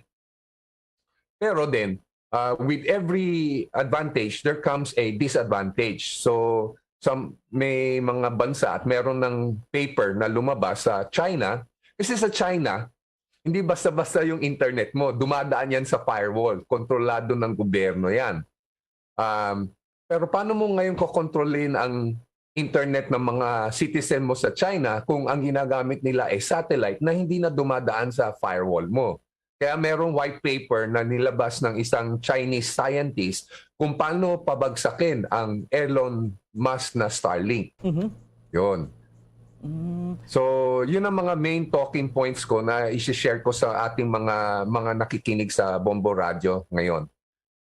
Mr. Chua, habang pinapakinggan kita, napapawaw ako dito sa magiging serbisyo na pakikinabang natin sa Starlink, talagang ibang klase. Totoo rin ba na sa Southeast Asia, kung sakasakali mauunang Pilipinas sa Starlink internet services na ito, Mr. Chua? To my knowledge, yes. Officially. Kasi alam mo, kahit na walang license si Starlink, alam mo naman mga Pinoy at mga ibang mga expat, magdadala sila ng sarili nilang Starlink na patago. So, unofficially, I cannot say that the Philippines is the first to have Starlink. But officially, yung talagang may license, oo naman. Oo. Okay. Talagang so mangyari pala nito, makikinabang yung konsumidores, bababa din ang presyo ng internet services, katulad ngayon nga mayroon dito telecommunity dito na bago yung tinatayo dito, at nandiyan din yung malalaking kumpanya ng telcos. Ang aking partner si Bombo Everly, may question ka doon sa Singapore kay Mr. Chua. Go ahead, Bombo Everly. Yes, magandang umaga po Mr. Chua. Dito po sa proyektong ito, mga magkano po kaya yung halaga yung igugugol po dito na pondo kung sakali? So, dati-dati kasi, ang kanilang, nung una silang lumabas, parang $99.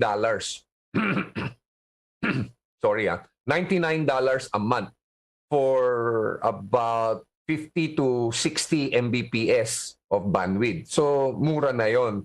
Pero ang nababasa natin ngayon, parang para sa Pilipinas, tinaasan nila yun from 99, it went up to $110.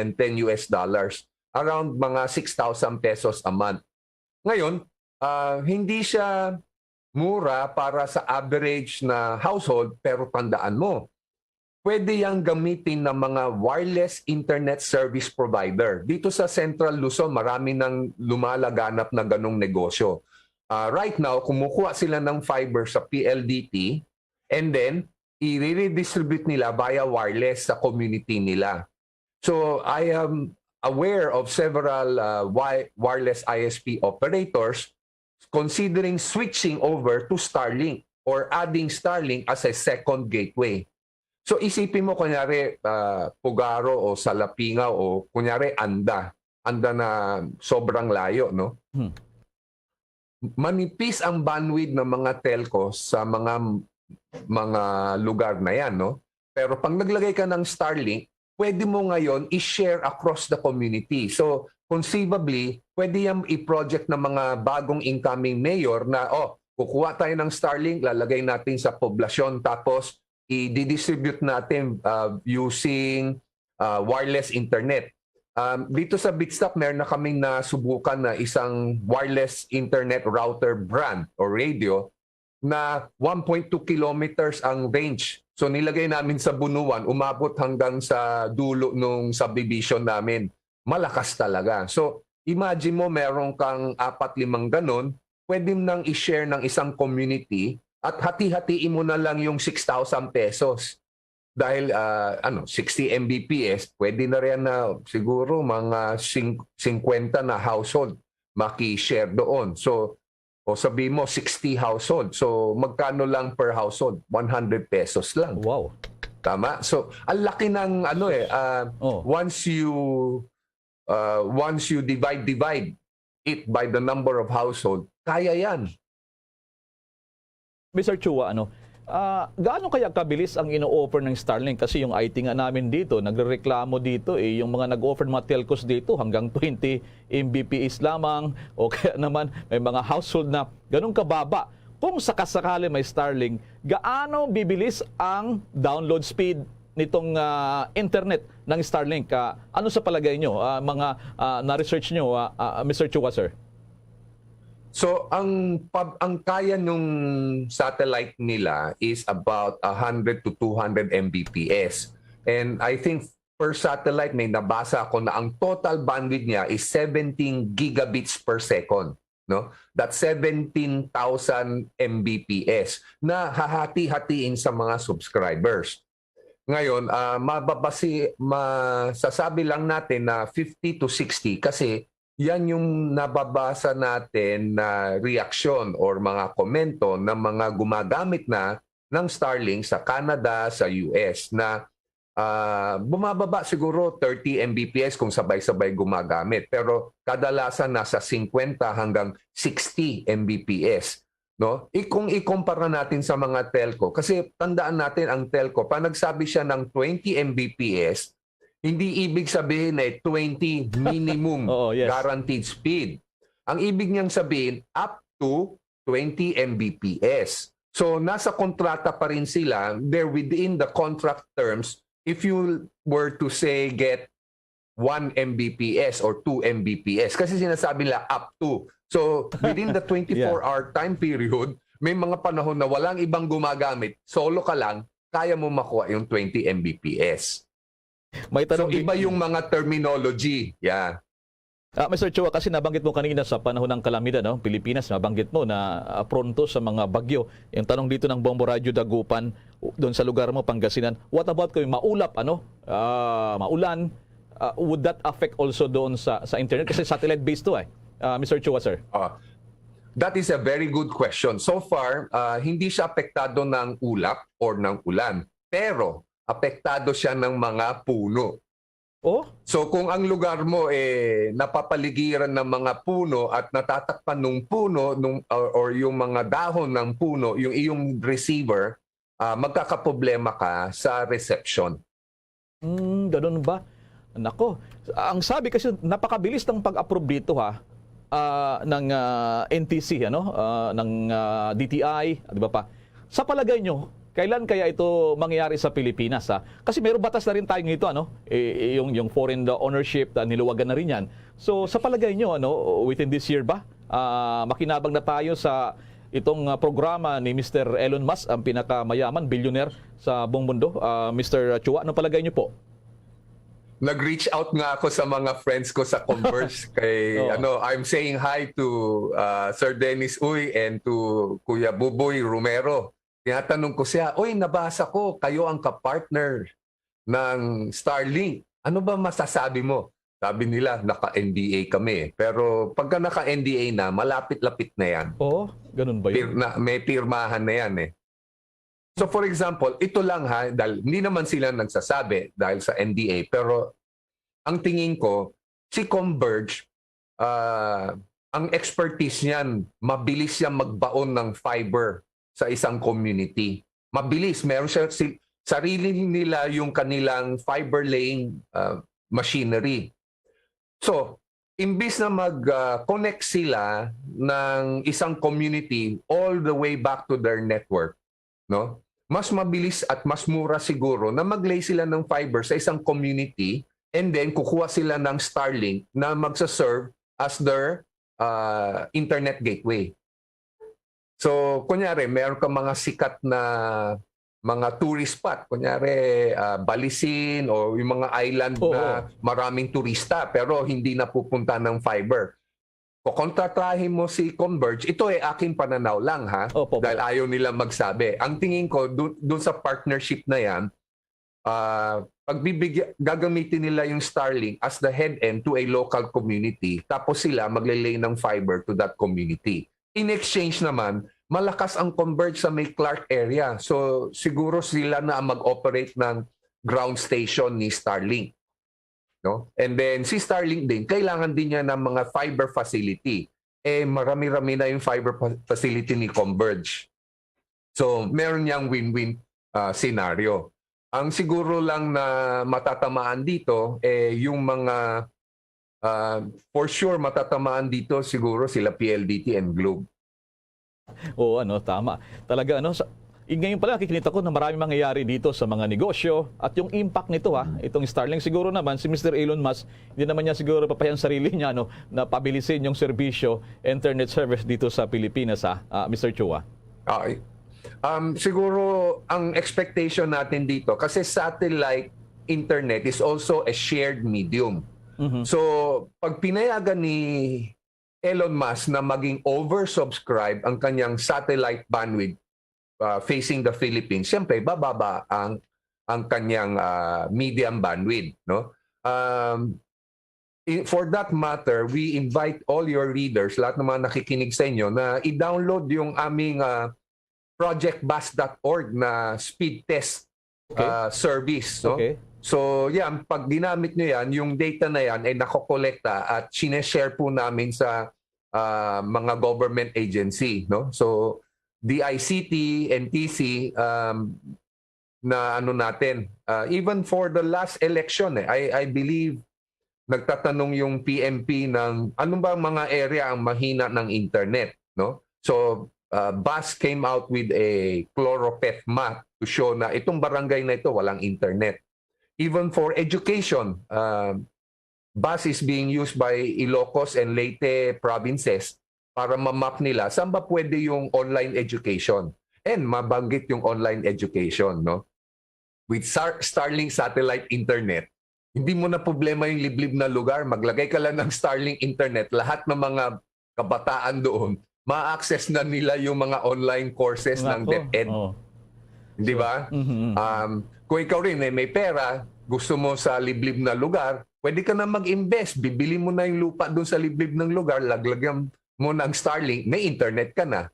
And dahil may internet ka na, may Netflix, may YouTube, may entertainment ka na. Hindi ka na parang nahihiwalay sa mundo. Nako, nawili kami makipag-usap po sa inyo. Marami kaming natutunan. Nakaka-excite din tong Starlink kung sakasakali. Maraming salamat mula sa Singapore, Mr. Wilson Chua, at good luck at God bless sa iyo. Maraming salamat sa pagbibigay niyong mga ideya na yan at mga impormasyon at mga edukasyon na yan. Maraming salamat, Sir Wilson. Thank you din po. Bye-bye. Sa ulit-ulitin. Sa ulit-ulitin po. Presidente po yan ng Bitstop Corporation sa Singapore. Isa pong magaling na Filipino po yan, na pinagmamalaki rin, na maraming mga natulungan ng mga kumpanya rito sa Pilipinas. Kung po naman sa mga data analytics, data analysis, si Mr. Wilson Chua. So yan po, Starlink Internet Services. Nako, talagang maraming mangyayari sa Pilipinas kapag dumating na itong Starlink nitong billionaire na si Elon Musk. Tuloy tayo sa ating mga pagbabalita, mga kabombo ka Star Nation, dahil sa naniniwala ang Sugar Regulatory Administration o SRA na makakabalik na sa normal ang presyohan ng asukal kapag umangkat tayo sa ibang bansa. Mula kasi sa dating 1,700 pesos na presyohan ng isang sako na puting asukal, naging 3,000 na ito o pesos, 3,000 pesos. Habang yung dating 2,000 pesos na presyo ng pulang asukal, ngayon po ay naging 2,700 na kada sako. Isa sa naging dahilan daw ng pagtaas ng presyo ay ang pagkasira ng malaking sugar refinery doon po naman sa Negros, dahil naman sa bagyong Odette. Mayroon din anyang paparating na 200 metric tons na o katumbas ng 4 na milyong bags ng asukal na nanggaling sa bansang China at Vietnam. Kapag dumating na ito, susunod sa buwan daw, tiyak na raw bababa rin ang presyo nito. Samantala, hinimok naman ng Commission on Human Rights si Pangulong Rodrigo Duterte na lagdaan na bilang ganap na batas ang isang panukala na magpapalakas pa para sa proteksyon ng mga bata laban sa online abuse at sexual exploitation. Ito ay para matugunan na rin ang mga issue na tumataas na bilang ng mga kaso na may kaugnayan sa mga bata. Sakali na maging ganap na batas, ayon kay CHR Executive Director Jacqueline Digia, inaasahang ito ay magpapalakas pa sa proteksyon para sa mga bata sa pamamagitan ng pagtanggal sa mga website ng mga internet intermediaries at payment service providers na nag-i-stream ng mga illegal na content ng pang-aabuso sa mga minors.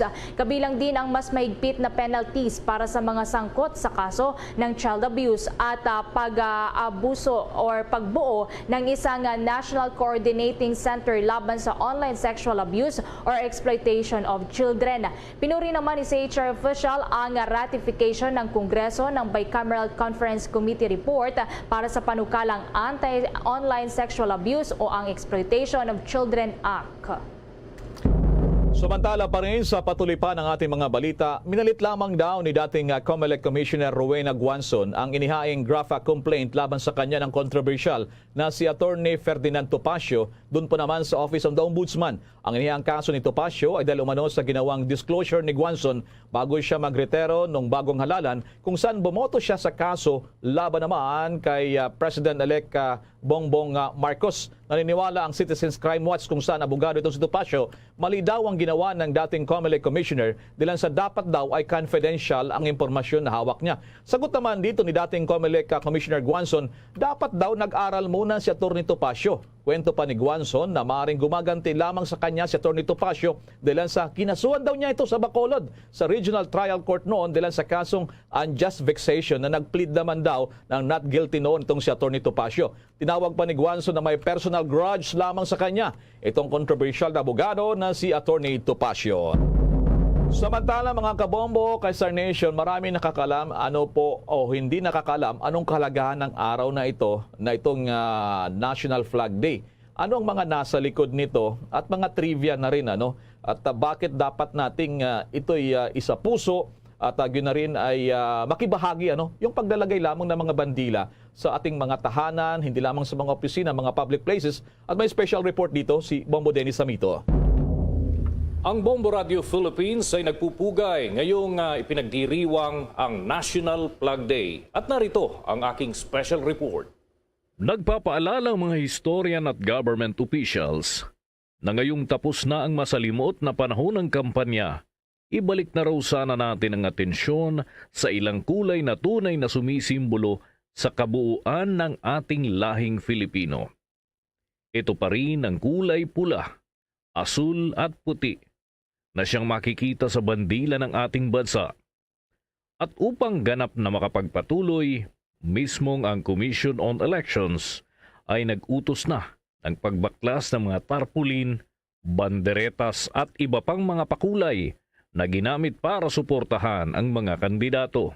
Sa pagunita ng ating bansa sa araw ng pambansang watawat, muling sinasariwa ang kahalagahan ng simbolong ito.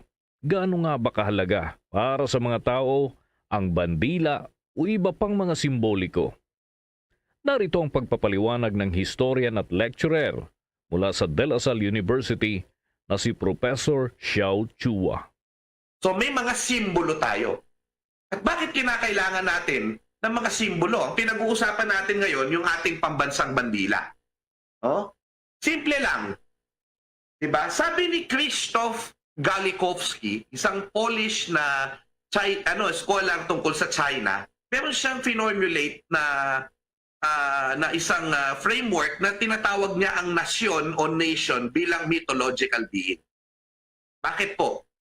Kasi ang mga nations, kinakailangan ng simbolo para mapagkaisa ang mga tao. Isang halimbawa dyan, yung mga totem. No? Yung mga totem na sa Canada, halimbawa, para magkaisa ang mga yung mga grupo ng tao doon, sila ay umiikot at nagre-ritual sa paligid ng totem. So yung totem na yun yung nagkakaisa sa kanila. Iba-iba man ang kanilang karanasan, iba-iba man ang kanilang pamumuhay, pero pag umikot na sila at nag-ritual sa totem na yun, ay nagiging isa ang puso nila. Lalong-lalo na sinasabi ni Benedict Anderson na ang nasyon ay imagined communities. Ibig sabihin po, ang nasyon ay hindi nag-i-exist. Ito ay nag-i-exist lamang hindi in actuality, but dahil sa kaisipan na ipinunla sa atin ng ating mga bayani na iisa ang ating kultura, iisa ang ating kasaysayan, iisa ang ating mga problema, kaya kailangan natin magkaisa. Ayon kay Benedict Anderson, ang mga bayani natin na katulad din na Rizal, Mariano Ponce at Marcelo del Pilar at iba pa, sila ang sumulat ng mga bagay-bagay na nung binasa natin, nagkaisa tayo at nalaman natin kung sino tayo. So kailangan natin ng mga simbolo. Yung ating watawat, minsan yung buong damit o semblance na parang yun nga yung kumakatawan sa ating watawat ay bawal nga po yun. So kung ang tingin kong personal dyan, dapat siguro tingnan muli itong batas na ito. Hindi po ba? I think so long as it will not be portrayed in a disrespectful manner, kung may mga kasuotan na nandoon yung Philippine flag, maski hindi ganong nakuha ng tama yung kulay, ay palagay ko dapat matuwa tayo. Basta hindi disrespeto yung Philippine flag sa merchandise na ito. Hindi po ba nakakatuwa yun na ang isang Filipino bibili ng damit o anumang bagay na nandoon po yung flag, dapat may effort po na maging matapat kahit papano. Siyempre kung ilan po ang dami ng sinag ng araw, yung tamang kulay, pero otherwise we should not be strict. I think that provision of law, kasi it's more on misuse of the flag, portraying it in a manner where it will not really capture the flag kung mali-mali man ito. Kaya meron ngang tanggapan nasa batas at nasa IRR na dapat doon dadaan pati yung tamang kulay, kung ano yung pagka kulay ng bughaw o nung asul, yung tamang timplat, dapat na-aprobahan yan. So instead of me talking about how this may be more effectively implemented, ang gusto ko pong sabihin ay dapat nang bisitahin ito.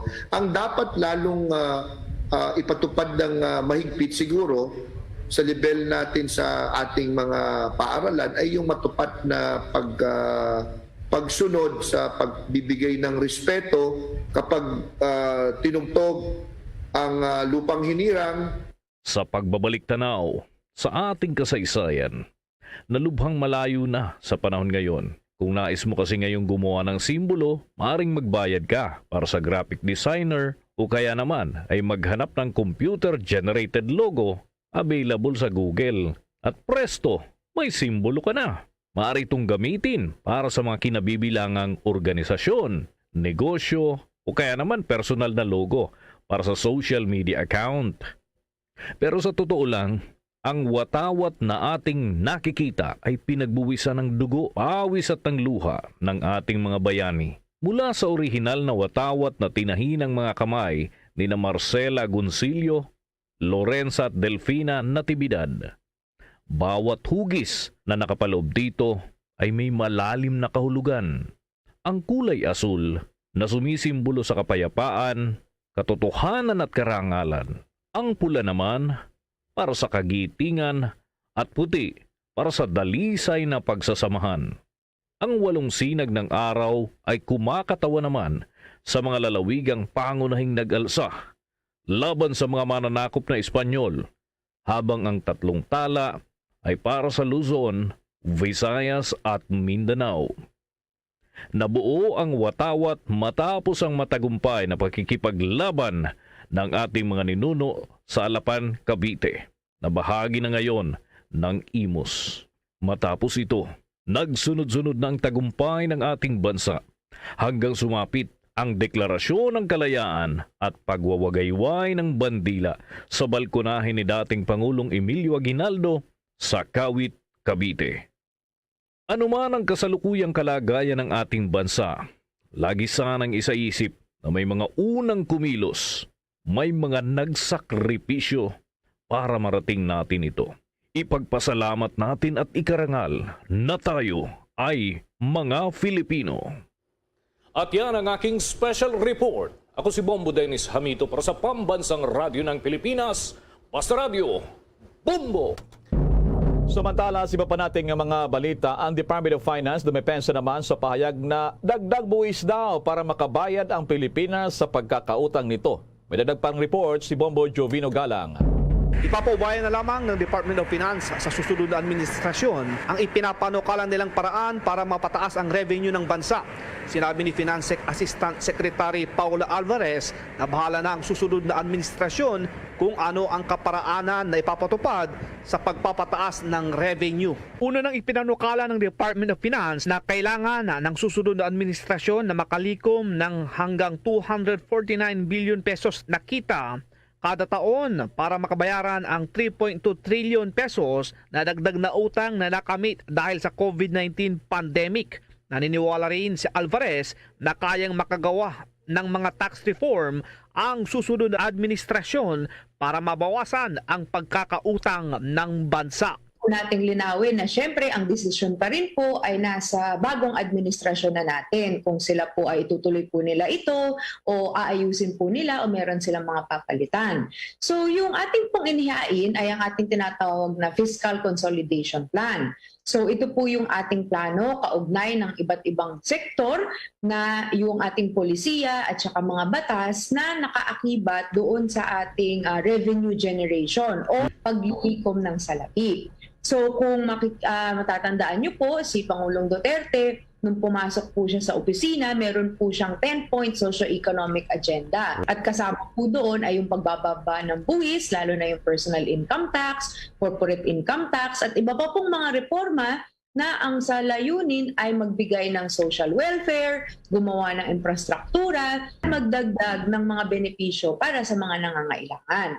So naiintindihan po natin na yung bagong administrasyon ay naniniwala na kailangan po nating ipagpatuloy ang pagbibigay ng ayuda at ang ating sound financial policy. So kaya naman po, naghain po kami ng proposal, pero syempre nasa sa kanila na po yun na kanilang pag-aralan at tignan po nila kung ano po ba yung angkop sa bagong administrasyon na kanilang isusulong, lalo na po na ang pagpapasa ng batas ay kailangan din po ng debate at saka pagsusuri, lalo na po ng ating Kongreso. Ito po, ang ating goal lagi ay maging fair, efficient, transparent, at gusto po natin ay progressive. Sabihin po nito ay moving forward. So yung gusto po natin, itatax natin yung mga mas mayaman at saka yung mas may pangbayad at bibigyan natin ng suporta yung mas nangangailangan.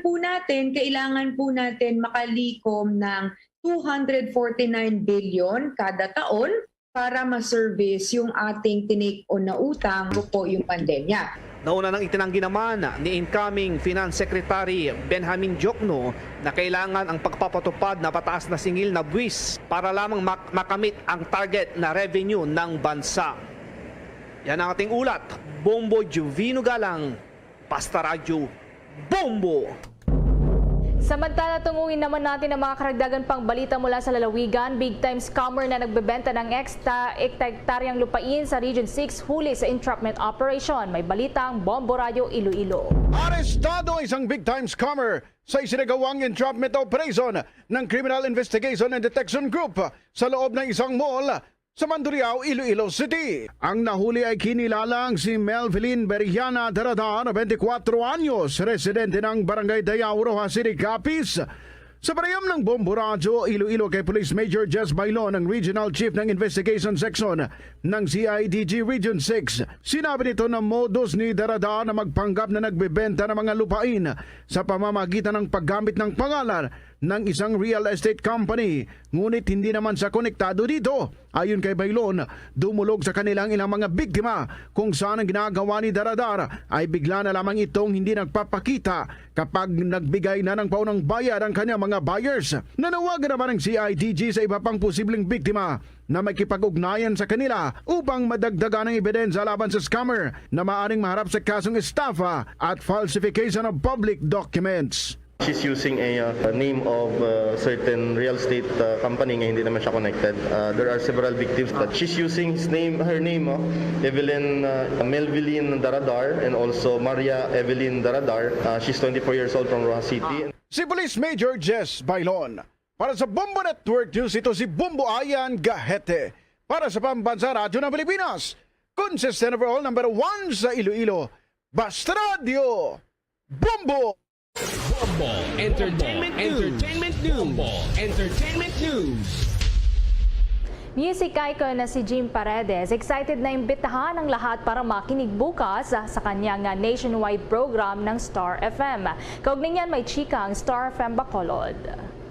Mapapakinggan sa nationwide program ng Star FM na Star Weekend favorite ang mga kanta ng Filipino musical group na Apo Hiking Society sa loob yan ng isang buong oras. Sa exclusive interview ng Star FM Bacolod kay Jim Paredes, isa sa mga miyembro ng Apo Hiking Society, kasama ni na Danny Javier at Buboy Garovillo. Natutuwaan niya silang patuloy pa na nagkakaroon ng maraming covers ang kanilang mga kanta katulad ng Panalangin, When I Met You at marami pang iba. Binahagi din niya na taos-puso ang paglikha nila ng mga kanta, kaya naman patok pa rin ito sa mga tao. Ayon pa kay Paredes, iba pa rin ang galing ng mga Pinoy sa pagkanta, kaya naman marami din ang hinahanga ang Filipino talents hanggang sa international scene. Alam mo, musical tayo talaga eh. Sa performance, sa music, para madali natin maintindihan yung vibes nun, no? Tapos pagkanta pa natin, yung talagang lost in emotion tayo, no? So, I think it's really in our blood. That's one of the character traits of our race. Talagang talented tayo sa arts. Dagdag pa ni Paredes na patuloy pa sanang suportahan ng kapwa Pilipino ang original Filipino music at hinikayat din ang lahat na makinig sa Star Weekend Favorite. Bukas yan mula alas 11 ng umaga hanggang alas 12 ng tanghali na mapapakinggan sa lahat ng Star FM stations. Ladies and gentlemen, listen to Star Weekend Favorite, which plays in Star FM, and you're gonna hear great music there, and I will be listening with you. This is Jim Paredes on Star FM. It's all for you. Basta Radio, Bombo! Yan ang balita mula dito sa 95.9 Star FM Bacolod. Para sa Bombo Network News, Star DJ Jessie nag-uulat para sa Pambansang Radyo ng Pilipinas. Basta Radio, Bombo! Bombo Foreign Exchange Update. Iniulat ngayon ng Bangko Sentral ng Pilipinas na medyo humina ng bagya lamang ang piso kontra dolyar. Sa palitan po ng piso kontra dolyar, ang isang dolyar katumbas sa Pilipinas 52 pesos and 37 centavos, Hong Kong dollar 6 pesos and 67 centavos, Singaporean dollar naman ay 38 pesos and 15 centavos, ang euro 56 pesos and 21 centavos, ang Saudi Riyal katumbas yan sa Pilipinas 13 pesos and 96 centavos. The Bombo Foreign Exchange Rate Update is brought to you by Queen City Development Bank. Bago po tayo magtapos, inaanyayahan po namin kayo para sa sama-samang panalangin. Narito ang Orasyo Impirata. Merciful and compassionate Father, we confess our sins and we humbly come to you to find forgiveness and life. We come to you in our need to seek your protection against the COVID-19 virus that has disturbed and claimed many lives. We ask you now to look upon us with love and by your healing hand, dispel the fear of sickness and death, restore our hope, and strengthen our faith. We pray that you guide the people tasked to find cures for this disease and to stem its transmission. Bless the efforts to use the medicines developed to end the pandemic in our country. We pray for our health workers that they may minister to the sick with competence and compassion. Grant them health in mind and body, strength in their commitment, protection from the disease. We pray for those afflicted. May they be restored to health. Protect those who care for them. Grant eternal rest to those who have died. Give us the grace in these trying times to work for the good of all and to help those in need. May our concern and compassion for each other see us through this crisis and lead us to conversion and holiness. Grant all these through our Lord Jesus Christ, your Son, who lives and reigns with you in the unity of the Holy Spirit, God, forever and ever. Amen. We fly to your protection. O Holy Mother of God, do not despise our petition in our necessities, but deliver us always from all dangers. O glorious and blessed Virgin. Amen. Our Lady, health of the sick, pray for us. Saint Joseph, pray for us. Saint Raphael the Archangel, pray for us. San Roque, pray for us. San Lorenzo Ruiz, pray for us. San Pedro Calungsod, pray for us.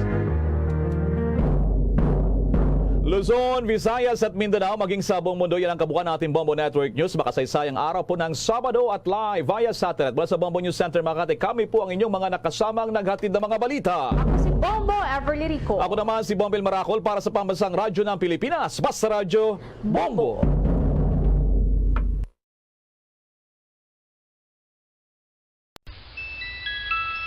Sa tuman ka kapoy, pag-abot sa balay, kung kaisa nagkakatulugan na lang ang isa ka persona. Apang sa babayi, antes magdulog, may mga ritual pa nga dapat himuon kaya nga isang paghukas sang makeup. Ano?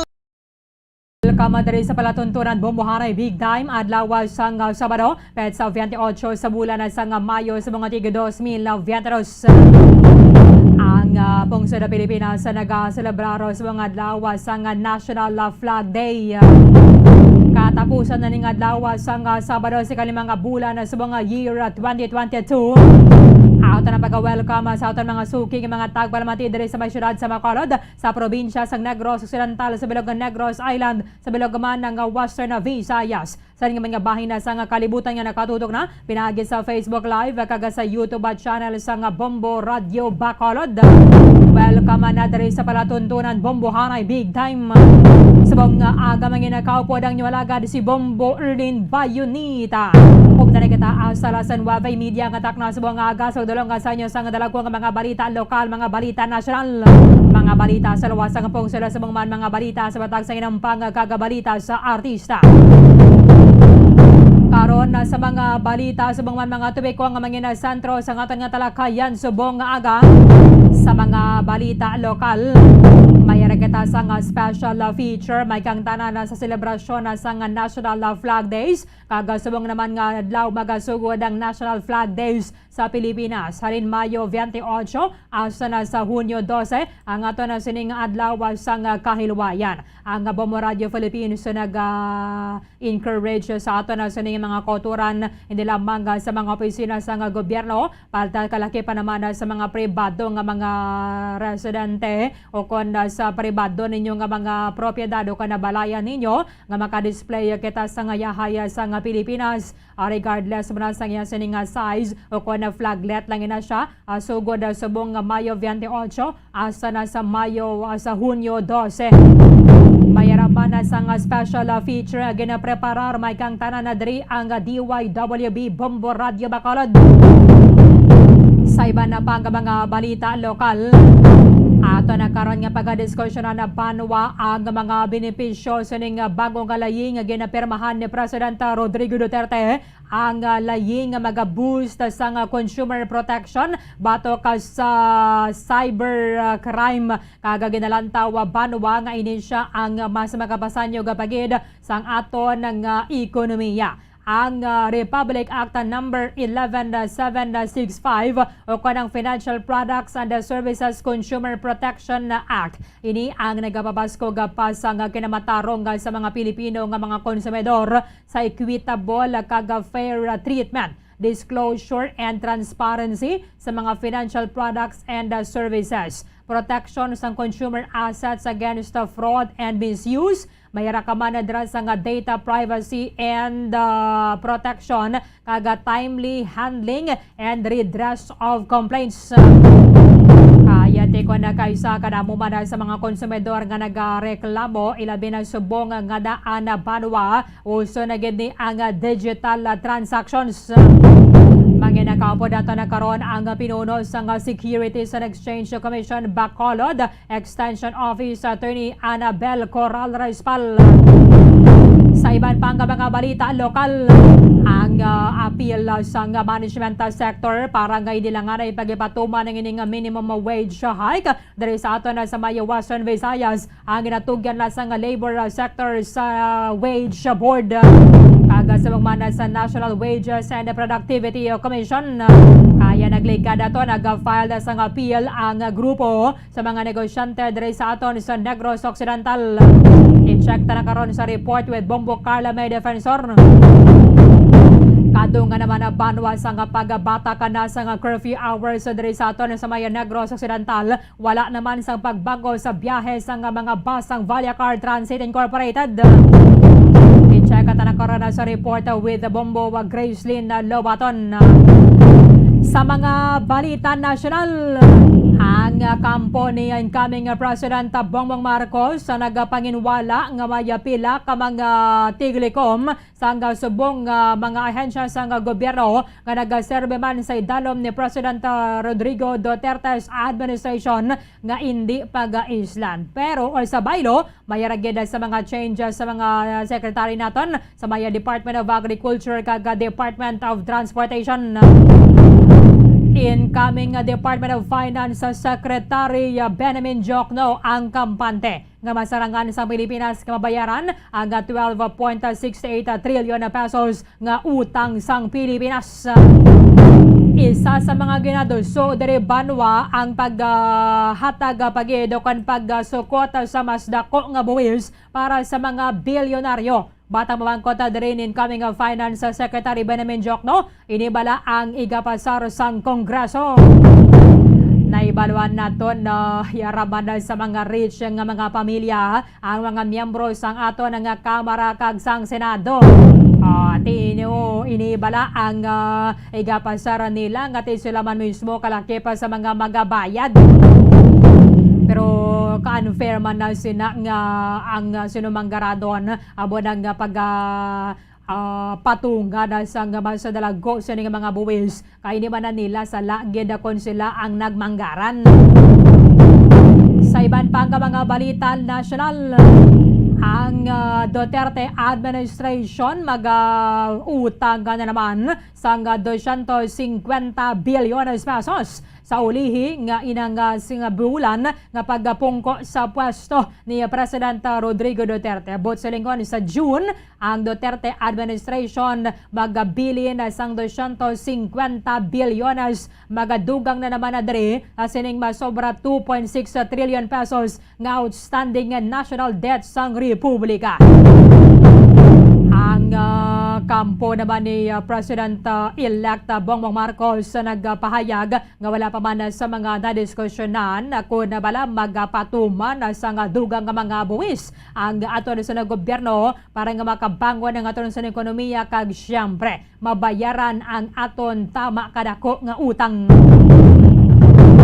Sa balita international, Naghataga sa karon sang warning ang World Health Organization nga dapat maghalong gid kay 200 na ka mga kaso sang sining monkeypox ang na record nila sa pila ka mga bahin sang kalibutan. So inilang gid siling biyang mga pinagusto travel subong kagiban pa ang mga impormasyon, ka mga balita banwa nga posible magaluntad samtang nga nagapangalagad kita diri sa palatuntunan na Bombo Hanay Big Time. 10 minutos banwa ang nakaligad sa taknang alas 8 sa aga. Subong adlaw Mayo 28 ginakomemorar sa Pilipinas kag ginaselebrar ang National Flag Day. Ginakommemorate naton lukon ginadumdum ang una nga kahigayunan nga gingamit ang hayahay sang Pilipinas kasunod sang kadalagan sa Battle of Alapan sang 1898. Subong ginagamit nato ng ining hayahay mayroon sang horizontal bicolor sang royal blue sa ibabaw and then yara sa naidalom nga parte sang hayahay ang scarlet red. Mayara ini sang puti nga equilateral triangle sa may kilid sa nawala nga portion and mayara sang golden sun with 8 rays sa tunga kag mayara sang 5-pointed gold star sa tagsa ka mga pamusod sang puti nga ini. Ang ining hayahay una naton una nga ginpasaka kasunod sang Battle of Alapan nga natabo sang Mayo 28 1898. Ang ining inaway, ang ining battle, ang ginpamunuan sa mga Filipino revolutionaries sa pagpamuno ng Day Aguinaldo batok sa mga tropa sang Espanyol. Napierde nila ang mga Spanish, ang mga revolusyonaryo, liwat nila nga na-capture ang probinsya sang Cavite. Kasunod sang nasambit nga inaway banwa, nagsulod si Aguinaldo sa Cavite City, kagin pasaka sini ginwagayway ang national flag for the first time. Sa unang kahigayunan, ang Flag Day sa Pilipinas, amo ni nagamarka sang pagpasaka sa flagpole kan pagwagayway sa katon sining pungsod nun nga hayahay o ng national flag. Ini ang permanente na nga gina-display halin Mayo 28 hasta Hunyo 12 ang adlaw sang kailwayan sang Pilipinas ukon ang Independence Day. That is why kita diri sa Bombo Radio Philippines nagapanawagan sa aton sining mga kauturan hindi lamang sa mga opisina sang gobyerno but bisan pa sa inyo nga mga pribado nga mga residences o kon mga negosyo. Kay halin Mayo 28 tubdob Hunyo 12, amo ni ang aton nga National Flag Days. Tanan nga mga ahensya sang gobyerno, tanan nga mga opisina, negosyo, educational institutions and private residences ang ginainganyo nga magbutang sang aton nga hayahay sang Pilipinas. Marso 6, 1965, ang Presidential Proclamation number 374 ang gin-issue, nagadeklarar sang Mayo 28 bilang National Flag Day, agod nga dumdumon ang petsa. Nga una, nga ginwagayway ang aton sining national emblem. Mayo 23, 1994, Executive Order number 179 ang gin-issue nga naga-extend sang period nga nagaselebrar sang National Flag Day halin sa Mayo 28 tubtob sa Hunyo 12. Sa liwat, tanan kita nga mga Pilipino ang gina-encourage, gina-engganyo to display the Philippine flag in all offices, agencies, and instruments of the government, business establishments, schools, and private homes halin Mayo 28 hasta sa Hunyo 12. Actually, Executive Order number 179 Series of 1994 abo ni ang naga-order sang prominent display of the flag, national flag, sa tanan nga mga buildings, mga establishmento, kagaton nga mga puloy-an, halin sa Mayo 28, 1994 hasta sa Hunyo 12, 1994 and every year thereafter and for other purposes. So kung na pwede man lang may malabayan na kamo dira mga mabaklan kamo sang flaglet bala bisa na sa inyo sa mga salakyan makabutanggid ang aton sa ni Bombo Patrol meron na kita sang flaglet at the same time there is a building sang Bombo Radio Broadcast Center sa CBS Development Corporation building sa Dalan Lacson, Barangay Mandalagan, Syudad sang Bacolod. In connection sa National Flag Day subong nga Mayo 28, yari ang special feature na ginpreparar sang Bombo Radio Bacolod.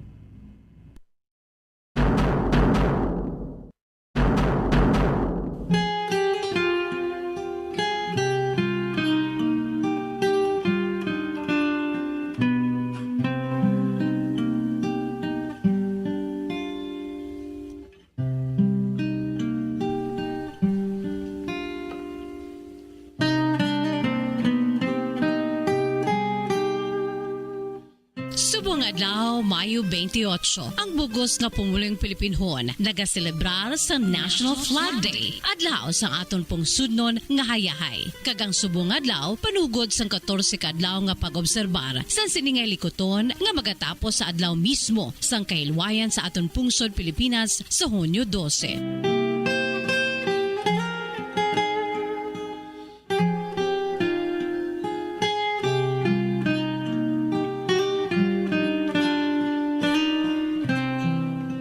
Karon nga adlaw petsa 28 sang bulan sang Mayo ginadumdom ang isa ka maragtason nga hitabo sa aton pungsod Mayo 28 sa tuig 1898 sa nag-ibwal ang masandukot nga pag-ininaway diri sa Pilipinas sa tunga sang tropa sa mga Filipino revolutionaries batok sa mga dumulong katsila ang gitawag Battle of Alapan. Natabo sa Alapan, Imos, Cavite. Kag-amo ini ang pinakauna nga military victory sa pagpamuno ni General Emilio Aguinaldo. Pagkatapos ng kadalagan, gilayon na ginwagayway ni General Aguinaldo ang pungsudnon nga hayahay sang Pilipinas sa pinakauna nga kaygaynan sa Teatro Caviteño sa Cavite Nuevo, ukon ang karon nga Cavite City. Bilang pagdumdom sa among hitabo, ginahiwat kada Mayo 28 ang Philippine National Flag Day. Ukon National Flag Days, humalin Mayo 28 tubtob Hunyo 12 bilang pagsunod sa nasad sa Republic Act 8491 known as the Flag and Heraldic Code of the Philippines. Kung sa diin ginabanduan ang mga pumuluyo nga mag-display sang flag sa mga government offices, agencies, sa mga opisina,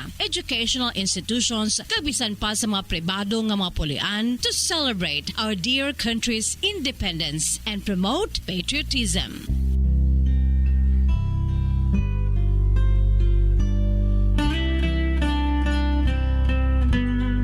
Sa manumduman, kaumalin sa itong tuig 1941, tubtob 1964, ang araw na watawat ginaobserbar sa mismo adlaw sang pinakauna ini nga ginwagayway sa Kawit, Cavite. Hunyo 12, apang sang paabot sang Marso 6, sang pagkasunod nga tuig 1965, si Presidente Diosdado Macapagal ang nag-issue sang Proclamation No. 374 nga nagasaylo sa National Flag Day sa kada Mayo 28. Mayo 23, sa tuig 1994, sa si Presidente Fidel V. Ramos naman ang nag-issue sa Executive Order No. 179 nga naga-extend o kun nagapalawig sa obserbasyon humalin Mayo 28 tubtob Hunyo 12, culminating in the celebration of Independence Day.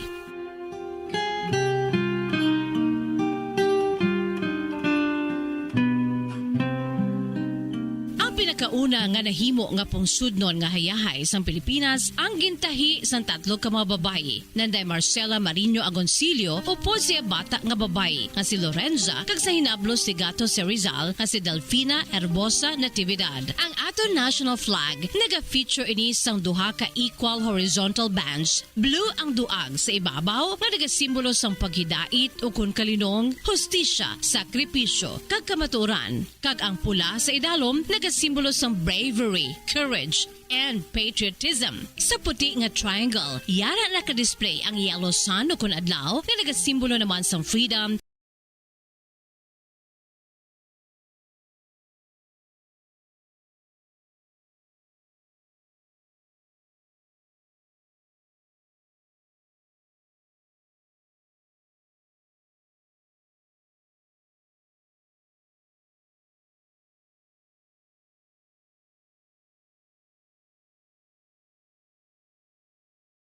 stars, nagrepresentar naman sa tatlo kamayor nga geographical divisions sa aton pungsod, ang Luzon, Visayas, kag Mindanao.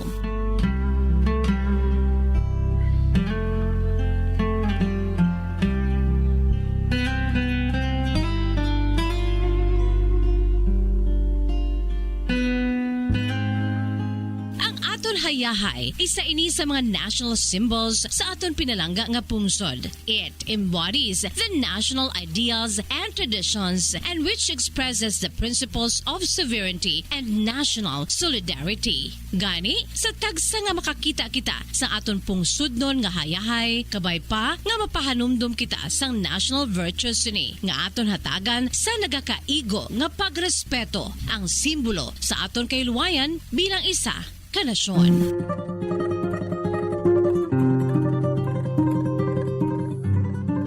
Ang Bombo Radyo Bacolod, Bombo Radyo Philippines nagaupod sa pag-obserbal sa National Flag Days nga nagasugod subong adlaw, Mayo 28.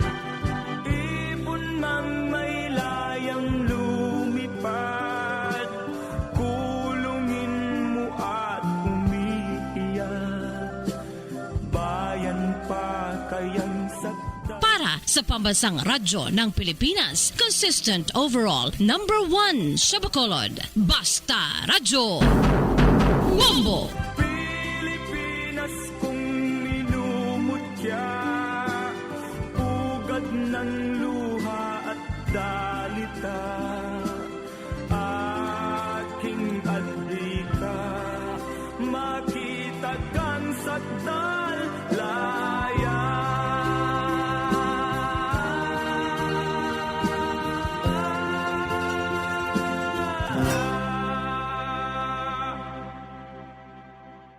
Thank you so much kay Bamo Jason Jesus Madrigal sa sining special feature may kagtanan sa aton sa pagkaselebrar sa National Flag Day. 22 minutos sa nakaligad sa taknang alas 8 sa aga. Pagbalikan naton mga nakapunta ang pinuno sa Securities and Exchange Commission ano ang aton ng mga kinamatarong bilang financial consumers sa idalom sa ginpirmahan ni President Rodrigo Duterte ang Financial Products and Services Consumer Protection Act. Standby. Mga carcinogenic foods o kuntigi nga mga pagkaon mangintunaan sang cancer. Nakahibalo bala kamo nga ang mga tigi o konsunog nga parte sang pagkaon kaangay sang barbecue kag inasal makabig nga carcinogenic o kon mangintunaan sang pagtubo sang cancer sa aton lawas. Kung naghambal kita carcinogen o kung carcinogenic, amoy ni ang substance, radionuclide o kung radiation nga nagapapromote sang carcinogenesis o kung pagporma sang cancer. Madamo ang mga carcinogenic foods nga nangin paborito naton. Kaangay sa mga processed meat, overcooked foods, kag mga fried foods like french fries. Abaw! Ang paborito ta nga pork barbecue kag chicken inasal. Nga gina-request tagid nga well done ang pagluto o kung ginapatigi-tigi tagid. Makabig nga carcinogenic, processed meat, overcooked foods, and fried foods may increase risk of some types of cancer. Ang mga chemical nga ginausal sa processed kag cured meat, kaangay sang nitrates nga isa ka food preservatives para sa bacon, subong man sausages kag ham, mahimo makaproduce man sang carcinogens. Wala labot sa mga carcinogenic foods, mayara man nga ginatawag non-radioactive carcinogens nga mangintunaan man sang cancer. Kaangay sang paghaklo naton sang asbestos kag aso sang sigarilyo.